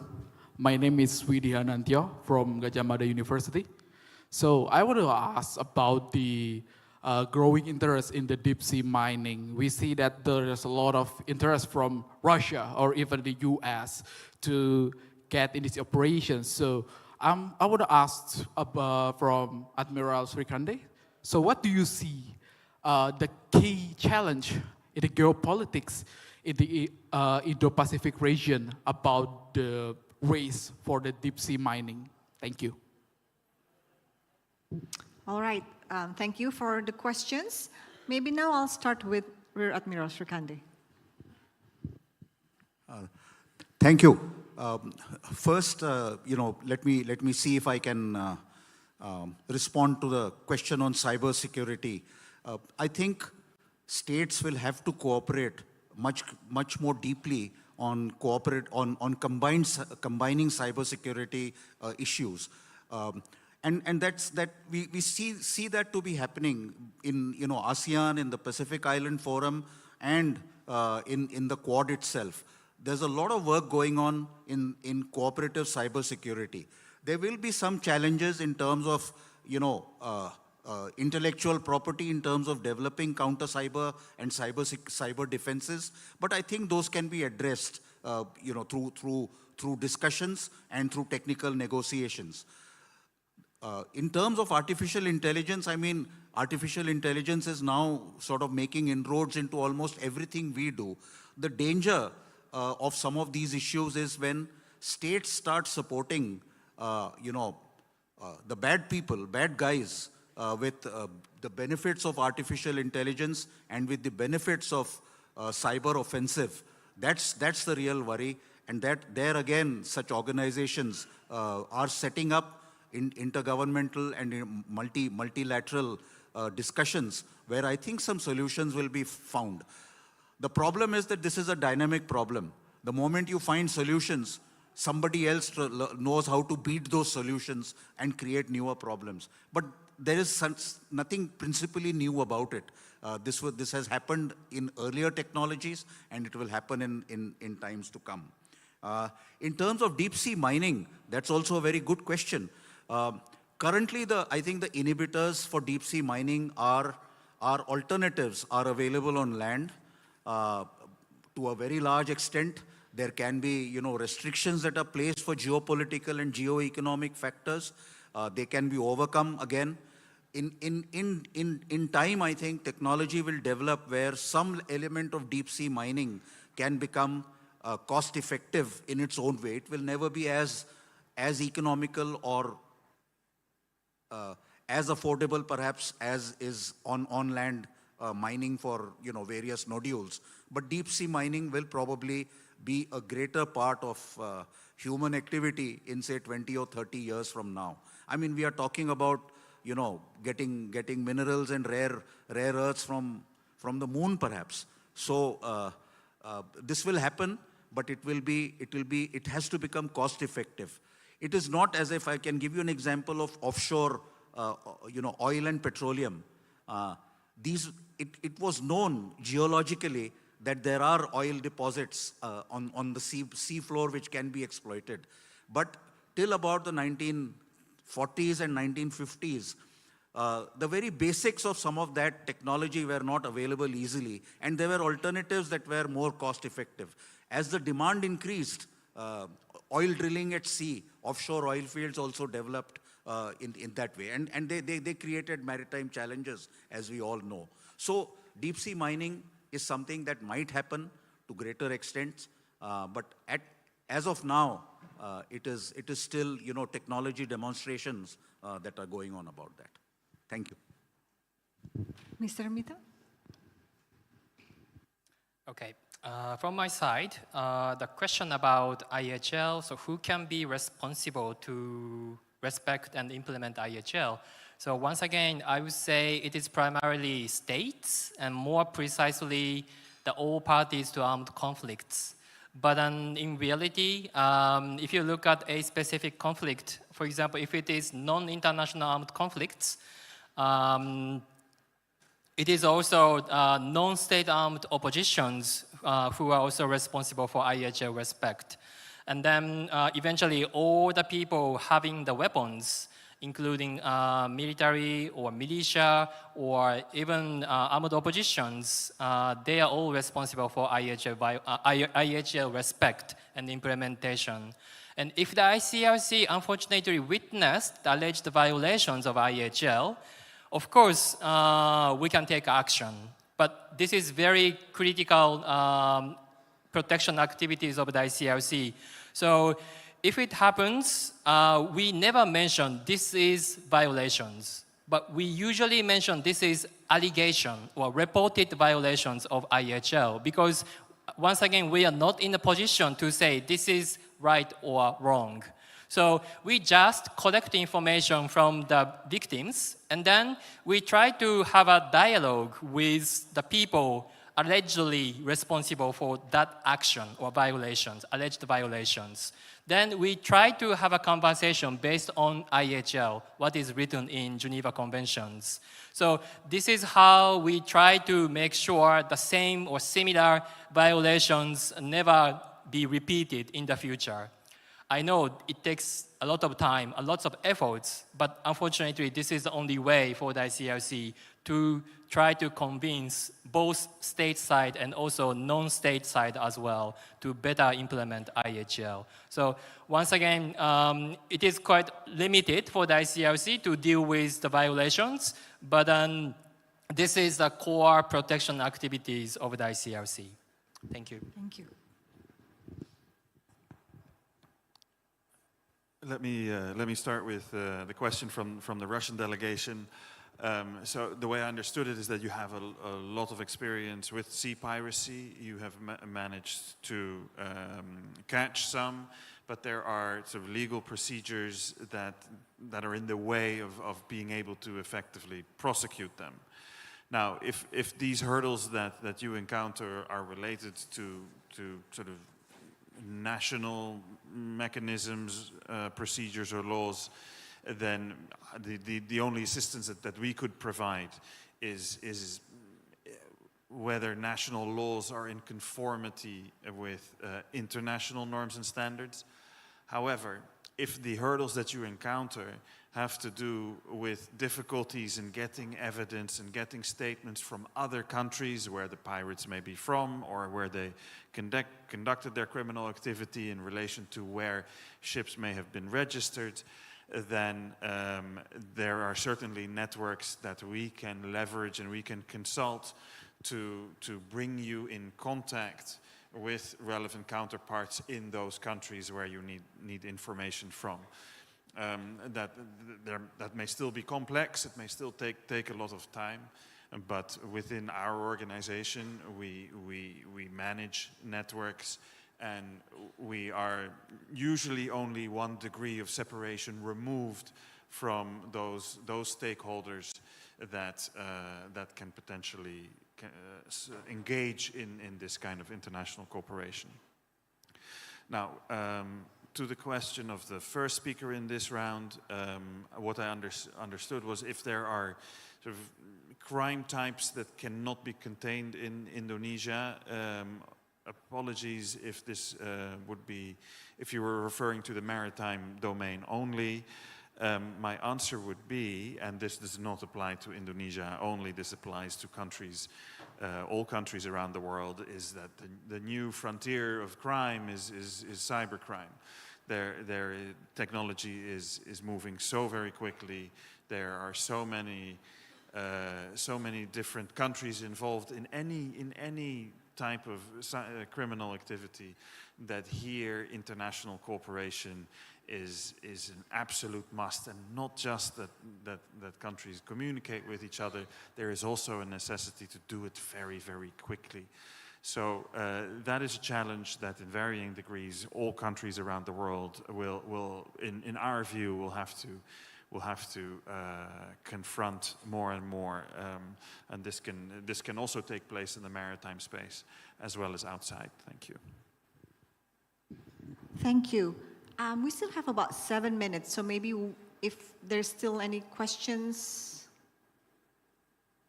Okay, if not, then maybe I'll ask all our 3 speakers to just give maybe 1 minute, your key takeaways from the session, or some very important recommendations you want to say, because we are talking about, we are looking ahead, projecting the future of maritime security challenges. So maybe a very brief 1 or 2 minute remark. Maybe I'll start with you again, Mr. van der Veen. Thank you. In closing, we realize that, we say that international cooperation is important to address many of the challenges that we are discussing here. At the same time, it is not easy to do. We at the UN are uniquely positioned to facilitate that. So if you feel, as a representative from a government at least, that you need international cooperation to move your investigations or prosecutions in relation to organized crime forward, please let us connect and see if we can cooperate. Thank you. Thank you. So eventually, why an armed conflict happens? It is probably because of lack of trust with each other. So today, all of us now talking with each other, exchanging with each other, this is the very first step to create peace. So this is how we can only prevent armed conflicts from happening in the future. So once again, yes, IHL is very beautiful, but then it's up to you how to implement IHL. And always the most fundamental thing under IHL is the trust amongst the parties concerned. Thank you so much. Thank you. In fact, I was going to highlight trust, and you've already done that, so thanks for that. But the other aspect is, other than say trust, and trust some more, is also cooperate, and cooperate some more. None of them will be without challenges. The very fact of human nature, the nature of states is to have question marks, is to have, other motivations, other challenges. So none of these situations will be perfect, but we have to live with imperfections and find, reasonably good solutions within the imperfect world in which we live. Thank you. Thank you so much. So, we've been talking for, I think, more than 1.5 hours, but, trying to project the future, it seems that, it is going to be a much more complex future, taking into account the newer maritime security challenges, the risks, the threats. It's going to be a very complex future. But, for the sake of being optimistic, of course, you said, trust and cooperation is always a big homework to be done, but that means there is a way to try to overcome some of the challenges. So thank you to all the 3 speakers for this excellent session, and thank you again to all the participants, those of you who asked questions and enrich our discussion. Thank you so much again. So if you could join me to give a round of applause to our speakers and also to everyone here. Thank you so much. And I will hand back to the MC.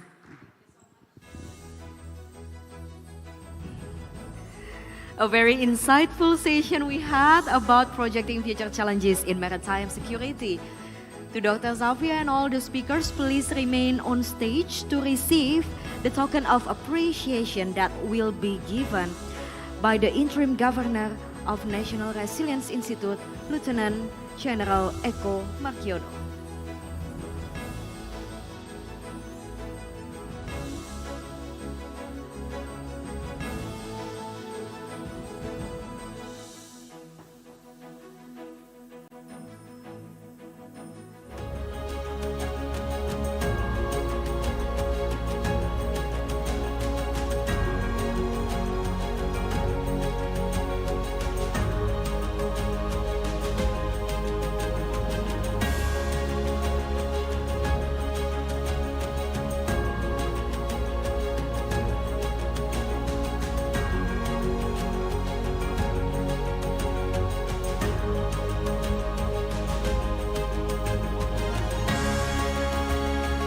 All right, now we are going to have the group photo session. Okay, on position and on my count in 3, 2, 1. Okay, one more time with your best smile. 3, 2, 1.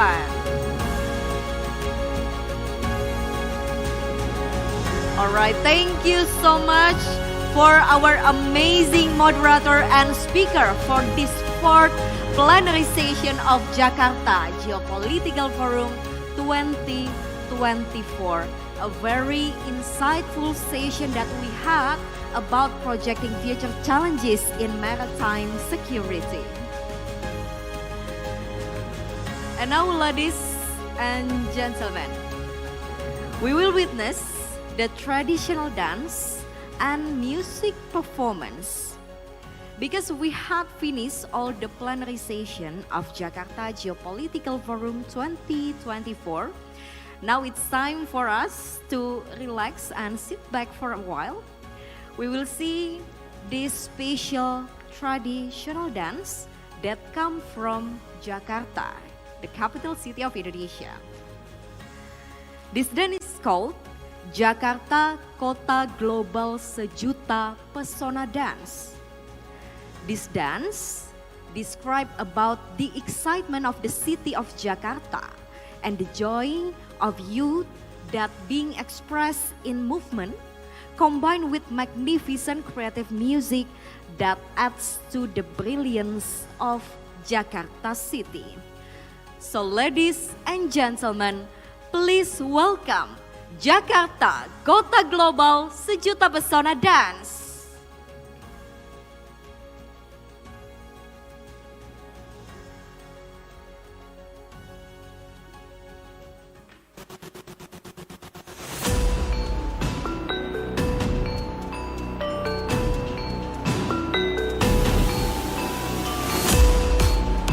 Jakarta Global, Kota Sejuta Pesona.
applause for Jakarta, Kota Global Sejuta Pesona Dance.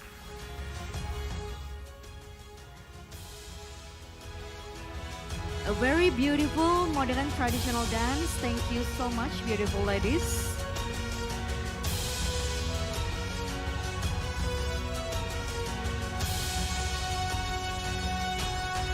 And now, distinguished guests, ladies and gentlemen, to summarize all the points that we had in our plenary sessions before, I would like to invite Professor Dadan Umar Daihani to come up to the stage to give the summary.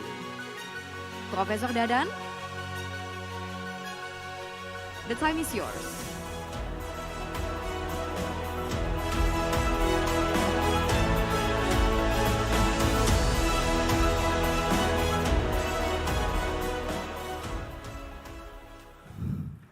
Assalamualaikum warahmatullahi wabarakatuh. Selamat sore, salam sejahtera bagi kita semua. Good afternoon everybody. Hopefully we still on fire until the end of this event. Pak PLT, izin saya membacakan summary dan final note dari Jakarta Geopolitical Forum tahun ini. Ladies and gentlemen, we have concluded the forum, and it is our duty to offer a few final thoughts. However, it is also a privilege and an honor to be assigned such a responsibility at the gathering of such distinguished professionals from the discipline of government, academia, expertise, and the media. Ladies and gentlemen, in 2017, the Jakarta Geopolitical Forum was established with the objective of facilitating the exchange of ideas and experiences among geopoliticians, professionals, and academics regarding geopolitics in a dynamic world. As a geopolitical studies institution, the National Resilience Institute, or Lemhanas, Lembaga Ketahanan Nasional RI, aims to bring together defense officials, think tank, maritime industry sector, academic and professional to exchange perspective and experiences on geopolitics in changing world.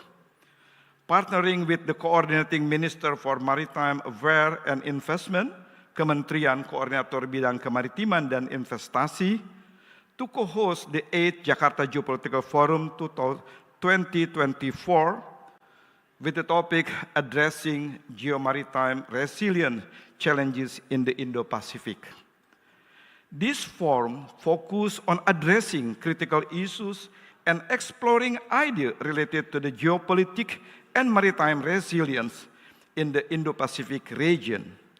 Discussion has been centered how we can respond to the increasing competition between countries in exploiting maritime resources, connectivity, security, and safety, including the protection of maritime line of communication, maritime domain awareness, and upholding the supremacy of law at sea as outlined in the UN Convention of the Law of the Sea, or UNCLOS.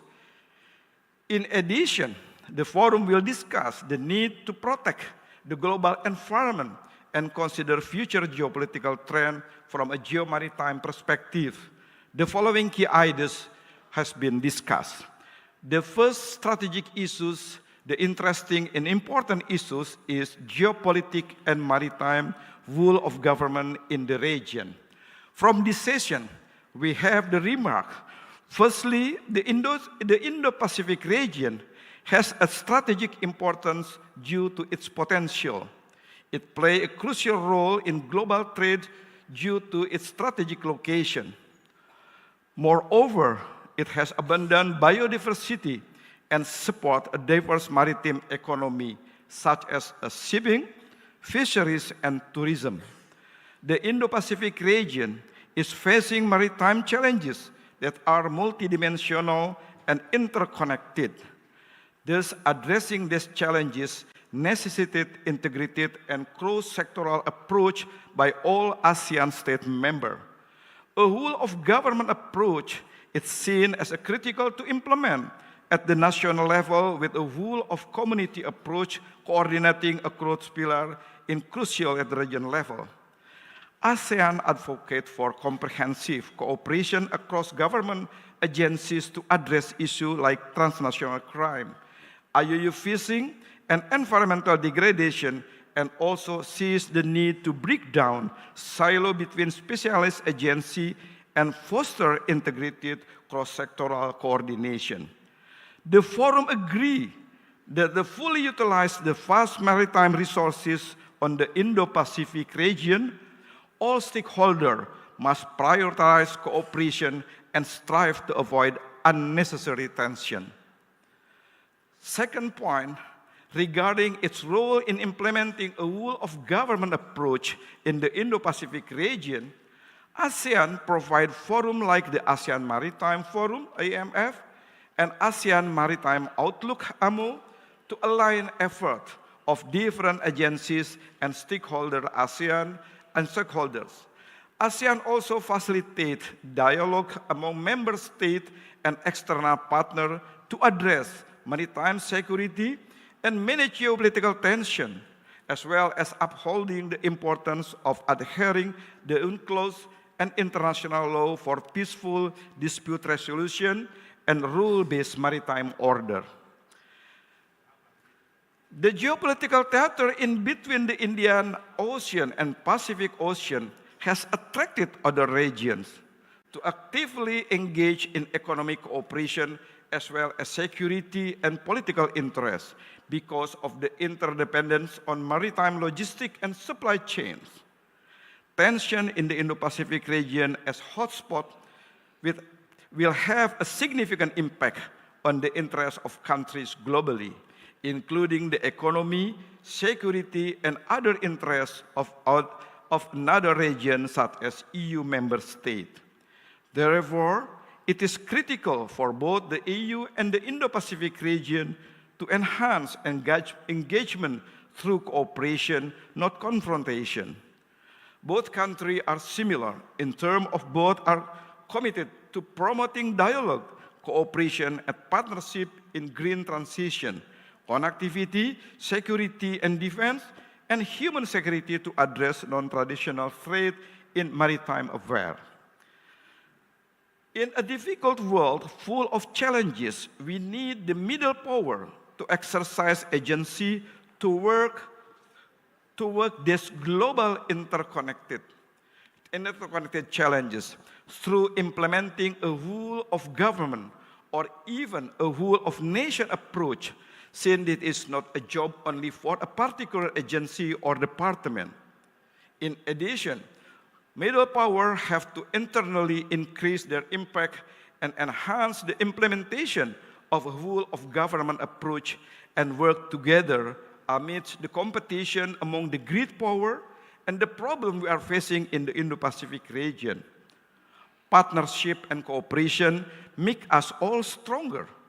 To implement a whole of government or a whole of nation approach, it is crucial to consider 4 E's, which are a clear whole of government strategy, structure of communication, staff with cross-cultural ability to communicate with people from different agencies of area, and connection and reaching of the last S is society. The second strategic issues has been discussed in the seminar is strategic partnership for sustainable maritime industry. In this session, we discuss and we have a certain point. Firstly, the Indo-Pacific region requires an operational coordination and communication platform or mechanism that strengthen interagency collaboration at both national and regional level to address maritime industry disruption and supply chain challenges at sea. This platform consolidated various stakeholders into a single platform for real-time collaboration to address common security challenges. The second point is there are 3 disruptions affecting the maritime industry, namely environmental, social, and governance. Environmental disruption come from the effect of climate change.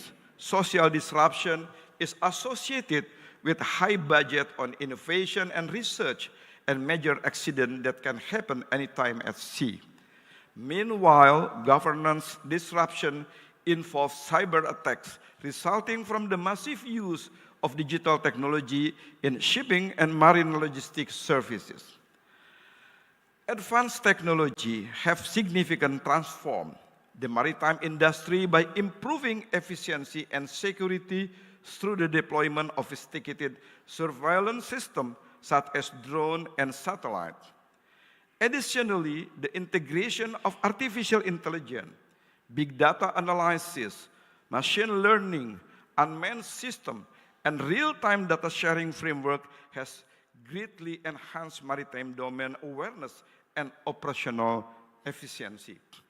Despite this technological advancement, the industry continues to face complex challenges such as piracy, terrorism, illegal trafficking, and geopolitical competition. These issues persist not due to a lack of resources or surveillance capabilities, but rather because of fragmented command structure and limited interagency coordination. This situation highlights the critical need for stronger strategic partnership and improved collaboration to foster a more sustainable, coordinated, and sequenced maritime industry. Another point that we have is there is an antiquated notion that the environment will devastate and deteriorate in order to achieve prosperity. Nevertheless, the maritime industry sector can make a significant contribution to development of sustainable industry by demonstrating a steadfast dedication to positively impacting society and alleviating the effect of global warming by achieving decarbonization target. Technological advancement and innovation are the primary determinant in the maritime industry, adoption of sustainability practices to protect marine ecosystem. The advancement of green fuel and their application in ship engine represent an inventive utilization of technology. Through it does not imply the end therefore will be straightforward. Failure, error, and various obstacles will occur in the setup. Nonetheless, industry must prioritize their research and development in this area. The third strategic and important and interesting issues is maritime security and challenges in the region. In this session, we have a certain point. Firstly, the Indo-Pacific region faces challenges including man-made threats such as terrorism, marine pollution, and maritime crime, natural threats like cyclone and tsunami, and combined threats such as climate change and ocean acidification. To address these challenges, it is essential to promote stability, prosperity, and collaboration in the region by prioritizing dialogue, adhering to international law, and upholding a democratic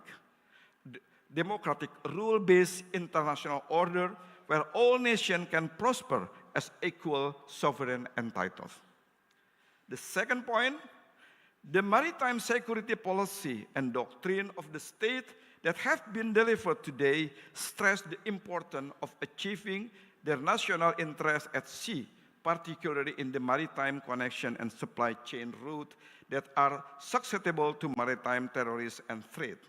This serves as an indication that the security and safety of their supply chain route are shared concern for the majority of states in the Indo-Pacific region.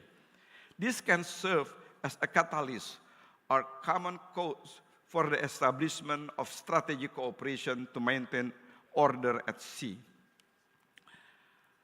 The third point is Indonesia's Global Maritime Fulcrum or GMF policy introduced by President Jokowi in 2014 reflect Indonesia's role and identify as maritime country by focusing on five pillars, namely management of our maritime culture, maritime resource management, maritime infrastructure and connectivity development, maritime diplomacy and maritime defense. Indonesia recognizes the interconnectedness of maritime security. Through the JMF policy, Indonesia is committed to actively enhancing maritime security, blue economy, and environment, as well as its leadership role in the region through establishing partnership, promoting dialogue and cooperation, engaging in confidence-building measures, and strengthening law enforcement capability, conducting joint exercise with partners. And the last session, the last issue strategic that we have discussed in this forum is projecting future challenge in maritime security. The first point that we have, with the maritime industry reliance on digital system, criminal involved in maritime transnational organized crime are likely to exploit cybersecurity vulnerability in port, shipping company, and vessel. Moreover, fragmented command and communication capabilities across maritime law enforcement agencies in the region, increasingly complex environmental legislation, and legal jurisdiction pose challenges with dealing with multinational criminal operation. To address these evolving challenges, it is critical promoting investment regional cooperation and multinational initiatives, such as Maritime Law Enforcement Dialogue, MLID, promoting investment in advanced surveillance and technology, conducting continuous capacity building, and training on the latest investigative technique for law enforcement agency, developing regional legal framework that harmonize maritime law across the region, enhancing maritime law across the region, enhancing global supply chain, and establishing public-private partnership. And the last point is, in time of war, it is crucial to ensure that use of warfare technology remain respectful of international humanitarian law and does not violate human rights. Therefore, it is necessary for all states to share their view to build trust among them, with the aim of strengthening international cooperation and mutual understanding, ultimately fostering peace and stability in the region. Ladies and gentlemen, finally, we come to the end of the journey of the 8th Jakarta Geopolitical. One of the purposes of this forum, as well all know, is to stimulate contact between professional and academic. But it is also important to remember that the finding of this forum will be employed as input the policymaking process. From this forum, ladies and gentlemen, we found 3 key concepts emerge, which we refer to as the 3 big A. The first A stands for ethics, the second for environment, and the third for economy. We must work to build an economy that promotes human well-being without harming the environment, and ensure that all actions are grounded in a global ethic of life. The linkage of the 4 strategic issues on the 2 days conference on the Geo-Maritime resilience that we've been through can be reflected on the 3 keywords above: ethics, environment, and economic. The implementation of maritime rule of government indicate an ethic of collaboration in a framework of a region as a community to address transnational maritime threat and challenges that grow beyond one state capacity to tackle it alone. Maritime affairs governance need a call of action which can be initiated by the middle power state in the midst of maritime power tension in the region. Economic benefit on the maritime domain must not undermine sustainability of the environment. That is all the knowledge we have for our forum. Thank you to all distinguished speakers and moderators.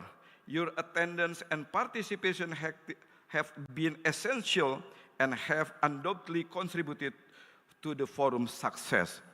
And we would like to extend our sincere gratitude and appreciation to all those who have worked tremendously to make the forum a reality, as well as to all those who took time of their busy schedule to participate from the beginning to the end. We will see you again next year with a distinct theme. Thank you very much. Thank you so much, Professor Dadan Umar Daihani, for summarizing all the important points that we had on the plenary sessions before. And now, ladies and gentlemen, this forum is coming to an end. But before it officially ends, we're going to hear the closing remarks from the Interim Governor of National Resilience Institute, Honorable Lieutenant General Eko Markiono.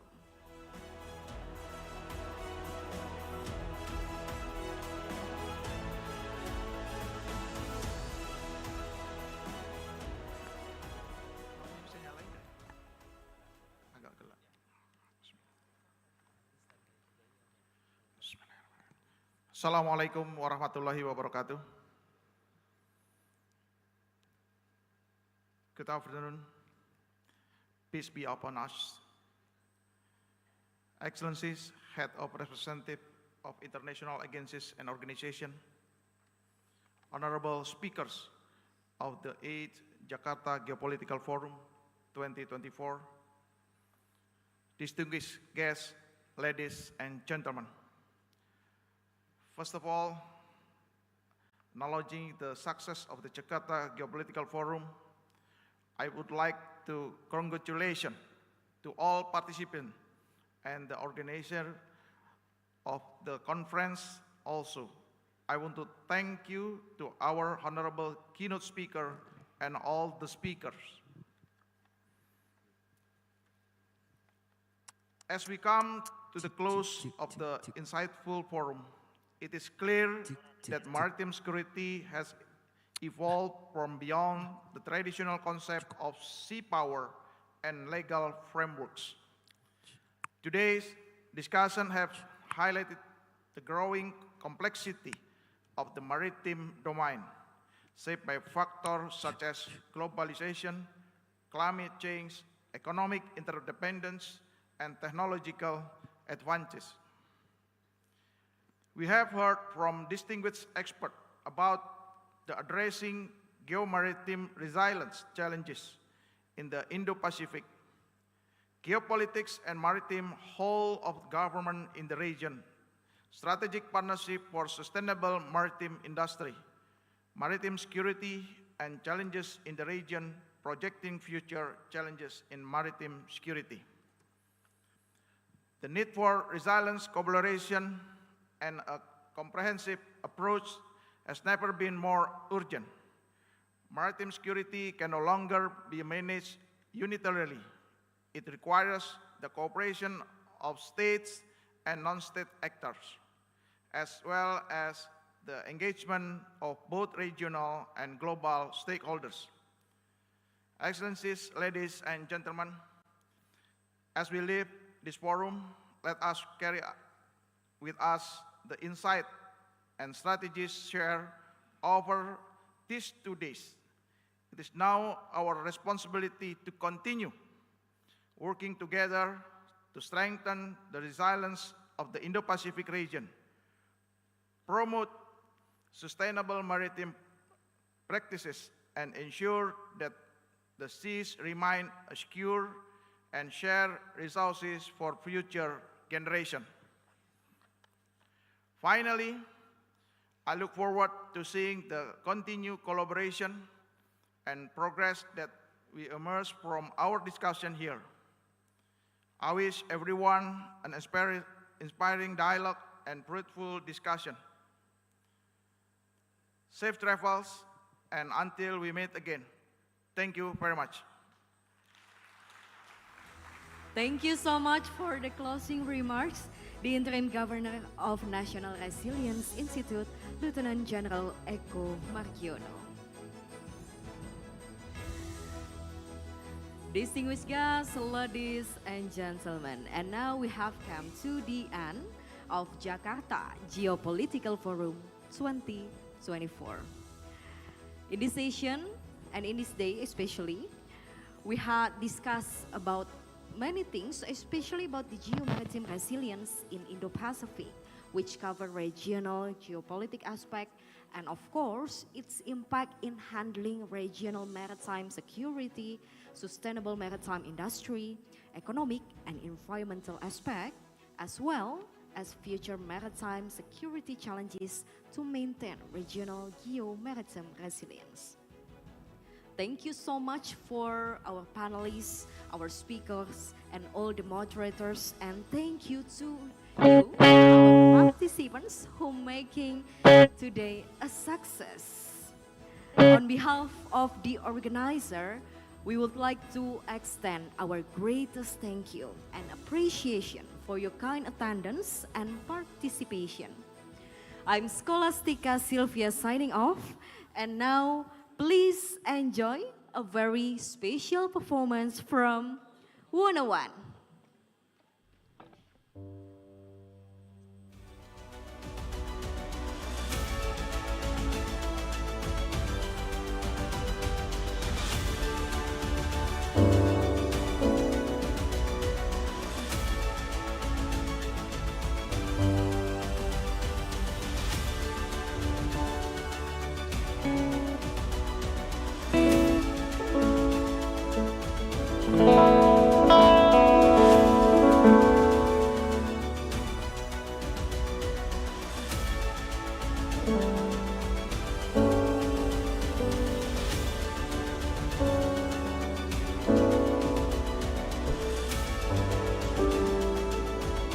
Cek, nah, kontak mic as, stop, DJ ya, kontak mic DJ ya.